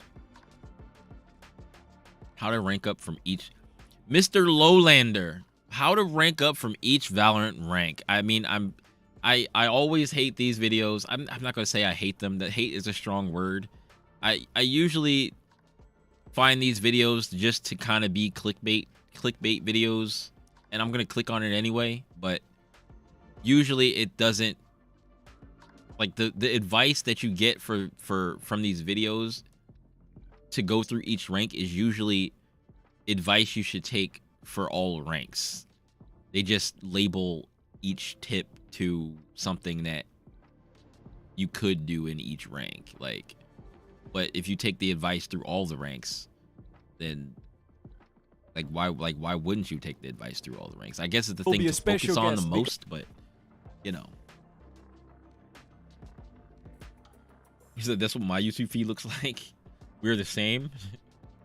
It's so easy for Apex to just give us lobby code, yeah. Because I never reach radio, so he's gonna explain how to reach that beautiful rank. Now sit back, relax, and let's talk about the first rank, Iron. If you got placed in Iron, you're probably relatively new to the game. When you want to escape this rank, you have to focus on only 3 things. Aim, movement, and map knowledge. Especially aim and movement are the most important factors to escape this rank. And honestly, if you get these 2 things under control, you could escape Iron without even using abilities. The reason I know that is because I actually taught my girlfriend to play Valorant, and she She got out of Iron but never used her abilities. So, how to practice these? Spike Rush and Deathmatch are Everybody's your not the same. In Deathmatch you'll get Remember way more that. duels than normally, so you'll train your aim a bit faster. And in Spike Rush you play more different maps, so you learn the maps and you practice your movement. That is good advice. So play some of these modes before Spike you Rush, hop into a competitive each day. Swift You play. immediately also did the warm-up. Swift play might be a bad Next up, idea, to be bronze. honest. How to escape this rank. Once you get comfortable with your aim, movement and People map too knowledge, high rank. it's time to learn the agents better. It's important to know what the abilities of your enemies are, what your own abilities are of course, and how to use them. In Iron you could get away by placing your Cypher Cam on the same spot every round. But now it's time to optimize display a bit. Learn different setups, pop flashes and maybe even some lineups. While of course still improving on your movement and aim. There are multiple ways to practice these mechanics. You could for example hop into a custom game and just trying some things out. Or of course watch YouTube videos or Twitch streams. But I see you're watching a video right now, so you're on the good path, my friend. I'm a strong believer that you could get to silver by just controlling these basics. If you want to escape silver however, it gets a bit more complicated. Instead of just learning the core This is me. This is for me right here. This is my advice.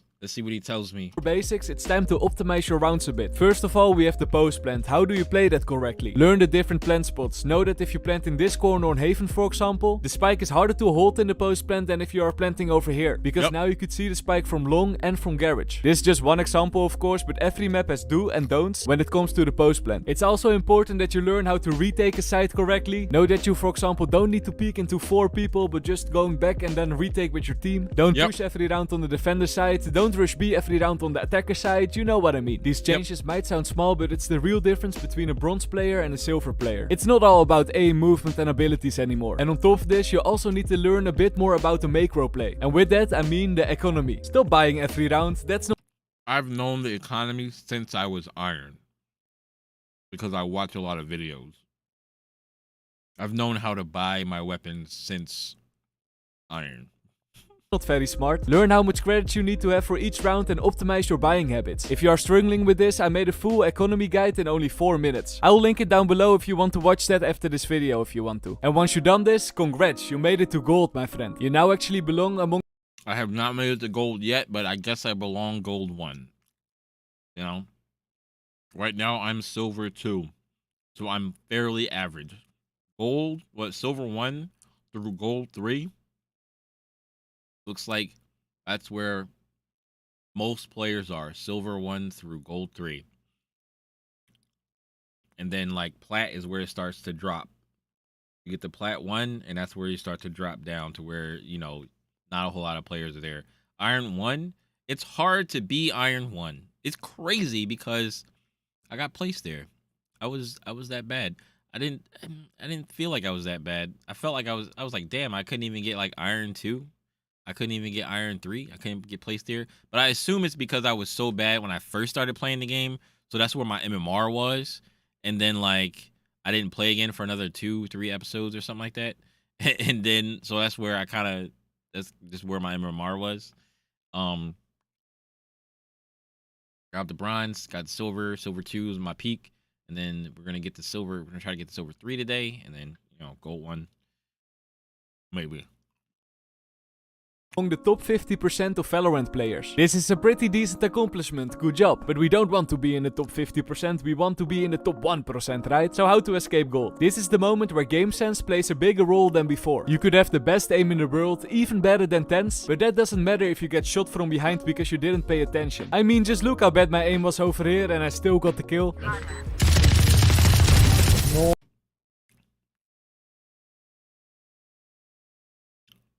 You heard what he said, right? You heard what he said. You heard what he said. He said that's how bad his aim was. And you're still able to get the plat, right? Still able to get the plat. Just bad aim. Doesn't matter. Game sense, right? But I think my aim is better than that. I think my aim is much better than that. Okay. Sadly, there isn't really a quick way to practice game sense. We have aim labs, but we don't have game sense labs. So to practice this, you just gotta play game sense labs. Competitive games. Another important aspect of getting out of gold is trying to decrease your agent pool. I know it's fun to play. The quickest way I feel like to increase your game sense is to make sure you remember why you died. You as soon as you die, you figure out, why did I die? Like, because it doesn't even take watching your games back to realize that. Like, sometimes it takes watching your games back to find some other things that you maybe didn't see, and maybe watching it while you're outside of actually making the decisions while you're doing it. Like, those things that will help. But as soon as you die, think about, why did I die? Did they see me? Like, did they see that? Was I peeking this thing? Was I too close to the wall? Did they see me? Did they? Am I doing the same play too often? Did they know I was gonna be there? Did they just make a read? Did they set me up for a loss because I kept doing the same thing? Like, there's so many things, but you just got to figure out why you died.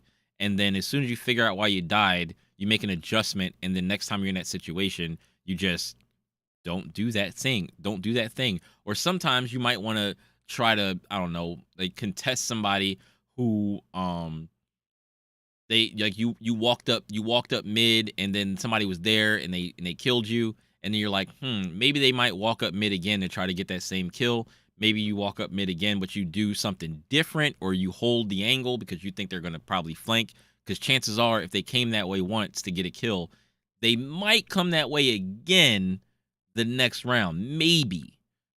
Based on being in low ranks, because people like to do the same exact thing over and over and over and over and over again. And if they don't pay attention to what they're doing, then, you know, maybe you can stay a step ahead of them, and you can punish them for trying to do the same thing a second time. So, like, it depends. A lot of different agents, but if you, for example, only played Fade for like 10 times and you played again. We said, wait. I got some chats here. Least and most favorite agent. My least favorite agent. My least favorite agent to play would probably be an agent that I don't play, which is Sage. If it was an agent, if I wanted to go for the meme route, it would be Reyna, because everybody always tells me to play Reyna, and I'm like, I suck with Reyna. I can't play Reyna, and everybody thinks that if I play Reyna, I'll just shoot up the leaderboard, but that's not how it works. So the reason why I say Sage is because I think Sage is a fairly boring agent to play. Reyna is also a boring agent to play if your aim is not goated.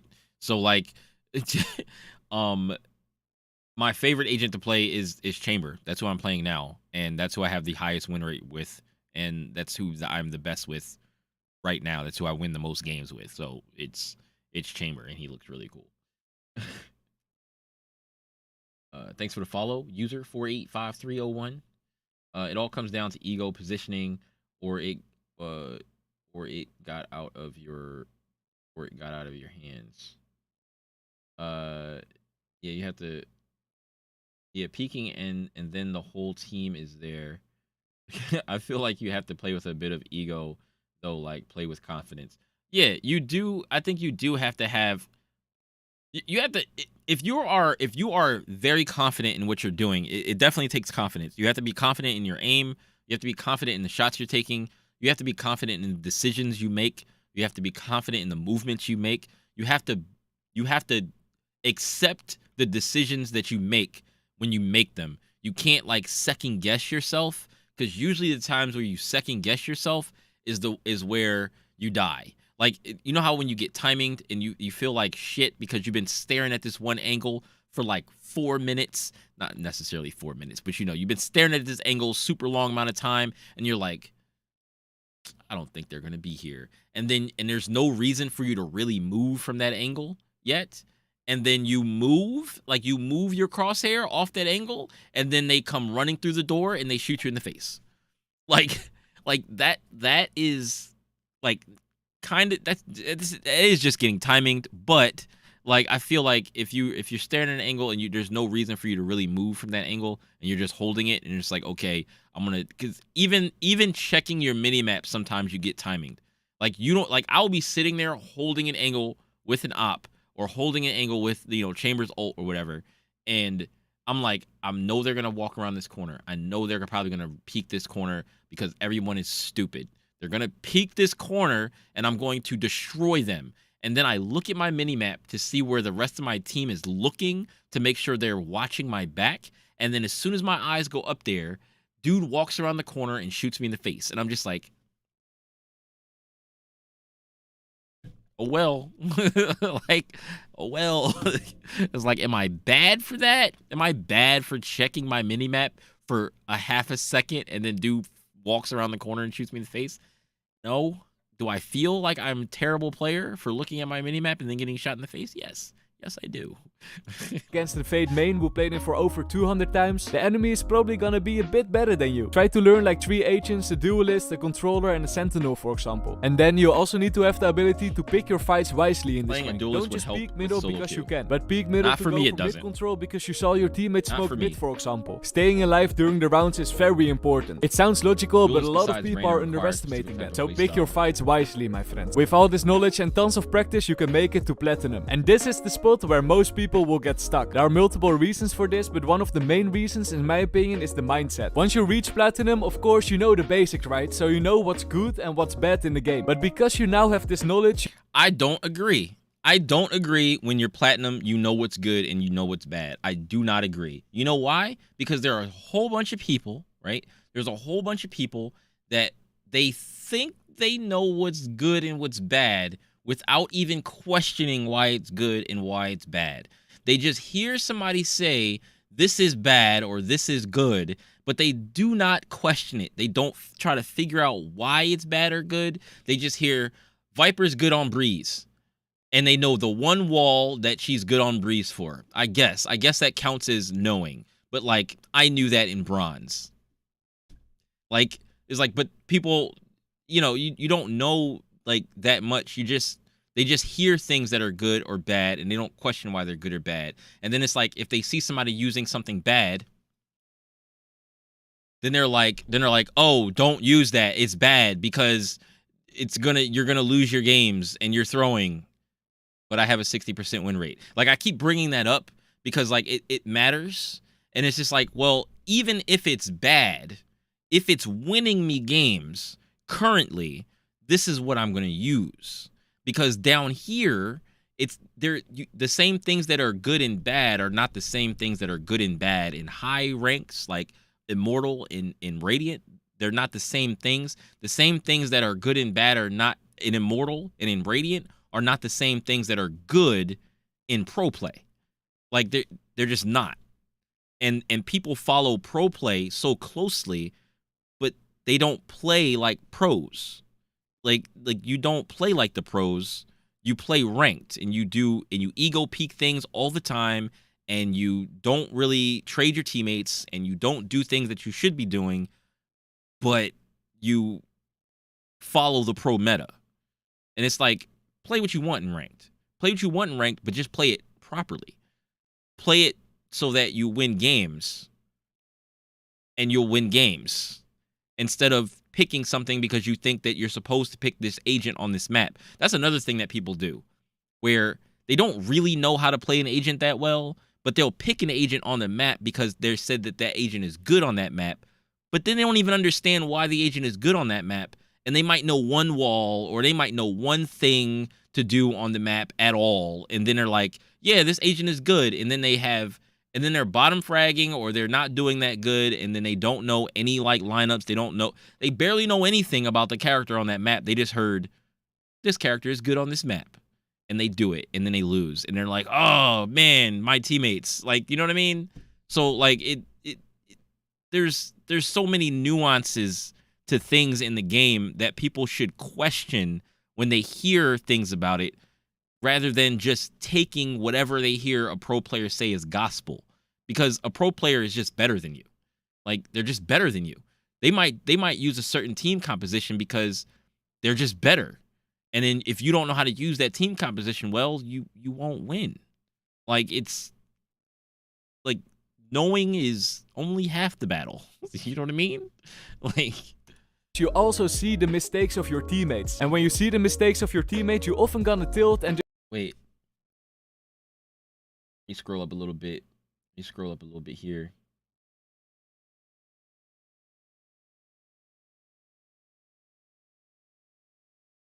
Reyna isn't good in higher elo. Yeah. Being ready and knowing when to check your rearview mirrors is a skill. Reyna is really good in higher. Oh, he said he isn't really good. They corrected themselves.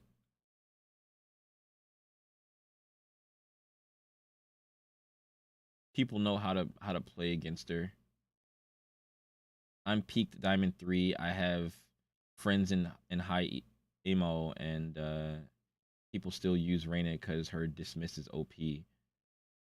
Dismiss is OP only when you get the kill.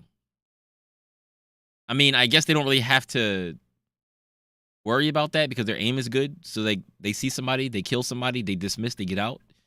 But like technically, like, I mean, I guess it's strong. I guess it's stronger. I guess it's stronger than Chambers teleport because I always get killed out of Chambers teleport sometimes. Even if I do teleport as soon as I take the shot, sometimes I just get killed. Like he might get shot in the legs or something because I think he disappears from the head down. Like he doesn't disappear all at one time. So like he still has a hitbox that can be hit even when his head starts to disappear.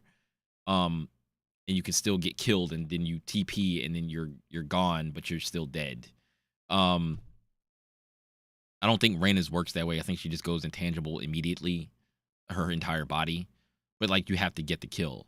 With Chamber, I feel like I can kind of do the same thing, except the only difference with Chamber is he can't gain information as he teleports. She gets to gain information like when she uses her dismiss. So she can kill somebody, she can dismiss, she can float around a corner and be like, "Oh, is there anybody there?" Or yes, there's somebody there, float back around the corner and then go back and then like pull her gun out and then get ready for the next fight, right? Especially if she's in ult, she gets to heal too. So like, and she has a faster fire rate. So like it's super annoying. I get it. But you have to get the kill. Like that's the only thing. She's only OP when you can get the kills confidently. If you're not a confident player, or if you're not an aggressive player, or if your aim is not on point, then you shouldn't be playing Reyna.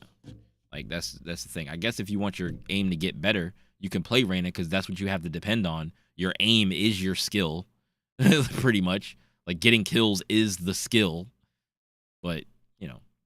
Just blame it on your team. This is also the reason that most people think that whoa.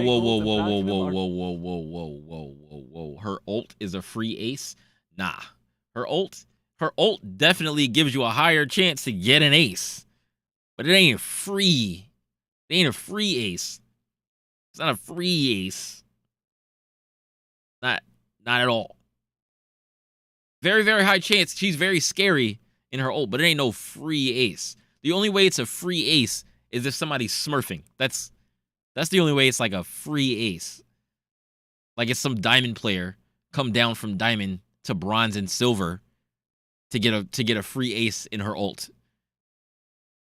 Diamond players acing diamond players? Probably not. Sometimes yes, but probably not. Not free. Not free anyway. Lower elo people don't even shoot her eye blinds. Yeah, the problem with her eye, right, is sometimes I want to shoot the eye when I see the eye, right?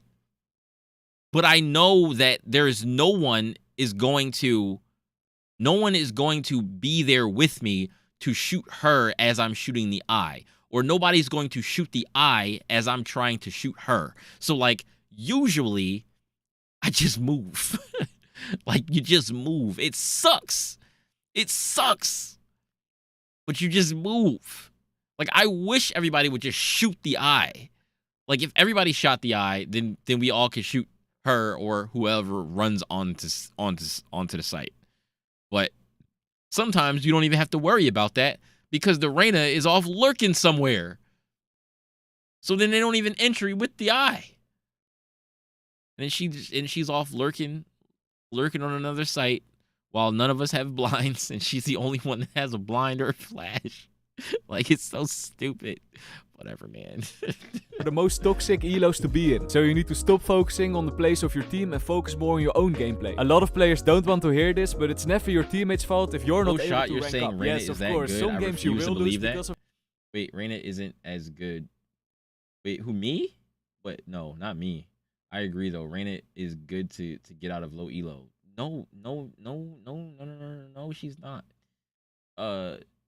She's only good to get out of low elo if you're already better.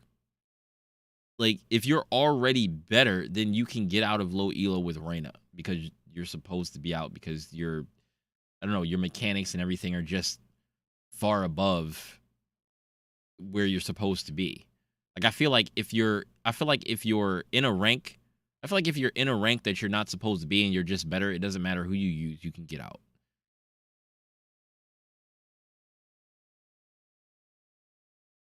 Reyna is easier to learn. Reyna is not easier to learn. I'd rather have abilities to learn to make it easier for me to get the kills. Like, I'd rather have the information. I'd rather have the flashes. I'd rather have like shit like that. Like, I'd rather have a flash that I can throw and literally blind someone and they can't look away or shoot it out of the air. I'd rather have that. I'd rather have that. I mean, I know people don't shoot Reyna's eye, but like they just, you can't, like, say for instance, like, I'd rather use Phoenix. I'd rather use Phoenix over Reyna. Like, to be able to just throw this super fast flash and like it goes around the corner, flash, and then like you run in and people are just like, and then you shoot them and they die, right? Like, I'd rather play Phoenix. And Phoenix can heal without getting a kill. I don't know how much he can heal, but he can heal without getting a kill. So like, Phoenix can Reyna, but it's better. Well, not like Phoenix can Reyna. Phoenix can kind of Reyna. His ult isn't like crazy like her ult, but he gets a second life. Like, he gets a second life. You ult, and then you run in, or you ult, you flash in, and you get a kill, maybe get another kill, possibly, and then you get shot, you go back, and then you can go in again? Phoenix is kind of crazy. Reyna forces you to just gunfight. That's true, but I don't want to do that. I don't want to just gunfight. Who's the best agent for trash bronze players? Asking for a friend. Well, I was a trash bronze player last week, and I played Chamber, but everyone would tell you not to play Chamber. I'm not encouraging you play Chamber because people say that he's the worst character in the game, and I can believe that he's the worst character in the meta, quote unquote. I can believe that, but he works for me. So I think a Sentinel and watching your team's ass is, to me, the best for trash bronze players. Don't believe the hype. Don't believe the hype. He said trash bronze players. If I'm a trash bronze player, if I was a trash bronze player last week, and you saw me playing Reyna, I don't know if you was here for it, but you saw me playing Reyna. It's bad. It's bad.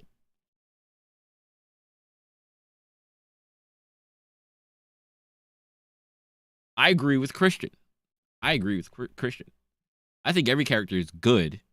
I think there are some characters that are better suited for, maybe certain things than others. But we don't know that down here in bronze and silver. I'm going to say we because I could not sit here and tell you what characters were good on what maps. I couldn't tell you. I play Chamber on every map, and I just figure out how to make it work. Right? I don't feel like I don't feel like I'm held back by a certain map when I'm playing Chamber. I really don't. I feel like I can win on any map if my team is working together. I don't ever feel like I'm held back by specific things on a map or specific areas on a map, they may be harder to hold by himself, but if you're working as a team, then you shouldn't really have an issue. But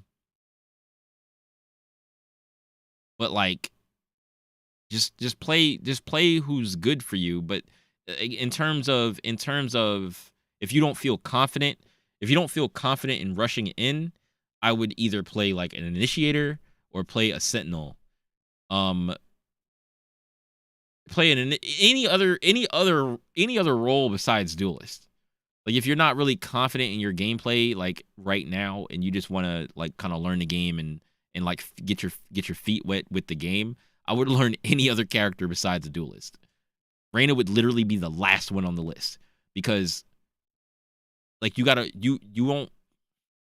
don't get anything unless you get kills. And if you're not confident, you're not getting kills. And if you're not getting kills, you're not doing anything with Reyna and you're going to be bottom frag. You're going to be a bottom frag Reyna and everyone's going to hate you. Just letting you know. That's how it is.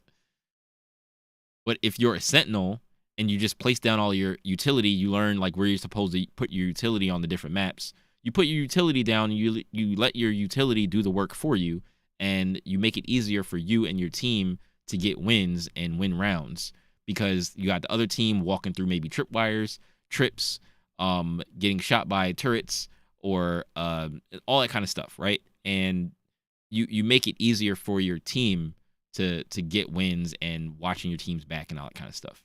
And then if you're a smoke character, learn how to set up your smokes, blocking off the proper lines of sight, so that your team can entry better, easier, like. Making it easier for your team to win is probably what you should do if you're not super confident in, gunfighting right off the bat. Like, and then what you do is you make sure that you stick close to teammates that are confident so that if they die, you can get the trade. You know what I mean? Like, that's what I think. That's what my advice would be for people who aren't that confident. That will help you be a little bit more confident. That's not how Valorant works. There are certain maps that are better suited for certain agents. No, I get that. There's metas in everything. There's metas in everything. There's characters that are better on certain maps. I understand that. But what I'm saying is at lower ranks, people do not know how, like, what it means. Like we don't know the specifics about different agents on different maps, right? We just play the agents that we know how to play, and we try to play them to the best of our ability. But like as you play more and maybe if you watch more like videos of people playing, maybe, or you ask people and it's like, okay, well, this character doesn't do that well on this map. Why? Because of very specific things. But it's not like you can't make it work. Because I remember Breach, and like specifically in pro play, Breach had a super low pick rate. It was an absurdly low pick rate, and he was only good on like one map. And I'm like, that can't be true for ranked.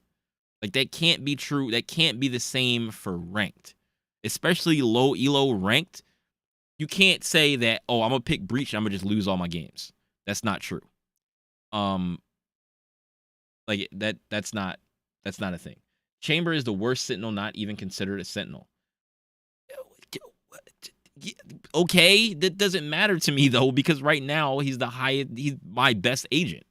Like, and I haven't even played him that long. Like, he's my third most played agent, and I have the best win rate with him. In lower elo, you just hope for competent teammates. This is true. I much rather have competent teammates playing a fucked up comp than having a bunch of people that don't know what they're doing playing meta agents.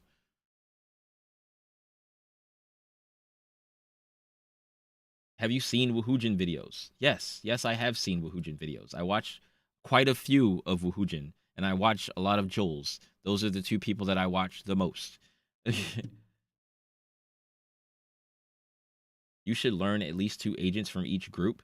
I comfortably play 5 agents, and all of them are in different groups. I play Fade, Breach, that are initiators. I play Yoru, duelist. I play Astra as a smoker, a controller, and I play now I play Chamber as Sentinel. Like I have characters from all groups. Now, when I learn to play a character, I don't hip hop and skip between different characters in the same act. When I learn to play a character, I usually stick with that character, that 1 or 2 characters. Like I'll have a main that I'm playing, and then I'll have like a sub character that I'm playing that act, and I'll just play that one character the entire act, the whole act, so that I can learn and get better with that character.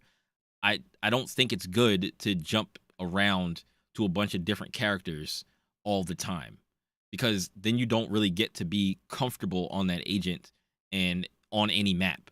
Like you'll be playing an agent that you don't play that often because maybe you don't get that map that often, and then you'll play that agent on that map and you'll do like shit because you'll forget certain stuff because you haven't played it often.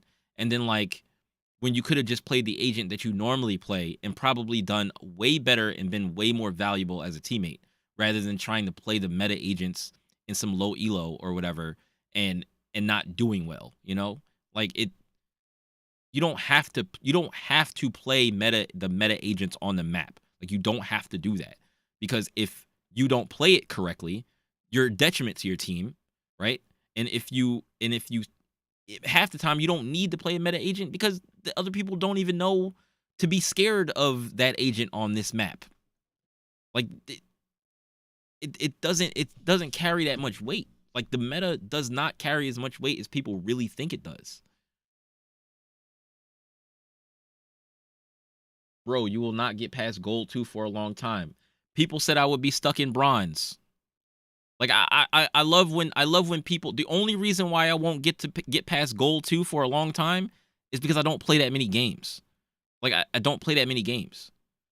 People would really be sitting here playing the game, and it's the only game they play. They grind the game every day. They have thousands of hours in the game. And then, yeah, like if those people are stuck not getting the gold 2, whatever. But people, you don't even know me, and you're like, yo, you're not gonna get past gold 2. Who knows? I might be at gold 1 by the end of this act. And then for a long time, what's a long time? Because people said I was silver for four days after I hit silver. People were like, oh, you still in silver? And it's like, because I'm actually silver. Like, I'm actually silver. People be smurfing in these ranks talking about man, silver is easy. Yeah, because you diamond already. Like, what the fuck? Like, what the fuck? Of your team, but in the long term, it's not their fault. On the other hand, you also need to deal with teammates being toxic on you. So you need to create the right mindset, broskies. But that's not everything. To get out of Platinum, teamwork is also so important. In Gold and below, for sure you could get some 1v1 fights easy peasy. But in Platinum, you need to start making crossfires and things like that. Like in Platinum, you need to start making crossfires. I've been trying to make crossfires since Bronze. I've been trying to get people to crossfire with me. It'd be super obvious, super easy, obvious situations to crossfire. And I'm like, hey, hold cross with me. Hold cross with me. And then they're like, I gotta peek it. And then they die. And I'm just like, all you had to do was stand there and do nothing. All you had to do is stand there and look at me. Dude would have walked through the door, and either he would have looked at you and I'd have killed him, or he would have looked at me and you would have killed him. He had to come through the door. We're looking at the spike is right there. He's only him left. We know where he's at. All you got to do is stand there, not do anything. He literally has to walk past us. We have to do nothing. And you go peek him. Or we got Spike, the times where we have Spike down on the ground, team is looking at it, and the team splits up and goes off to give the other person the 1v1s. You love it. You gotta love it. But then people are sitting here constantly telling me, oh, it's because you play Chamber that you're losing games or losing rounds. If it's because you're playing Chamber. Well, no, it's because it's very hard to get people to work together in certain games, and it's very hard to win games when people don't talk to each other or don't even try to listen to comms or use teamwork at all. That's most of the reasons why I end up losing matches. Most of the reason. Usually when I lose a match, no one's talking to each other. When I win matches, people are usually talking to each other. Usually. Not all the time, but usually. At least sometimes through the match, right? Like, and even if they're not giving valid comms, they're like busting it up with each other and we're laughing and having a good time, or people are joking and shit like that. But at least they're talking, bonding, being a team, working together.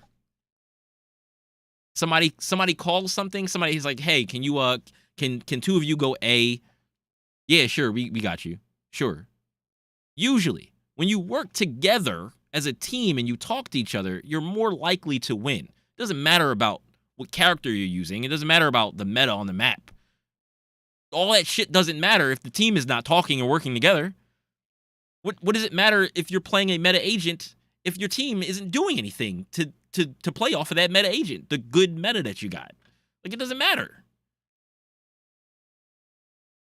Round, we knew that the last enemy was in the defender spawn, and in a 4 versus 2, a lot of people will get feel like it right now. Lower elos, but we didn't do that and went for the crossfire. So if the enemies were to push onto the side, he maybe could kill one of us, but not both of us. One enemy remaining. And of course, where I your want to see teammate some dies, gameplay. always try All to right, get we'll a stick refund. around. I'm gonna Don't be let them playing. die I'm for gonna be nothing. playing So, some matches right after easy this. peasy. You managed to Right do after this everything match. and you're diamond now. What's next? This is the point where Right after this consistency starts video, to I be mean. very important. Some games you'll be playing a bit better than other games, but if you want to go from diamond to ascendant, you need to be on your top game every game. This is for all the diamond smurfs. This is for all the diamond smurfs down in silver, because they can't get out of their own rank and they're worrying about everybody else and telling everybody else what to do. This is for y'all. So listen up. Now, what's next? This is the Diamond. point where consistency starts to be very important. Some games you'll be playing a bit better than other games, but if you want to go from diamond to ascendant, you need to be on your top game every game, my friend. This starts with doing at least a warm-up before. Yeah, be on the top of your game every game. Not coming down to silver to warm up. Don't do that. Top of your game every game. Warm up. I warm up before every one of my games. I'm not diamond yet. I warm up before every game. I go into a death match at least and warm up my aim before I go into matches. That's what I do. Before you hop into a game. The OG people who follow this channel longer know that I absolutely hate warm-ups. So normally I don't do them, but during the Road to Ascendant series, if I reach the high diamond ranks, I always do my warm-ups. Otherwise I will just instantly lose the first game every day. And that's not good, my friend, so warm-up, very important. Another tip about consistency is that you should never play on tilt. Imagine that you win a game on a day and then lose 2 games back to back. What a lot of people will do is try to play another game just to get that RR you lost back. But this is not the right mindset. If you're on a loss streak, sometimes it's better to just take a break, do this for like... I do this. I'm not diamond. I'm not diamond yet. I do this. Like, it's crazy. It's crazy that, like, I watch these tip videos, right? And then, like, all of the tips up to where I am at silver, it's like, oh, yeah, obviously. And then you get past silver, right? And all the stuff past silver, I do already. So, like, this is the reason why I said I don't necessarily like these things, because it's like, it's not like if you just follow these tips, right, you'll just hop right on up to the highest ranks. That's not how it works. Like, it takes a lot of time and effort and playing a lot of games. So I don't play that many games. I just saw how much time I have on my main account in Valorant. Now, I don't even have to say on my main account, because my alt account, all I've done on my alt account is get that account to level 20 and then play like I think I played like a handful of comp matches on that account. Like, I didn't even really spend a lot of time on that account. That was back when I was bronze 2.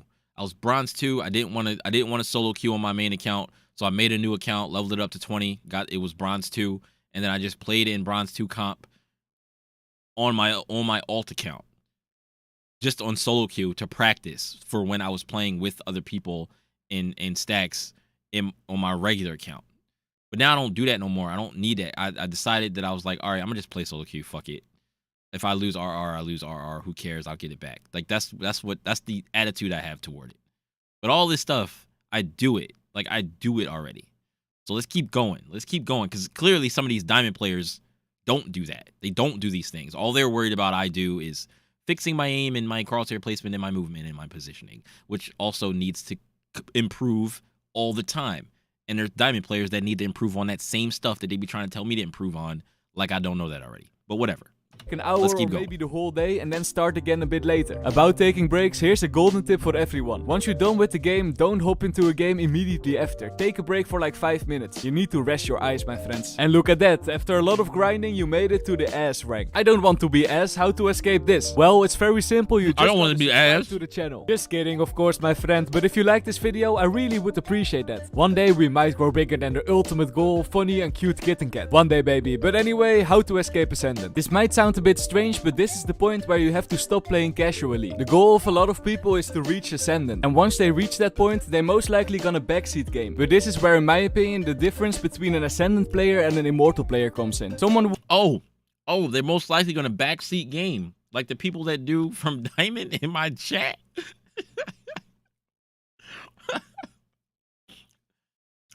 Watching tip videos only help new players. I would not believe that, because if that was true, they wouldn't make tip videos for all the way up through Ascendant and Immortal. There would be no tips. There would be no tips for Ascendant and Immortal. There would be no tips for Diamond and Plat. There would only be tips for like Iron and Bronze and maybe Silver. Those would be the only tip videos. But they take the tip videos all the way up and through all of the ranks, because clearly there's a lot of people that maybe don't take the game as seriously until they hit like Ascendant or whatever, because he's like, oh, you got to stop playing the game casually if you want to actually get into the higher rank. If you want to get to Immortal, you can't be playing it casually. You got to really try, right? And the crazy part is I'm really trying, right? I'm really trying, but I guess I'm technically playing casually because I don't play that many games. So if I were to actually hunker down and just play a shitload of games, I would probably be higher. But I play other stuff. So technically, I guess I do play casually, right? So if I could, so technically I should at least be able to hit Ascendant if I just keep playing every episode, every act like I'm playing it now, and eventually I'll hit Ascendant. But if I really, really wanted to just not play anything else and just play Valorant, and maybe even take a break from just making content and stop streaming, if I were just only play Valorant, I probably would be a higher rank than I am now. But right now, I'm on the climb, but it's just slower, right? It's slower because I do other stuff, you know? And then it's like, people be telling other people to touch grass, and it's like, I'm about to start telling these diamond players to touch grass. Like, I'm about to start telling them to touch grass, because I'll be touching grass. I guess they don't. That's why I'm silver. So all the silver players and below, they the ones that touch grass. All the people above that, they don't touch grass. Go do something with your life, right? Like that's what I feel like I be wanting to tell some of these people, yo.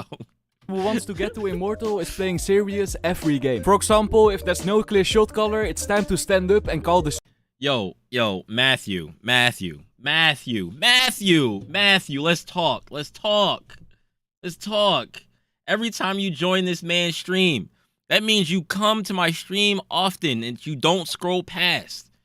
But you sit here and say it's an excuse of why I'm not getting out of silver.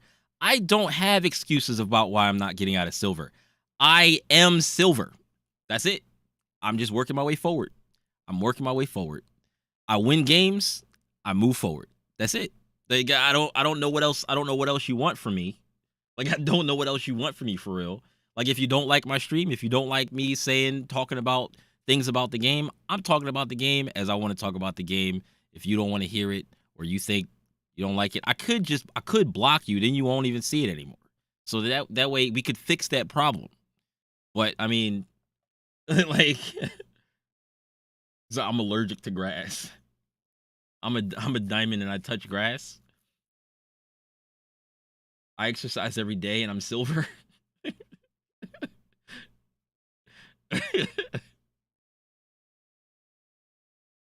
He usually talks more than he plays the game. But yeah, I do. And I'm allowed to do that. Cause sometimes just game after game after game, sometimes it gets boring. And sometimes, I want to make some other content. I want to do something else, because that's what everybody does. Everybody literally just, when they stream a game, that's all they do. They just sit there and they just play the game. And I'm sure there are plenty of people that are streaming Valorant for you to watch play Valorant if you want to watch somebody play Valorant. Like, you know what I mean? Like to talk about stuff and do some other things. What am I eating? I made some fries. Put some fries in the air fryer. Put some salt and some Old Bay on them. Sprayed them with some avocado oil, and had some chicken nugget strip things from the freezer. Air fried them, and ate some of those because I was hungry.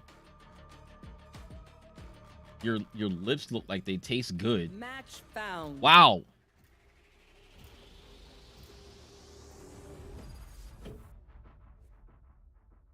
Silver was the toughest to climb out of, in my opinion. The skill gap is huge. Well, apparently there are a lot of Smurfs, and that's what we were watching earlier. There is a ton of Smurfs in silver and gold.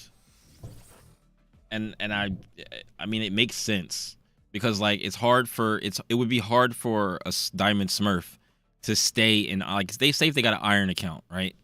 If they got an iron account or they got a bronze account, it would be very difficult for a diamond player or higher to stay in those ranks. So they probably get pushed up to silver or gold pretty fast, like especially from iron to silver. Maybe pushed up to silver 3 really fast, like if they're not like holding back, I guess. Because even when I was playing in iron 3, because what happened was the rank reset, they put me in bronze 1 and I was at silver 1. And they put me in bronze 1, and then, like, I think, I had a couple of bad games, people leavers, whatever, and I dropped into iron 3. So then once I won a game in iron 3, and it gave me like 40-something points. I had never gotten 40-something points. And then after that, I think I hit bronze 1, and then when I was in bronze 1, I won another game in bronze 1, and it gave me 40 points again. And I was like, well, shit, I guess I don't belong down there. So, like, for a diamond player to be in iron, they will probably get pushed up to silver so fast, and then, like, or gold so fast. So, like, that's where they kind of sit. Like, if they have, like, Smurf accounts, they probably just sit in silver and gold, and then, like, maybe get pushed out of silver and golds, like, if they play too hard or they try too much or some shit. You know what I mean? If you're duoing or solo queuing, you won't find Smurfs a lot. I don't know. I mean, maybe not a lot, but they still exist. It's people that have like freaking tons of accounts, man. We was watching a video earlier today about Smurfing, and Eggwick was interviewing a Smurf, and the dude was talking about why he Smurfs and stuff like that, and he had like 20 accounts. And it wasn't necessarily all his accounts. Like, it was just like him smurfing on his friends' accounts, and all that kind of stuff. So, like, it could be people playing on other people's accounts who are higher rank that are trying to push them out of another rank. So they could be like a bronze player or a silver player purposely playing on their account because, like, they want to get them to another rank. They boost them pretty much. And then there's like, what did he say he used to do for his friends? His friends would want to get the Radianite from the Battle Pass, but didn't really have a lot of time to grind the whole Battle Pass. So he would just play on his friends' accounts so that he would grind the Battle Pass for them, and also he would rank them up. So, like, he was able to use their account as a Smurf account, and they were able to get the Radianite and a higher rank. Like, there's just so many reasons people just Smurf. Like, any little reason. It's like drugs. Like, people just Smurf. Like, people just Smurf for all types of reasons.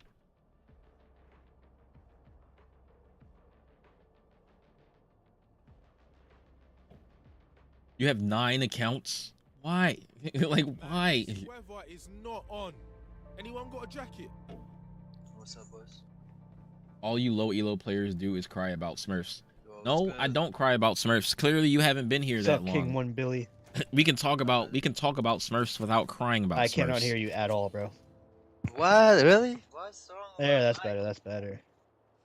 I have like 10 plus, but most are friends accounts. I've been trying to fix everybody. So like that's what I'm saying, yo. Like, but like why? Like why? Okay. Why have all the accounts? Anyway, let me focus. Let me focus on the game. Don't pick, okay? Just hold right there. Why keep they coming? But why'd you do that? We making picks, right? No, we wanted to push. Okay, there's like 3 here. I choose to play solo queue. I have people that I play with, but I'm choosing to play solo queue right now. All right, let's go ahead. Yo. Here. Gotta go. Hawk out. Should I just stay here and watch tank? That works. I'll just stay here and watch tank. Oh my Right, god. We're supposed to go deeper. One tank dead. I'm gonna try to push him. Trap destroyed. One Just enemy hide. I'm remaining. going behind him. Let me get knife kill. Let you get knife kill. Where are you? We just started the match, bro. Why is he AFK? It's already like it's comp. It's round 1.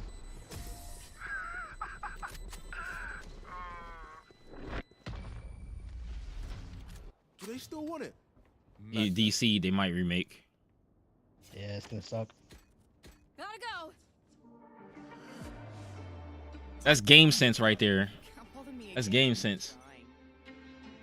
No, you can't join on your Smurf for one game. We just talked about we just been talking about how smurfing is a problem, and I just don't want to deal with that shit anymore. It's like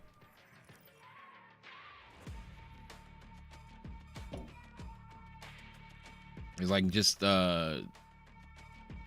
adding to the problem.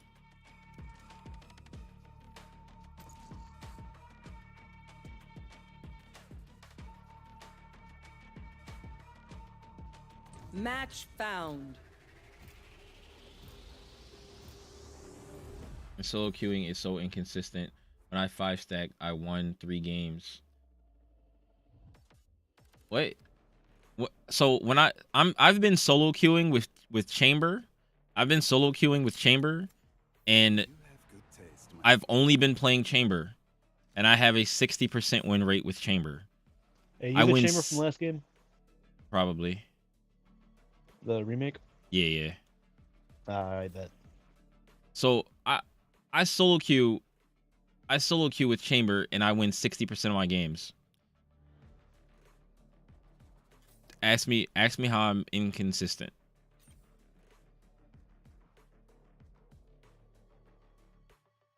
You solo queue in Chamber, only Chamber and Silver.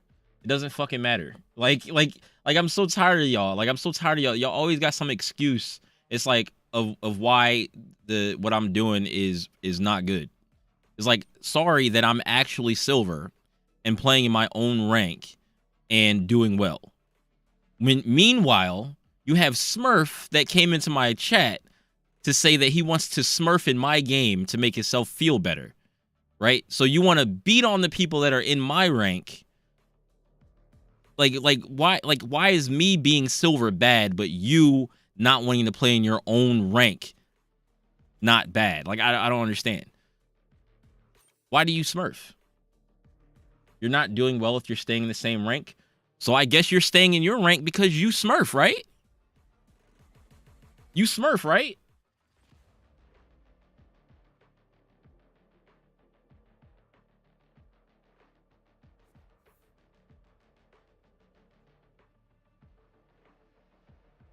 It's the Smurfs. It's always the high rank Smurfs. And it's like, okay, so what's your rank? What's your rank?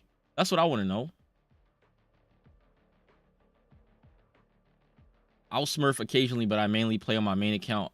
and I go up the ranks. What is your rank now? What is your peak rank? I know, Sage. It better be Radiant. But it's a gunfight, so no. It better be Radiant. Because if you're not Radiant, that means you're stuck somewhere.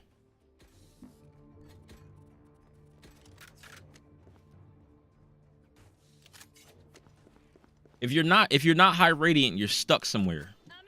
So don't ever talk about anybody being stuck. It doesn't matter what rank they are. Talking about they're stuck. Don't talk about nobody being stuck if you're stuck somewhere and you're not high Radiant. Because you're on top of being stuck somewhere, you're smurfing in a lower rank.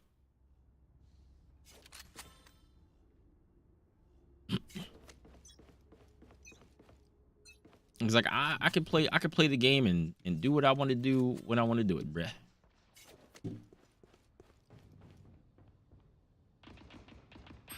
Many enemies say.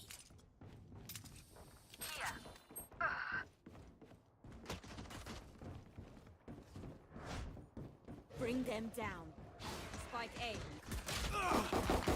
Goodbye. Reloading. Yo, he got lit the fuck up. Reloading. You gotta heal. You gotta heal, Sage. Healing you. Thank you. Oh, they're rotating. Someone stay A though. I'll stay A. I'll stay.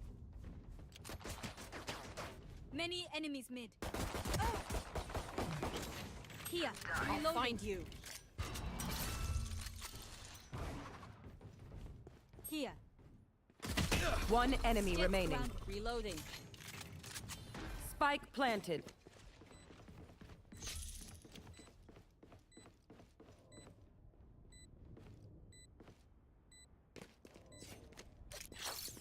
That's a good spot.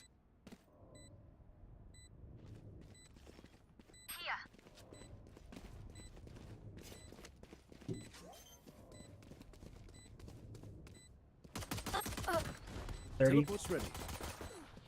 They didn't actually think that would work. Let's go, team. Nice. These guns we use are okay, There. but I will also bring my own. No offense.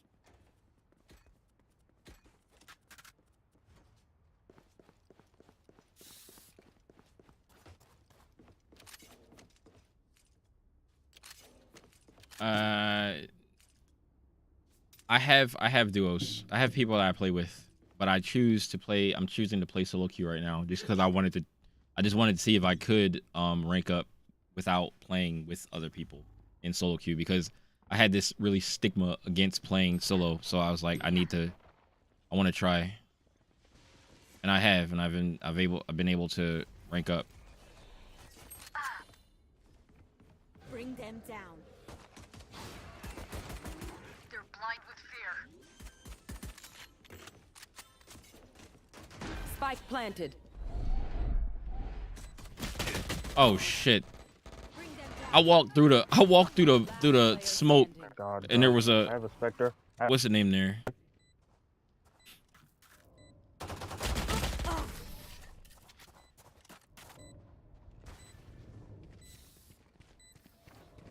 Their phoenix shines on the outside, but within, I feel his doubt.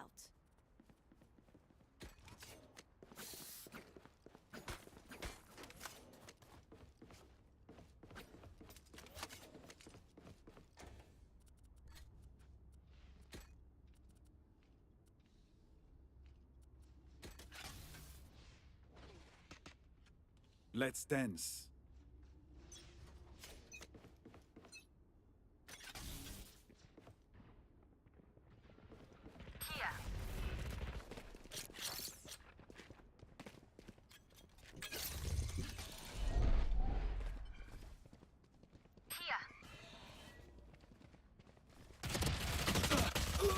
Wait, where did she go? Where did she go? I thought she was standing right next to me. Spike planted.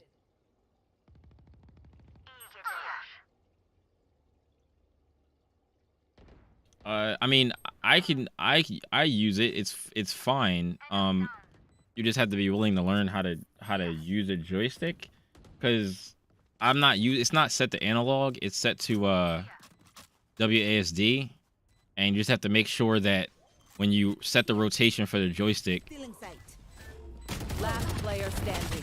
when you set the rotation for the joystick, that your whatever you think is forward, left, right, and back is how the joystick is oriented.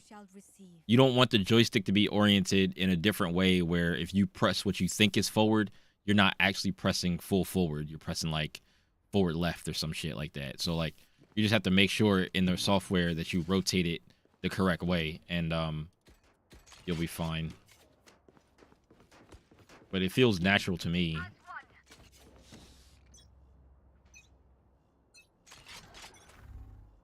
Where are you? Watch out!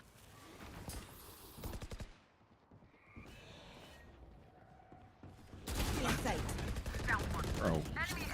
Many enemies say. Cutting their vision. Parasite. My ult ready. Bring them down. Train harder.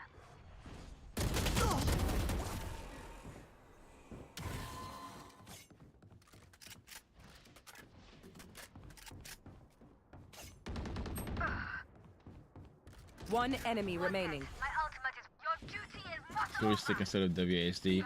I mean, a joystick is set to WASD. Spike planted. It still moves like WASD. It's just not a button.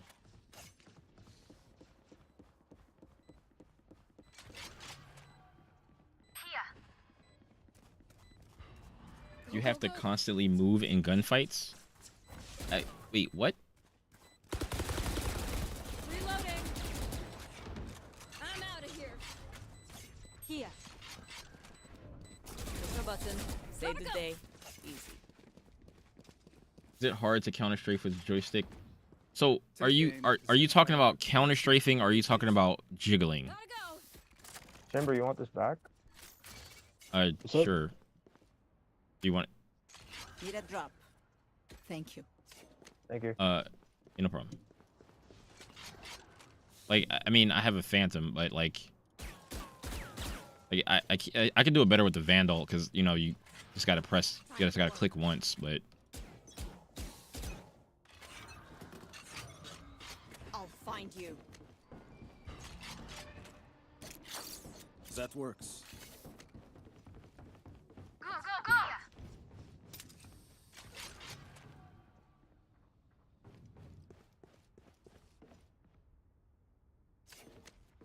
Bring them down.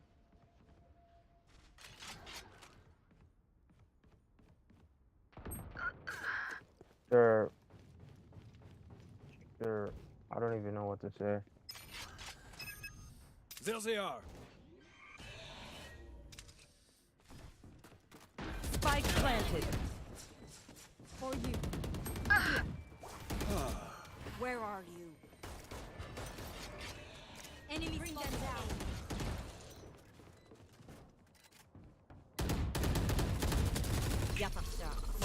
Oh God, he's on ropes. Player standing.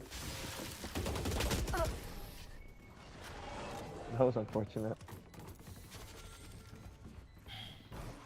They have courage, but no one is immune to fear.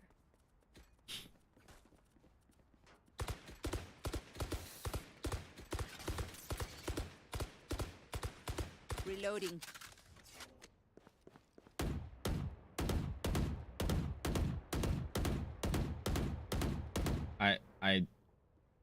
I know that. We go.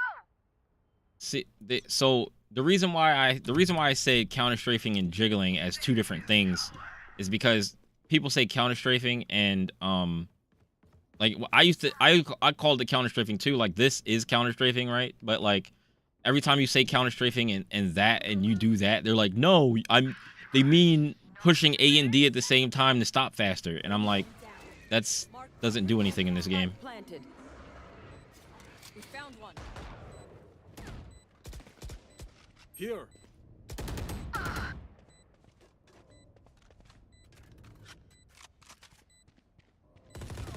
Oh, they'll disappoint me. Joke's over. You're dead. See nothing. Where are we? Last player standing.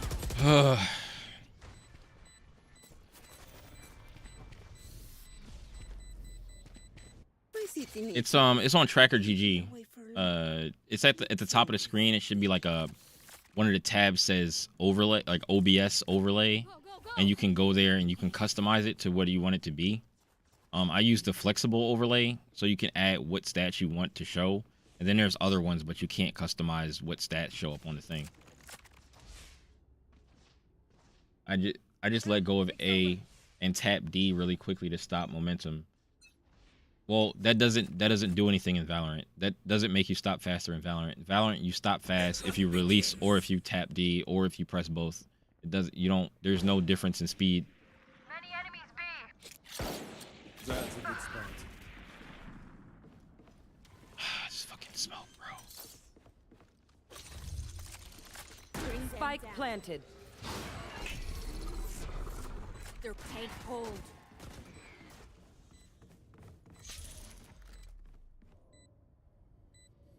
Here. Enemy spotted B. Get back. Enemy spotted B. I'll find you. Marked 1. Marked 2. Bring them down. I have teleports ready. Last player My ult standing. is ready. One enemy remaining. I didn't mean to hit that. Less than ideal. I hit my ult button by accident. Fuck. It's all good. Okay. It's okay. Please stay alive. I hate making new friends.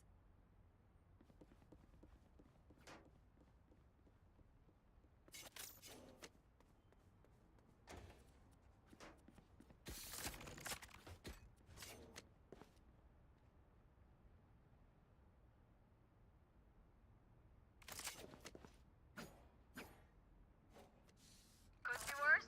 Could be better. No, not right now. I don't earn viewers right now. Marked 4.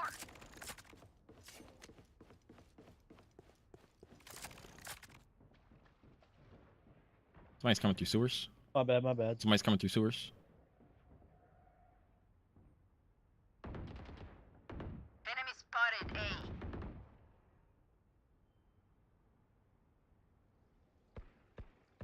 You will not kill my allies. Enemy Removed. Here. Enemy spotted A. Rotating, rotating.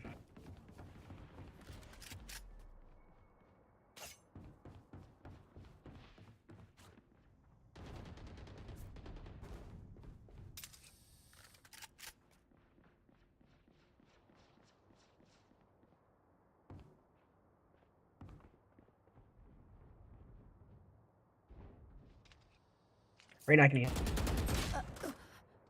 They're actually going back to that. Spike down A. Spikes here. 30 seconds left. here.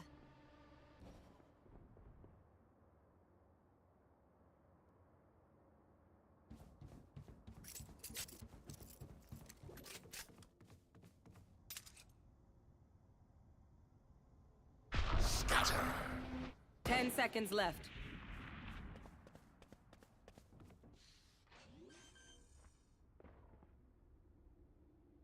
Spike planted. Omen killed. Here. One enemy remaining. Here. Up on spike. Defuse the spike. I'll find you. Wall She's raised. not there. She's not there. She is there. She is there. Dang. Push a button. What a That's so called sad. out, That's yo. sad. Called out. My man said he's not there. And now if that sage wouldn't have put the wall there, if the sage wouldn't have put the wall there because the dude was like, he's not there, Need a drop. they might have got opt. Thank you. Like if you don't know, then You don't know.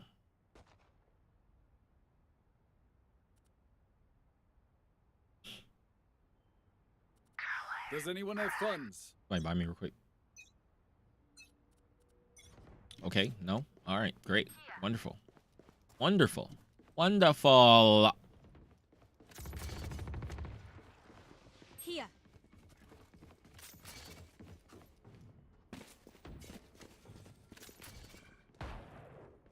Enemy spotted B. We'll catch them. Enemy B. Here. Night. My ult is ready. Phoenix 105. Nightmare. Good attempt. Reloading.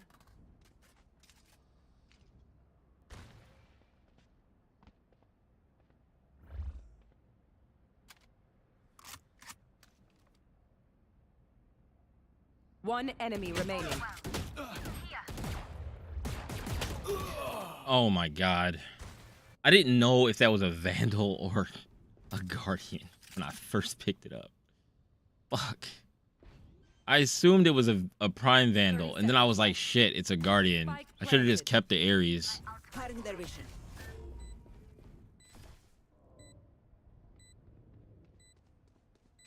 That's the only reason why I even looked down. Blasphemous.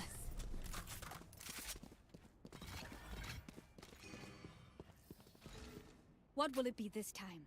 Have any patterns emerged yet? No one can aim in silver. Oh, really? I beg to differ. Gotta go.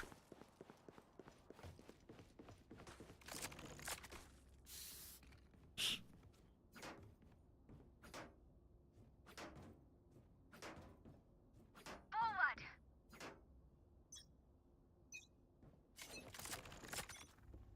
Where are you? Most silver spray and play, which is why they get hard stuck. I mean, this is not necessarily wrong, but Bring them down. Get out of my way. Take this.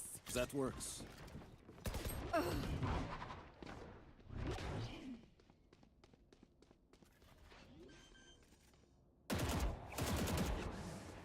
Spike planted.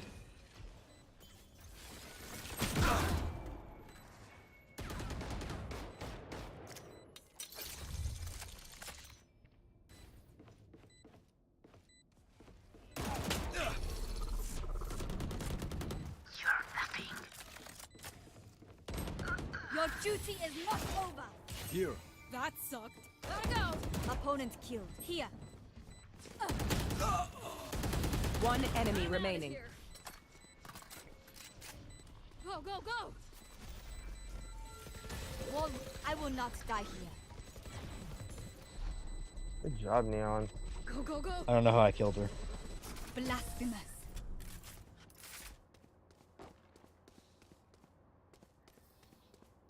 Fight till the end, no matter what.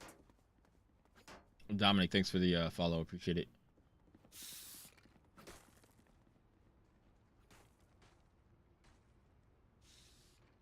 Bath. Do you know what my crosshair placement used to look like? Let me tell you why this is what my crosshair placement used to look like when I play. This is what it used to look like. I used to do this. I used to do this all day, all the time. You know what it did? You know what I did? I worked on my crosshair placement. I got better at it. It still needs to get better. And over time, it will get better. You don't have to tell me or anyone else probably in silver or above that they need to work on crosshair placement. But they probably know it already. They just probably aren't that good at it. Some people definitely don't, because there are definitely some people that are in this rank that still do this. So here. One's like in their spawn. Son of a bitch, man. They're blind with fear. Still in sight. Stats don't matter for real. Shit can get in your head. The stats don't matter actually.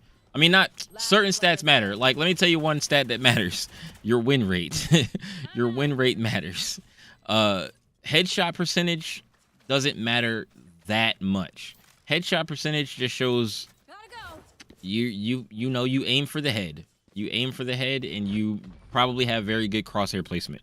I think you're supposed to, well, I hear you're supposed to aim to have at least 20% headshot the overall, and like mine is like 18 and I'm like silver. There are people with much less than that in this rank and in lower ranks. So thank you.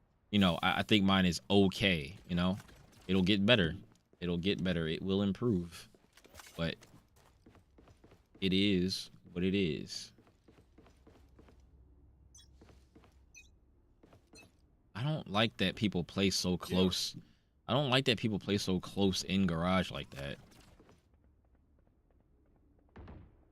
Somebody mid.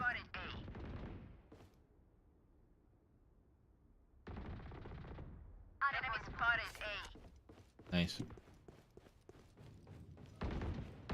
Reloading.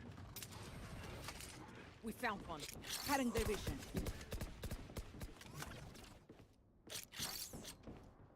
That's a good start.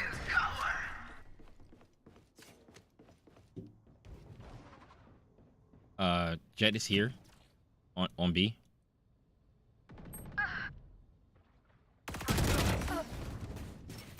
Spike down. Reyna is in vents. Reyna is in vents. With an Odin. Joke's over. You're dead.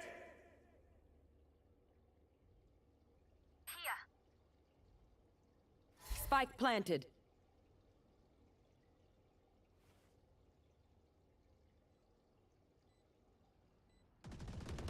Satisfying.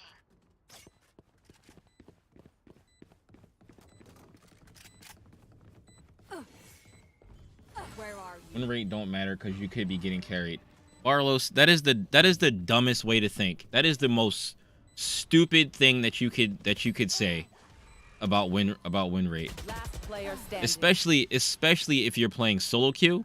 No. You can't think that way. I wanted to stick it. Like, so you're basically, what you're saying is if you're in low rank and you have a good win rate, you're getting carried.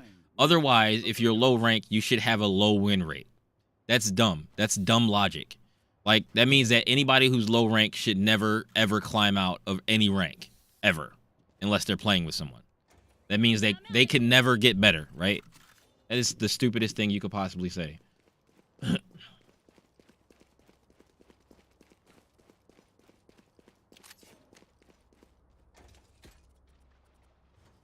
You could be getting carried. Shut the fuck. Seriously? People find any excuse for a low rank player that is doing okay to it gotta be some reason that they're shit.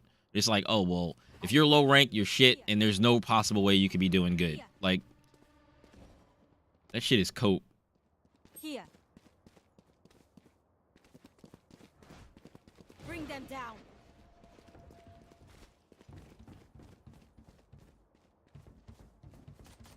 Multiple enemies A. Reloading. Spike down. Spike down A. Reloading. What the f? I have to start reloading.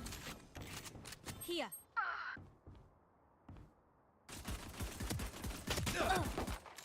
Reloading. Gotta heal. Last player standing. Spike down Omen A. is up heaven. One enemy remaining. I got 3 fucking HP. God damn it. You got it. You got it. I have the spike. Oh shit. He told me it was heaven. Yo, what's up, Top Zim? Okay, which gun to pick this time?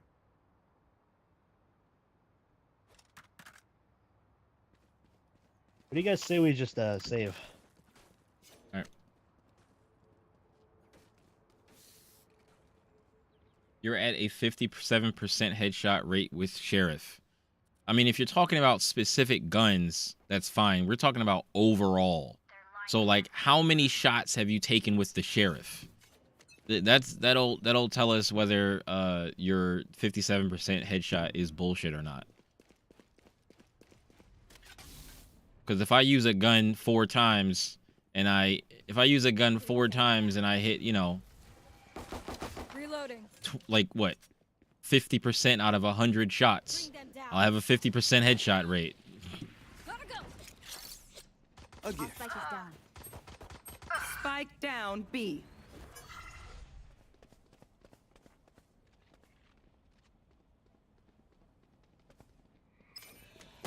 Here. There they are. Out of charges.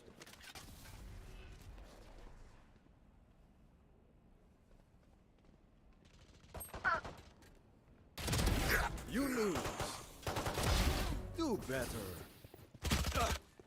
Last player I didn't have any more bullets.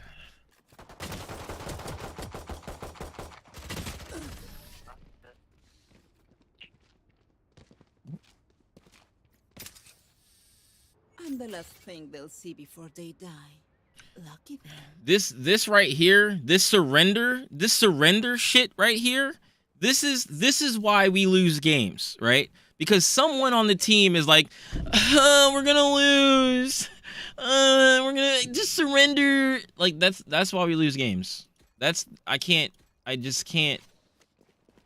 deal with people wanting to surrender. Like, it's so useless. It's like the most useless feature. I wish they would remove it. And if you queue in a comp, then you got to deal with it. And if you leave a game, then you're banned for a half an hour. Where are you? That works. Right.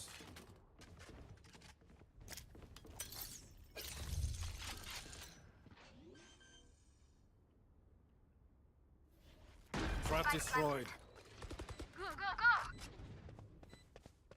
One enemy remaining. My ult is ready.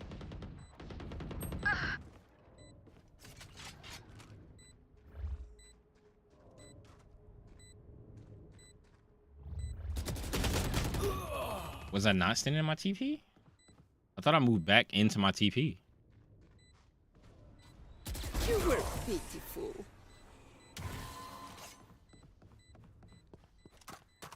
DMs could end up tilting you if you're trying to win, though. No. You shouldn't.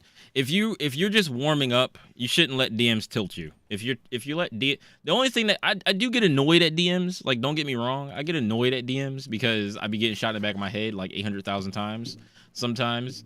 But I mean, that's not a reason to let DMs tilt you. DMs don't do anything. Like, you don't get anything for it. Like, you're going to get shot in the back of the head. That's what you got to tell yourself. I'm going to get shot in the back of the head 50,000 times in DM. All I'm supposed to be doing is working on warming up my aim. That's it. Like, literally. Reloading. Spike is down. One enemy remaining. Spike Holy. down A. Gotta go. Wait, what? Take this. Go, go, go. Wait, what?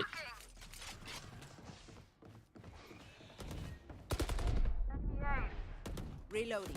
My ultimate is ready. No more hunting. Plant the goddamn spike, man!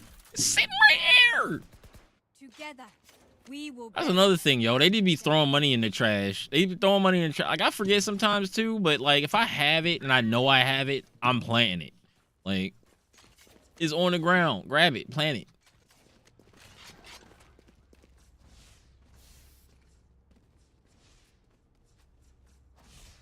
Go, go, go. Reloading. He means ego as in it's not me, it's my team. How are you supposed to rank up if you're not egoing? Wait, what? Here. Barrier created. There. I'll find you. Enemy B. Bye-bye. Here. My ult's ready. Here. Plant. Oh, damn. Reloading. One enemy remaining. Reload. Spike planted. Reloading. That's a good spot. I'm being body blocked. Flawless. Nothing's perfect, but that was perfection. Oh! Weapon choice. It is so personal, no? You pick a gun and it tells me who you are.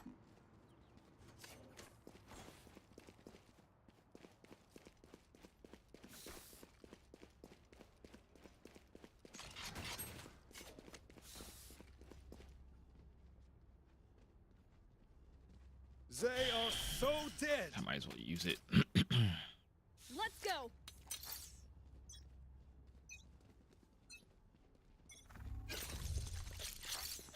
A gift. I got mid. Here. Here.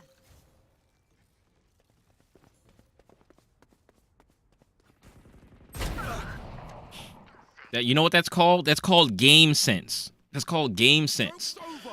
What Sage or somebody doesn't fucking do that all the time? The hunt begins. I'm too far. I'm too far. Reloading. Heaven, heaven. Shortcut. Oh, default. Smart move. One enemy remaining. I think he was last heaven. I don't know. He might come. Still heaven. Last player standing. Find you. Just hide from him. We'll catch them.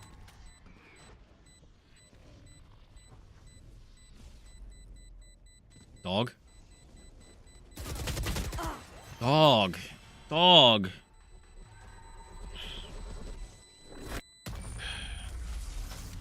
Dog. It seems these strangers want me dead. Eh bien, they're not the first.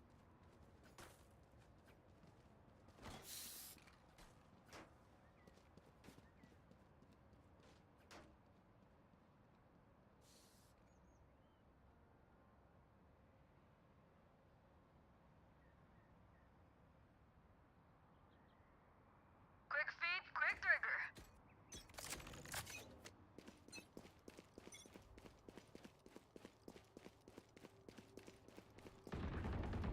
Eliminate.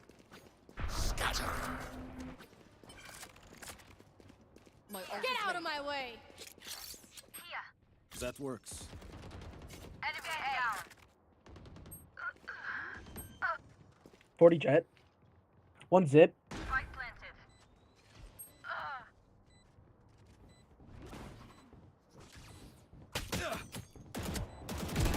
Last player standing. I hit Phoenix for 80. Here we go.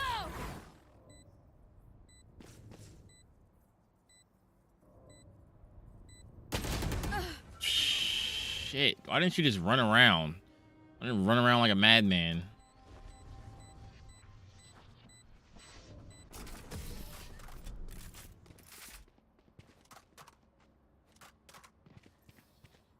You can only rank up so they much will with make ego. mistakes. When they do, take advantage. Gotta go.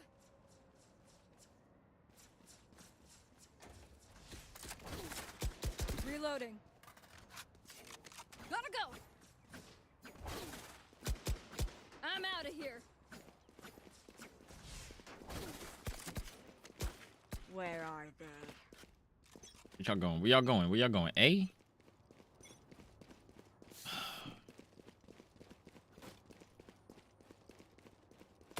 Reloading. Here. That's a good spot. Where are you? Take this. Here. Watch out. Go, go, go. Here.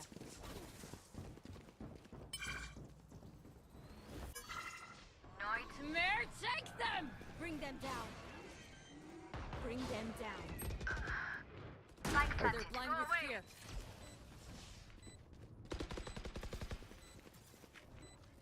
Here. Why he's coming sewers? One's ropes. 117 I have ropes. them. Enemy spotted A. Top of ramp and coming from flank. Last player standing.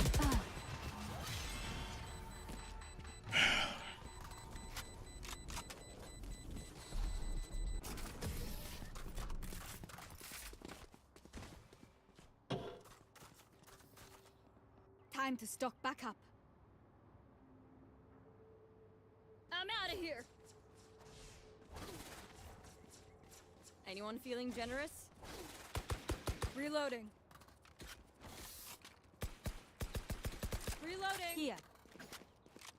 Did I get that? Thank you. Go, go, go! Forward!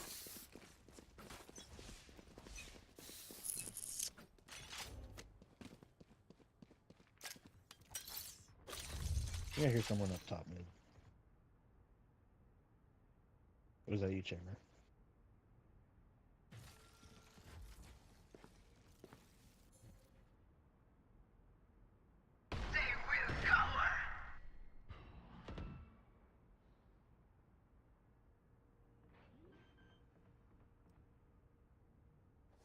Spike planted. There.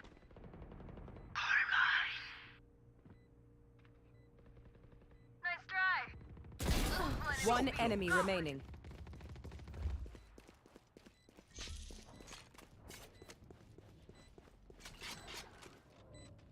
Here. A gift. For you. Flawless. How did they think this would end? One bullet per enemy. That should be enough, yes? Bad, thanks for the follow.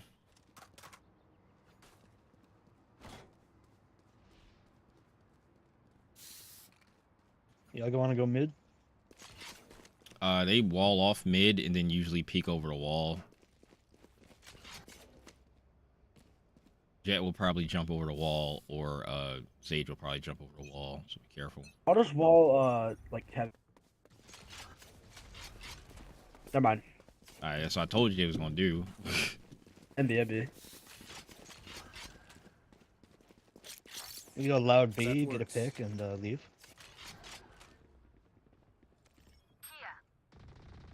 Spike is down. Spike down B. Phoenix killed. For you. Enemy spotted B.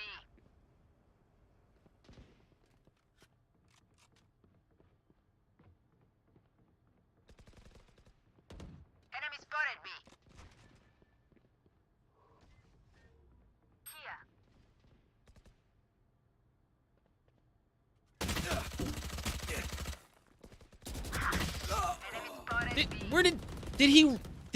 Did he really walk all the way around the other fucking side? Did he really do that? That's wild. They really wanted me dead. 30 seconds left. One enemy remaining. Good shit. Good job. A one health clutch. They're just batteries. Gotta go! And I need a recharge. Gotta go!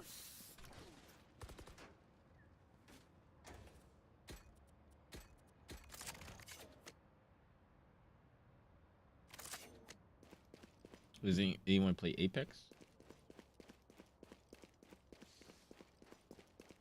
Focus now. Eyes off me. That's a good spot. I'll find you. I meant to pick. I'm so used to. Here. Bring them down. Your duty is not over. Here. That sucked. Here. Like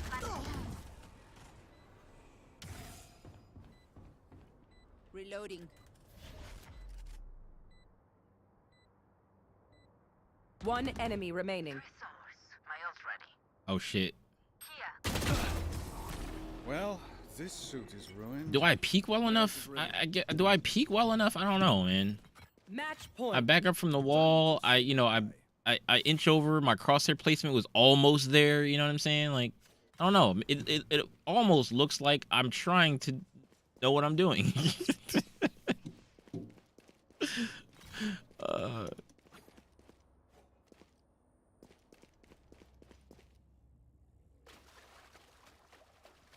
Chamber by shield, by shield.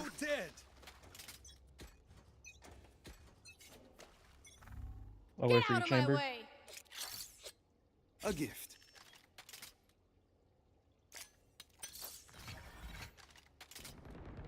Omen killed. Here we go. Here. Huh. Headshot. Spike planted. Huh. Dead. Somebody rotated over. Heaven, I believe. One enemy remaining. Flawless. Good game, guys. GG gamers. Let's go. Attackers win. You OD. Beautifully.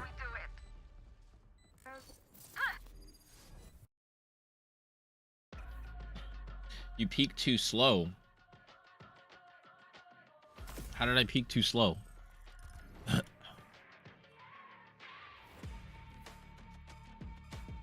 Who is...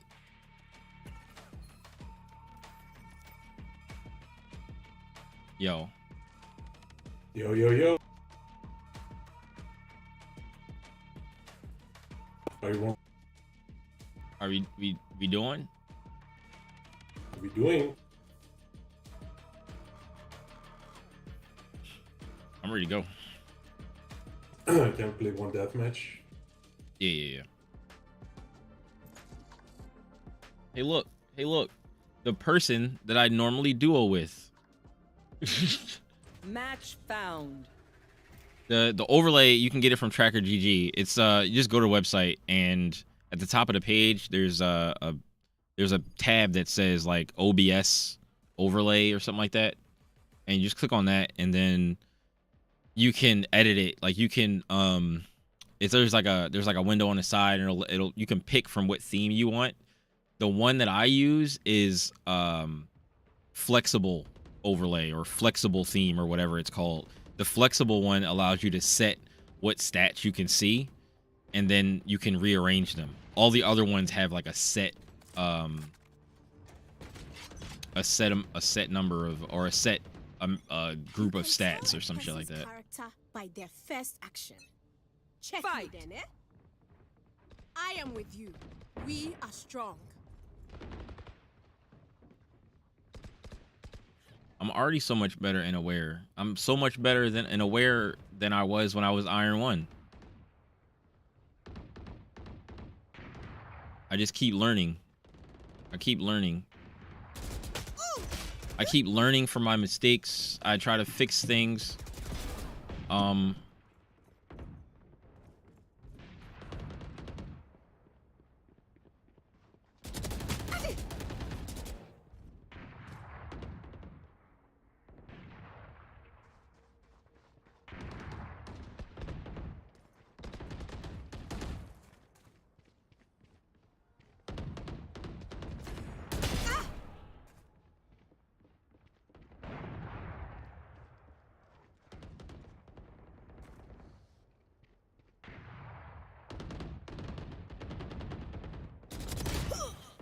Why did it have to be the same person?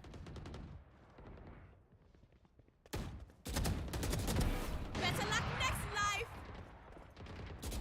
Oh. Why is it the same person? Of course they're gonna know like where I'm. Oh, I just died here. I'm gonna go kill the guy. I killed them.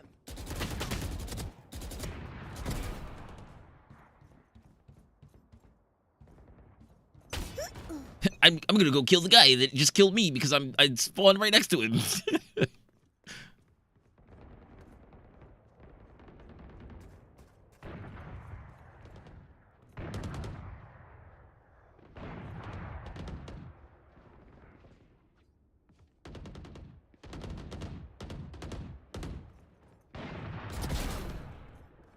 Yo, I'm gonna try Phantom. Yeah, I've been doing that lately. I've been phantoming it up. I've been meaning to pick it in match, but I just keep forgetting because I pick Vandal so much. Oof. Lower my sense a little? Dude, let me show you something real quick. People constantly trying to tell me what to do with my sensitivity, bro. Okay, look what my sensitivity is. 0.114, right? That's my base sensitivity, right? I use raw Excel. So when I'm moving slow, when I'm moving small movements, I have low sensitivity, right? But when I want to turn around, I can turn around, right?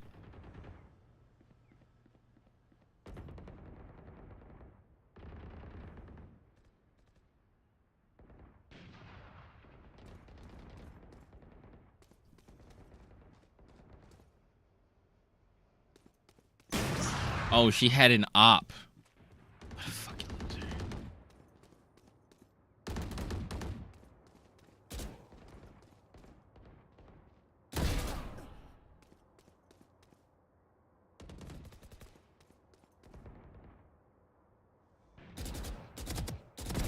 Just swag. On.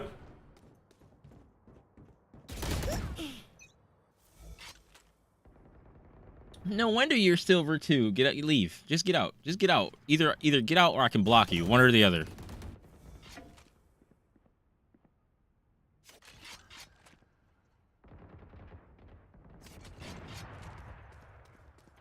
You pick. You pick. You want to leave or you want me to block you?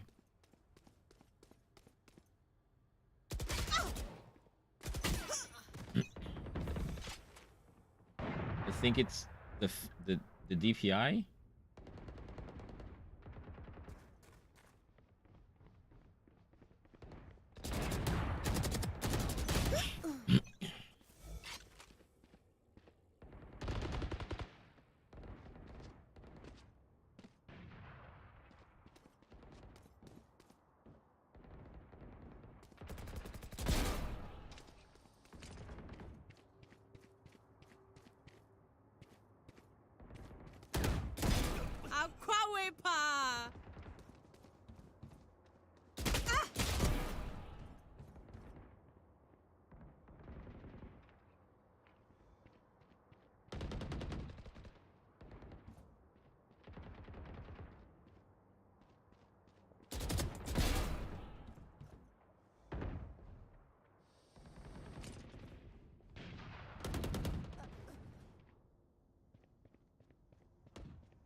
Oh my god, it's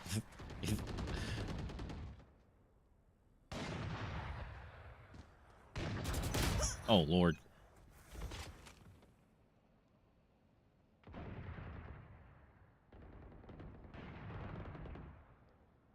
Ten kills sex remaining. Always trash me. Everyone slugs.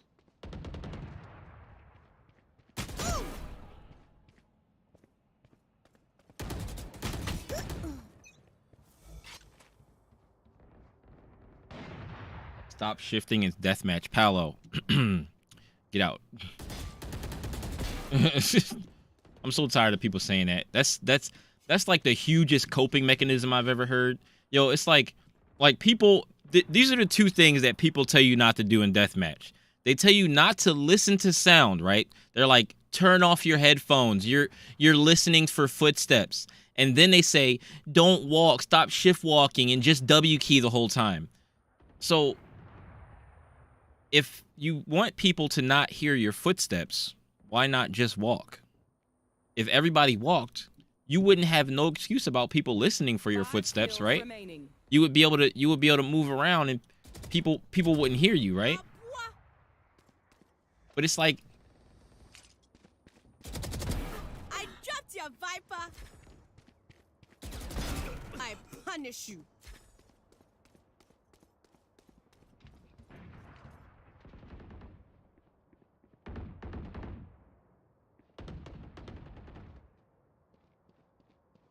when peeking, try to use D more W. I do. Sometimes sometimes I'm walking around a corner and somebody's there. I don't use W when I peek. Like I just don't. Like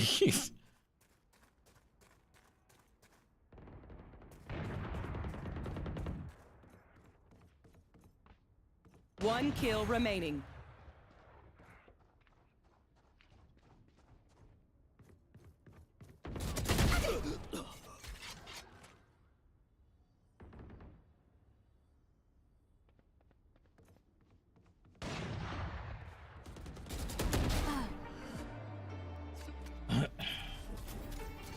if they angle hold you, it's just unlucky. You're fine. Yo, instinct. Yo, don't worry about it, man. Don't worry about it, man. People constantly come in here and because I'm still, first of all, it was because I was bronze, right? That was like a week ago, right? Like because when people are low rank, everyone assumes that people don't know, like they just assume that they don't know what's going on. Like they're like, oh well, this person is silver, so they don't know that you shouldn't use W to peek, so I should tell them. They don't know about crosshair placement, so I should tell them. They don't know about improving their movement and positioning, so I should tell them about it. They just assume all these things and then they just tell them and then they go, well man, I'm just trying to help you. And it's like, everything you're telling me I already know, and if you would have asked me or we maybe had a better conversation about it, and you just don't assume that people are bad, like it's like they don't even know where I came from. Like they're just like, they assume that I just started playing the game like 2 weeks ago, I guess, and they're like, oh well, you must have started in silver and that's why you don't know these things, so I gotta tell you. And then but really, I started when I was Iron 1, like 9 months ago, and it was just like, all right, I play games. I think I played the most amount of games this act. Like, I've only played comp since the end of episode 4, right? Oh, you ready? I'm ready. It says party, not ready. What? Why? It says both of us are not ready. The fuck? Okay, leave and then invite me. I can't leave. Okay, I'm gonna leave and then invite you. Oh, I can't leave either. You think it? No, I know it comes from a good. Most of the time, it comes from a good place. I understand some people mean well, right? But it's super annoying to like hear it over and over and over and over again. And then the other thing that people say every time I like say something about it, people are like, well, we're just trying to help you, or this guy doesn't want to get better, he just doesn't want to listen. And it's like, tell me something I don't know and I'll listen. Like, but I mean, they don't know what I do and don't know, because they literally have been in my chat for like 5 minutes. The people that are here every day and all the time, they see it happen.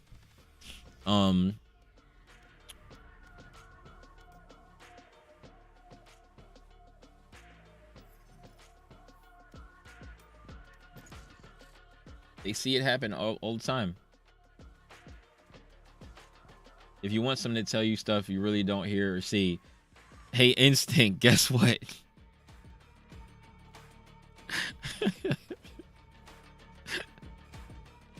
What is the topic in chat? I watch Wahujin all the time.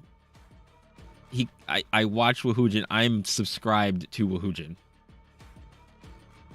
I'm subscribed to Wahujin. I'm subscribed to Joel's. I'm subscribed to probably one other person, and there's a couple other people that I've watched on YouTube for Valorant. Clifton. Like, thanks for the follow. Yeah, I like all of the things. Like, I've known a lot of these things since I've been Iron. But the thing is, like, I didn't start streaming the game on TikTok until I was bronze 2, maybe, or something like that. Like, yeah, until I was in bronze. Not because I didn't want to, just because I couldn't stream on TikTok with my computer, but until I was able to. But I've been streaming Valorant like pretty much the whole time that I've been playing comp. Yo, Instinct, thanks for the follow. Appreciate that. I am also I'm also streaming on YouTube. So if anybody wants to watch on a larger screen, I'm also streaming on YouTube, and it will also help with my goal of my watch hours. I'm trying to get to 4,000 watch hours on YouTube and to 1,000 subscribers so I can hit partner. And it would be greatly appreciated anybody that could go over there and hit the subscribe button and watch me on YouTube. That would be great. I appreciate it. Forgot it was date night. What's up, Lick? You have good taste, my friend.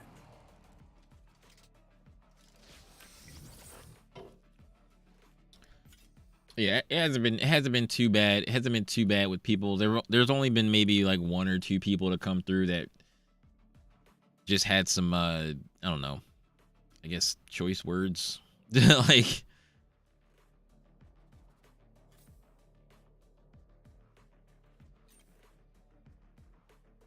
how come you go chamber? Because I win 60% of my games with chamber.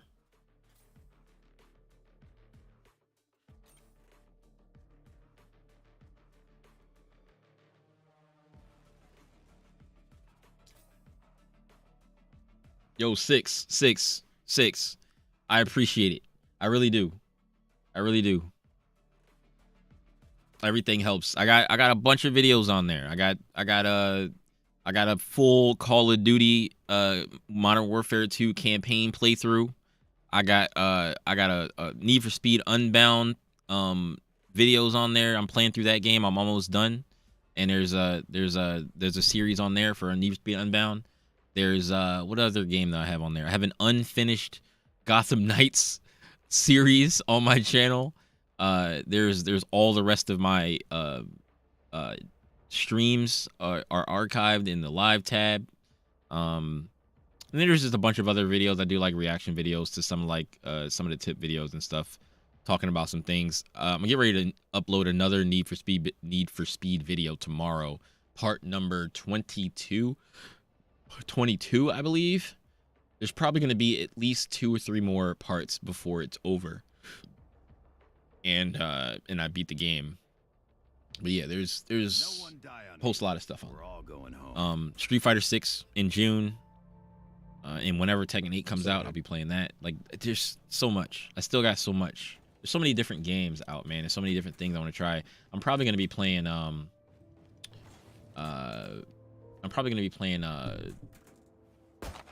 Reloading. I wanted to say, maybe, was it the Psycho Frontier? Oh my god. Yo, this is the weirdest thing that is the weirdest shit. Like, that is the weirdest shit. On my way.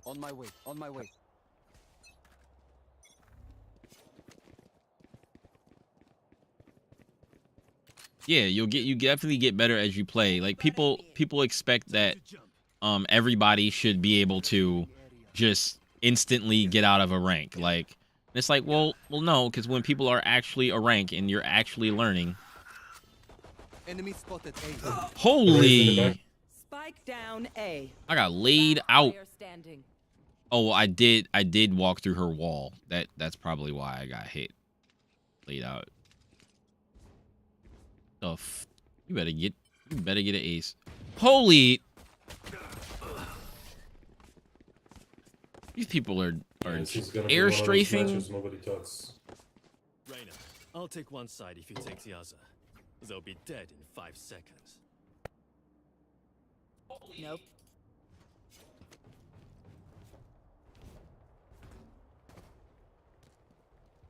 Yeah.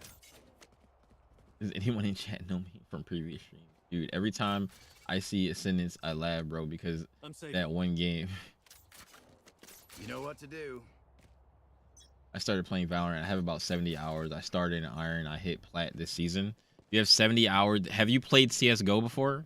have you had any experience in like shooters that are similar to Valorant, or is this like the first time you've ever played any game like this and you're plat? Because I'm confused about stuff like that, where like do you just run at everything with a huge ego, or? Brain is tagged. There. Bruh. Our spike's down. Flank. Spike down A. What is happening Somebody here? gotta watch that flank, man. Flawless. What is happening here? They're just batteries. And I need a recharge.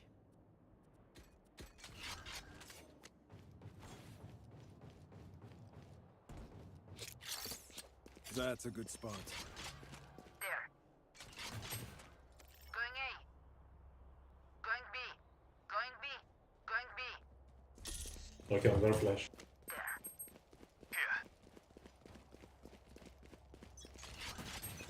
Careful there. Flashing.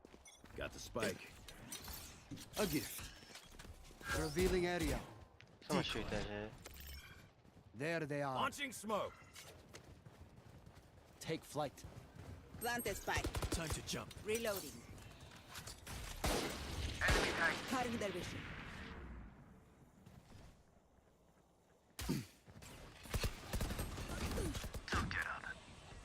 Shock dart. No more. Spike down B. Reloading. Here. Over here. One enemy remaining. I have the spike. My trip's not active. Scanning ahead. Spike planted.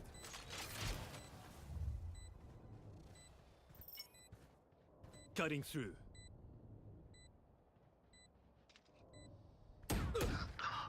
What? Last player standing. What? How was she right? I thought she was on the other side of the box. How did she hit him? Did she just hit him and then run back? Like, what the fuck? Nice. Yo, Dari Endicott. Thank you for the subscription on YouTube. I appreciate it. I need a drop. Specs? I don't have a thing for specs, but I have a 3080. I have a Ryzen 9 3900X and 32 gigs of RAM. Those are the specs of my PC. Focus now. Eyes off me.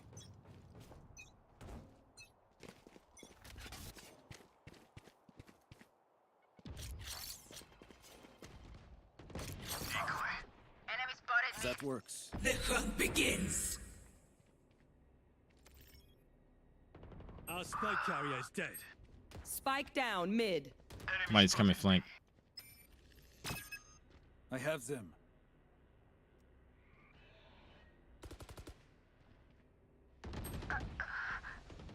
Last player standing. Flawless. If I didn't have a stinger, I would have actually killed her. They will make mistakes. When they do, take advantage. It's like I don't understand my name. Let's go. I don't know, man. This don't feel like a silver game, but I'm saving. Wait for next.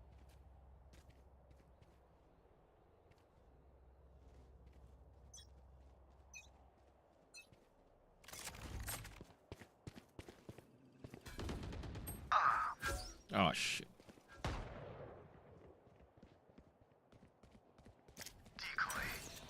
That's a good spot. Down you go. Enemy spotted. Dude, how the?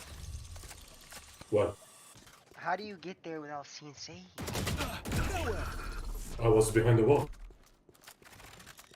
You were ahead of me. I think there's another one on our flank. Raise.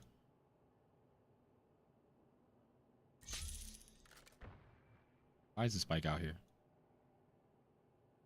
Last player standing. One enemy remaining.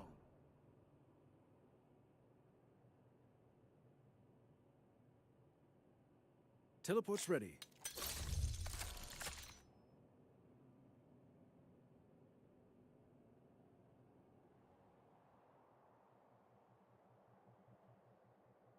Thirty seconds left.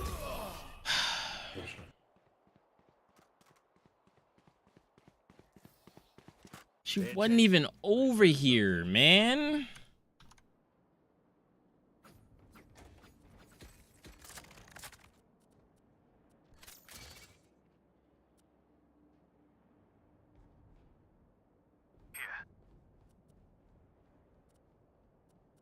Lord. Lord. Lord. Lord.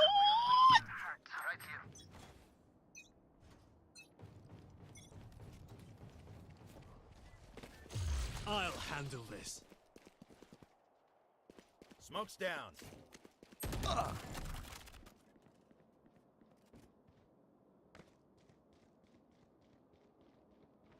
One coming to you, your Viper's coming to you. I'm right here. I got B.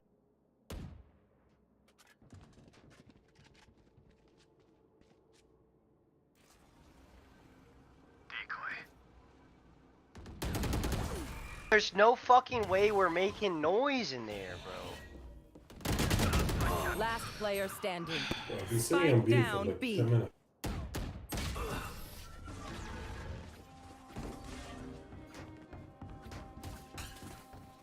Chamber, if we like quietly walk, you gotta fucking not stomp, please, brother. Did I stomp?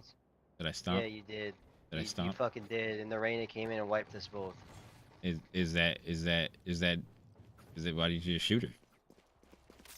Bro, why don't you not be a bitch, and when we're walking, just fucking don't Oh, stomp. you're That's all I'm tilted. asking. Oh, okay. Okay. Alright guys, just keep a cool head. You can bring this back. It's only 4 rounds.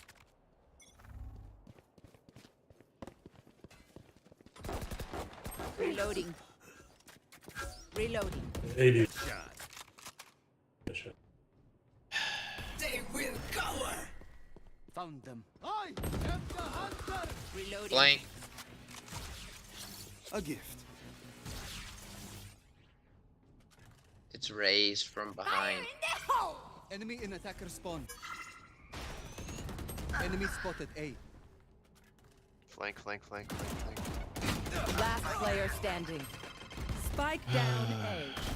Bullseye. One enemy remaining.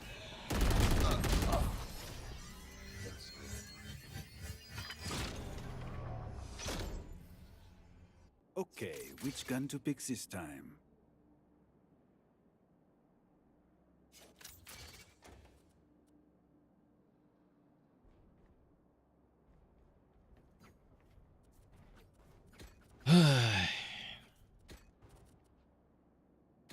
They are so dead.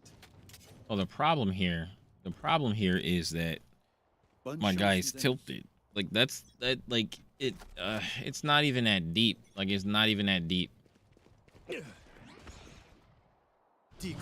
Like you didn't even have to, like, he didn't even have to get off of the table where he was, right?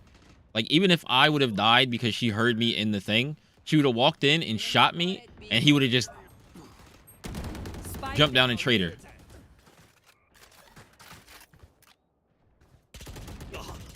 Reloading. Pick up my Vandal. I did pick up your Vandal. Shut up, I'm not talking to you, bitch. Shut the fuck up. You a team player. Cutting through. That works.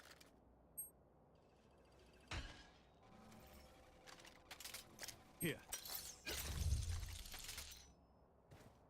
Away. Oh, we don't.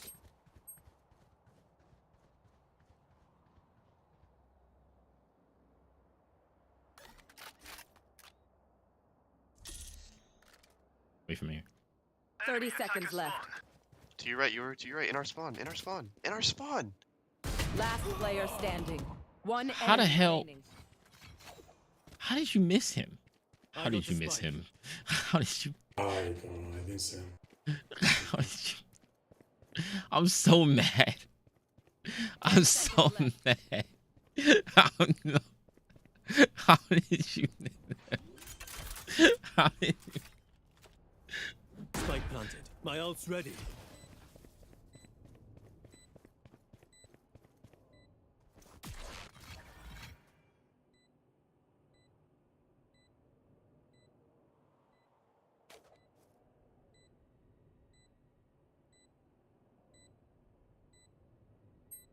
Did we win the last game? Yeah.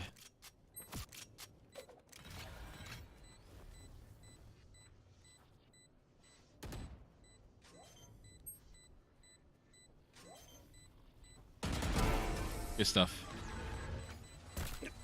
Your ankles! As much as this world hurt me, it's mine. And Let's go A. I can auto sync. No. Be quiet.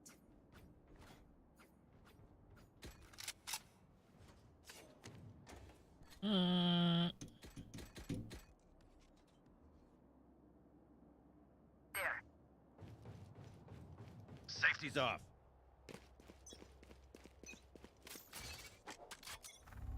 I'll handle it. Smoked. My ult's not ready. Sage is. Enemy spotted A. She built a wall. She's the only one on A. The hunt begins.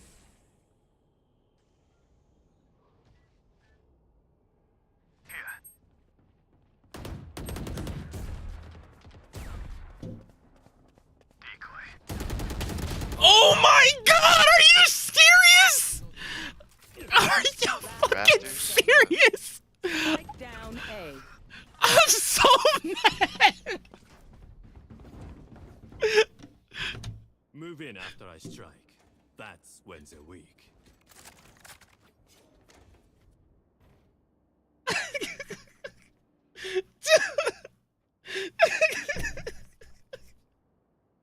This is why you're bronze? Oh, I'm not. I'm not bronze. I'm not bronze. Try again. Oh my god. Oh. Revealing area. Reloading. Decoy. Lord? Enemy spotted mid.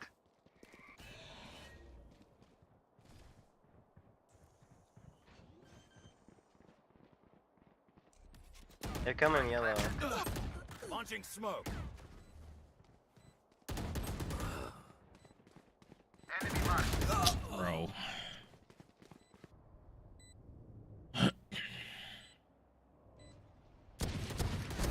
Taken out. My ult is ready.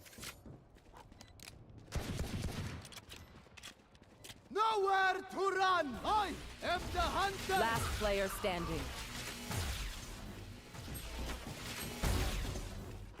Yo, dude saw me miss a few shots and automatically I'm the most garbage player on the planet. Like like these people are never here when I'm actually like taking people's heads off.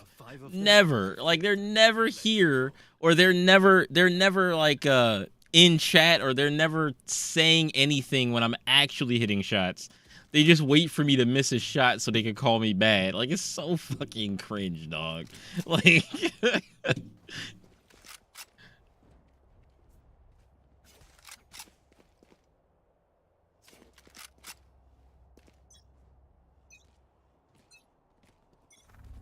Welcome to my world. you haven't seen me hit a single shot. Well, I guess you haven't been here long enough. Still in sight.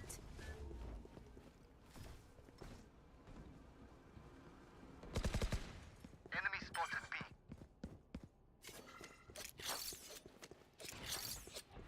That's a good spot. Enemy spotted. I didn't mean to put that right there.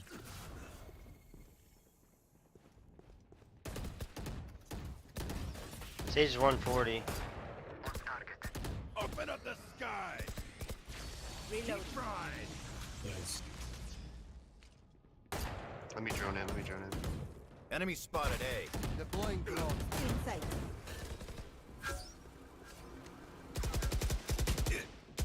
Oh my god, dog. Oh my god. Clearly this is a terrible game for me.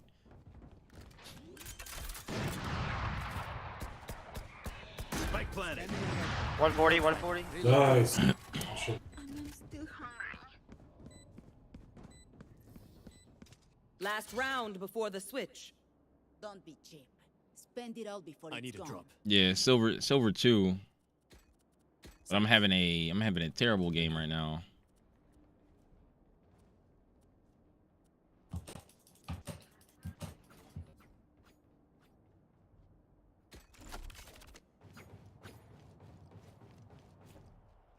I'm 50 hours to gold. You guys wanna go beat? Are you 50 hours to gold on your main account, or are you 50 hours to gold on a Smurf account? Enemy spotted B. Top of okay.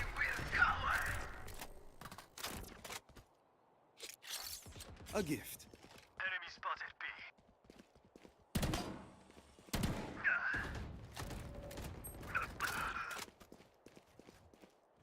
B. Yellow.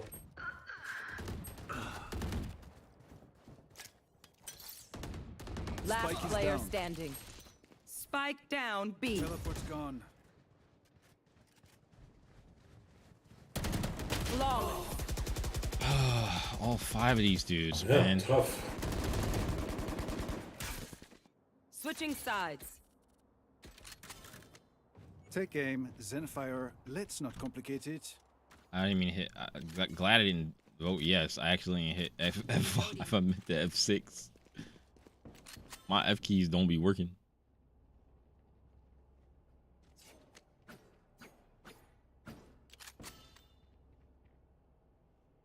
Time to jump.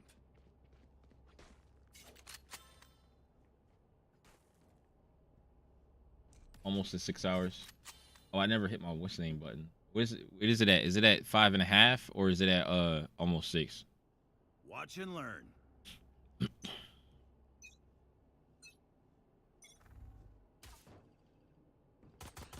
There they are. Smoke's down. That's it. Enemy and attacker No, spawn. they haven't committed yet. Enemies in attacker spawn. Caution here.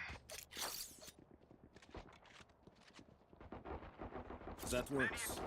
Yeah, they're all in.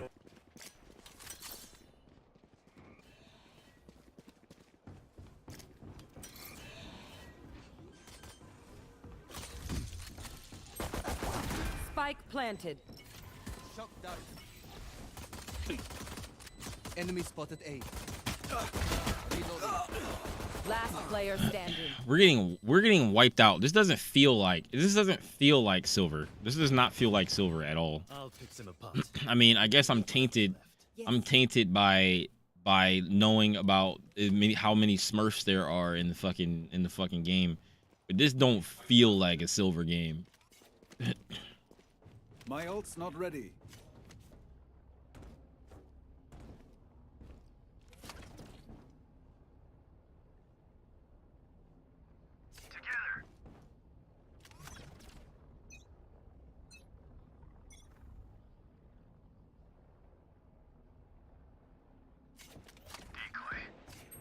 B.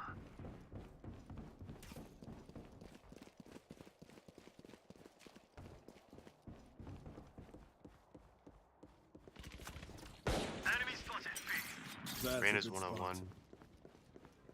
Deploying drone. Enemy spotted B. Spike planted.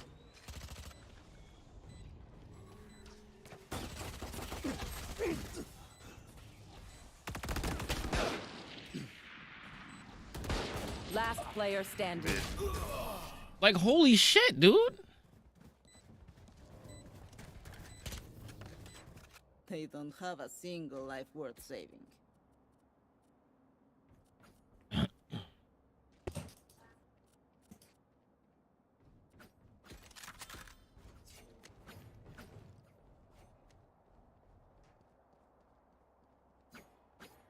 Yo, Ryan, thanks for the follow.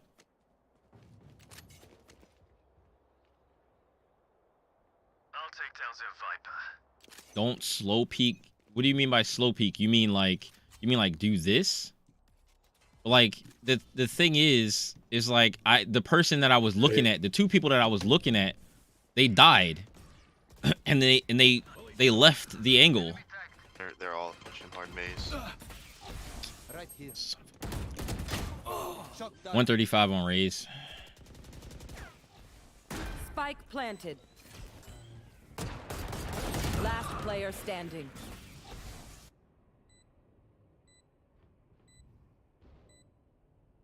Was I just supposed to wide swing it? Was I supposed to run? I feel like I would have died then too. Or somebody would have told me that, no, you shouldn't do that. Match point. I don't know whether I'm right or left eye dominant. I just put it on the left because like content reasons. Like I just wanted it on the opposite side of my camera on this stream. Oh, it's at 5 hours and 20 minutes. All right, cool. I'll stop it at the end of this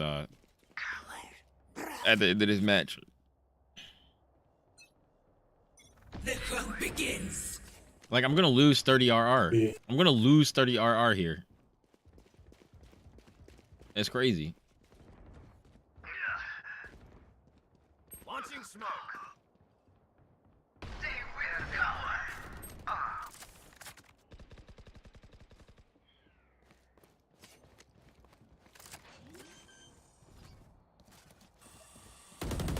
Spike planted.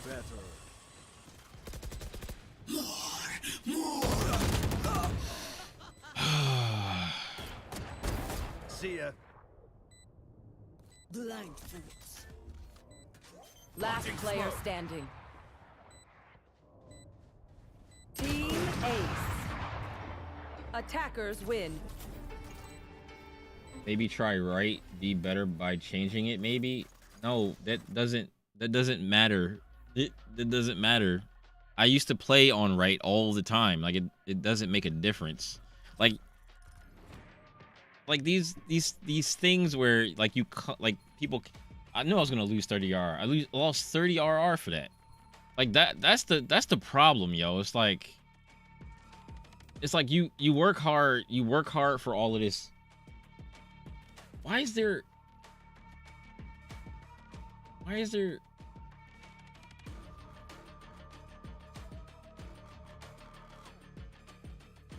There's no way. There's no way. There's no way they're bronze. There's no way. There's no way this person is bronze 1. There's no way this... No. Whatever. It's fine. It's fine. This is the game I choose to play.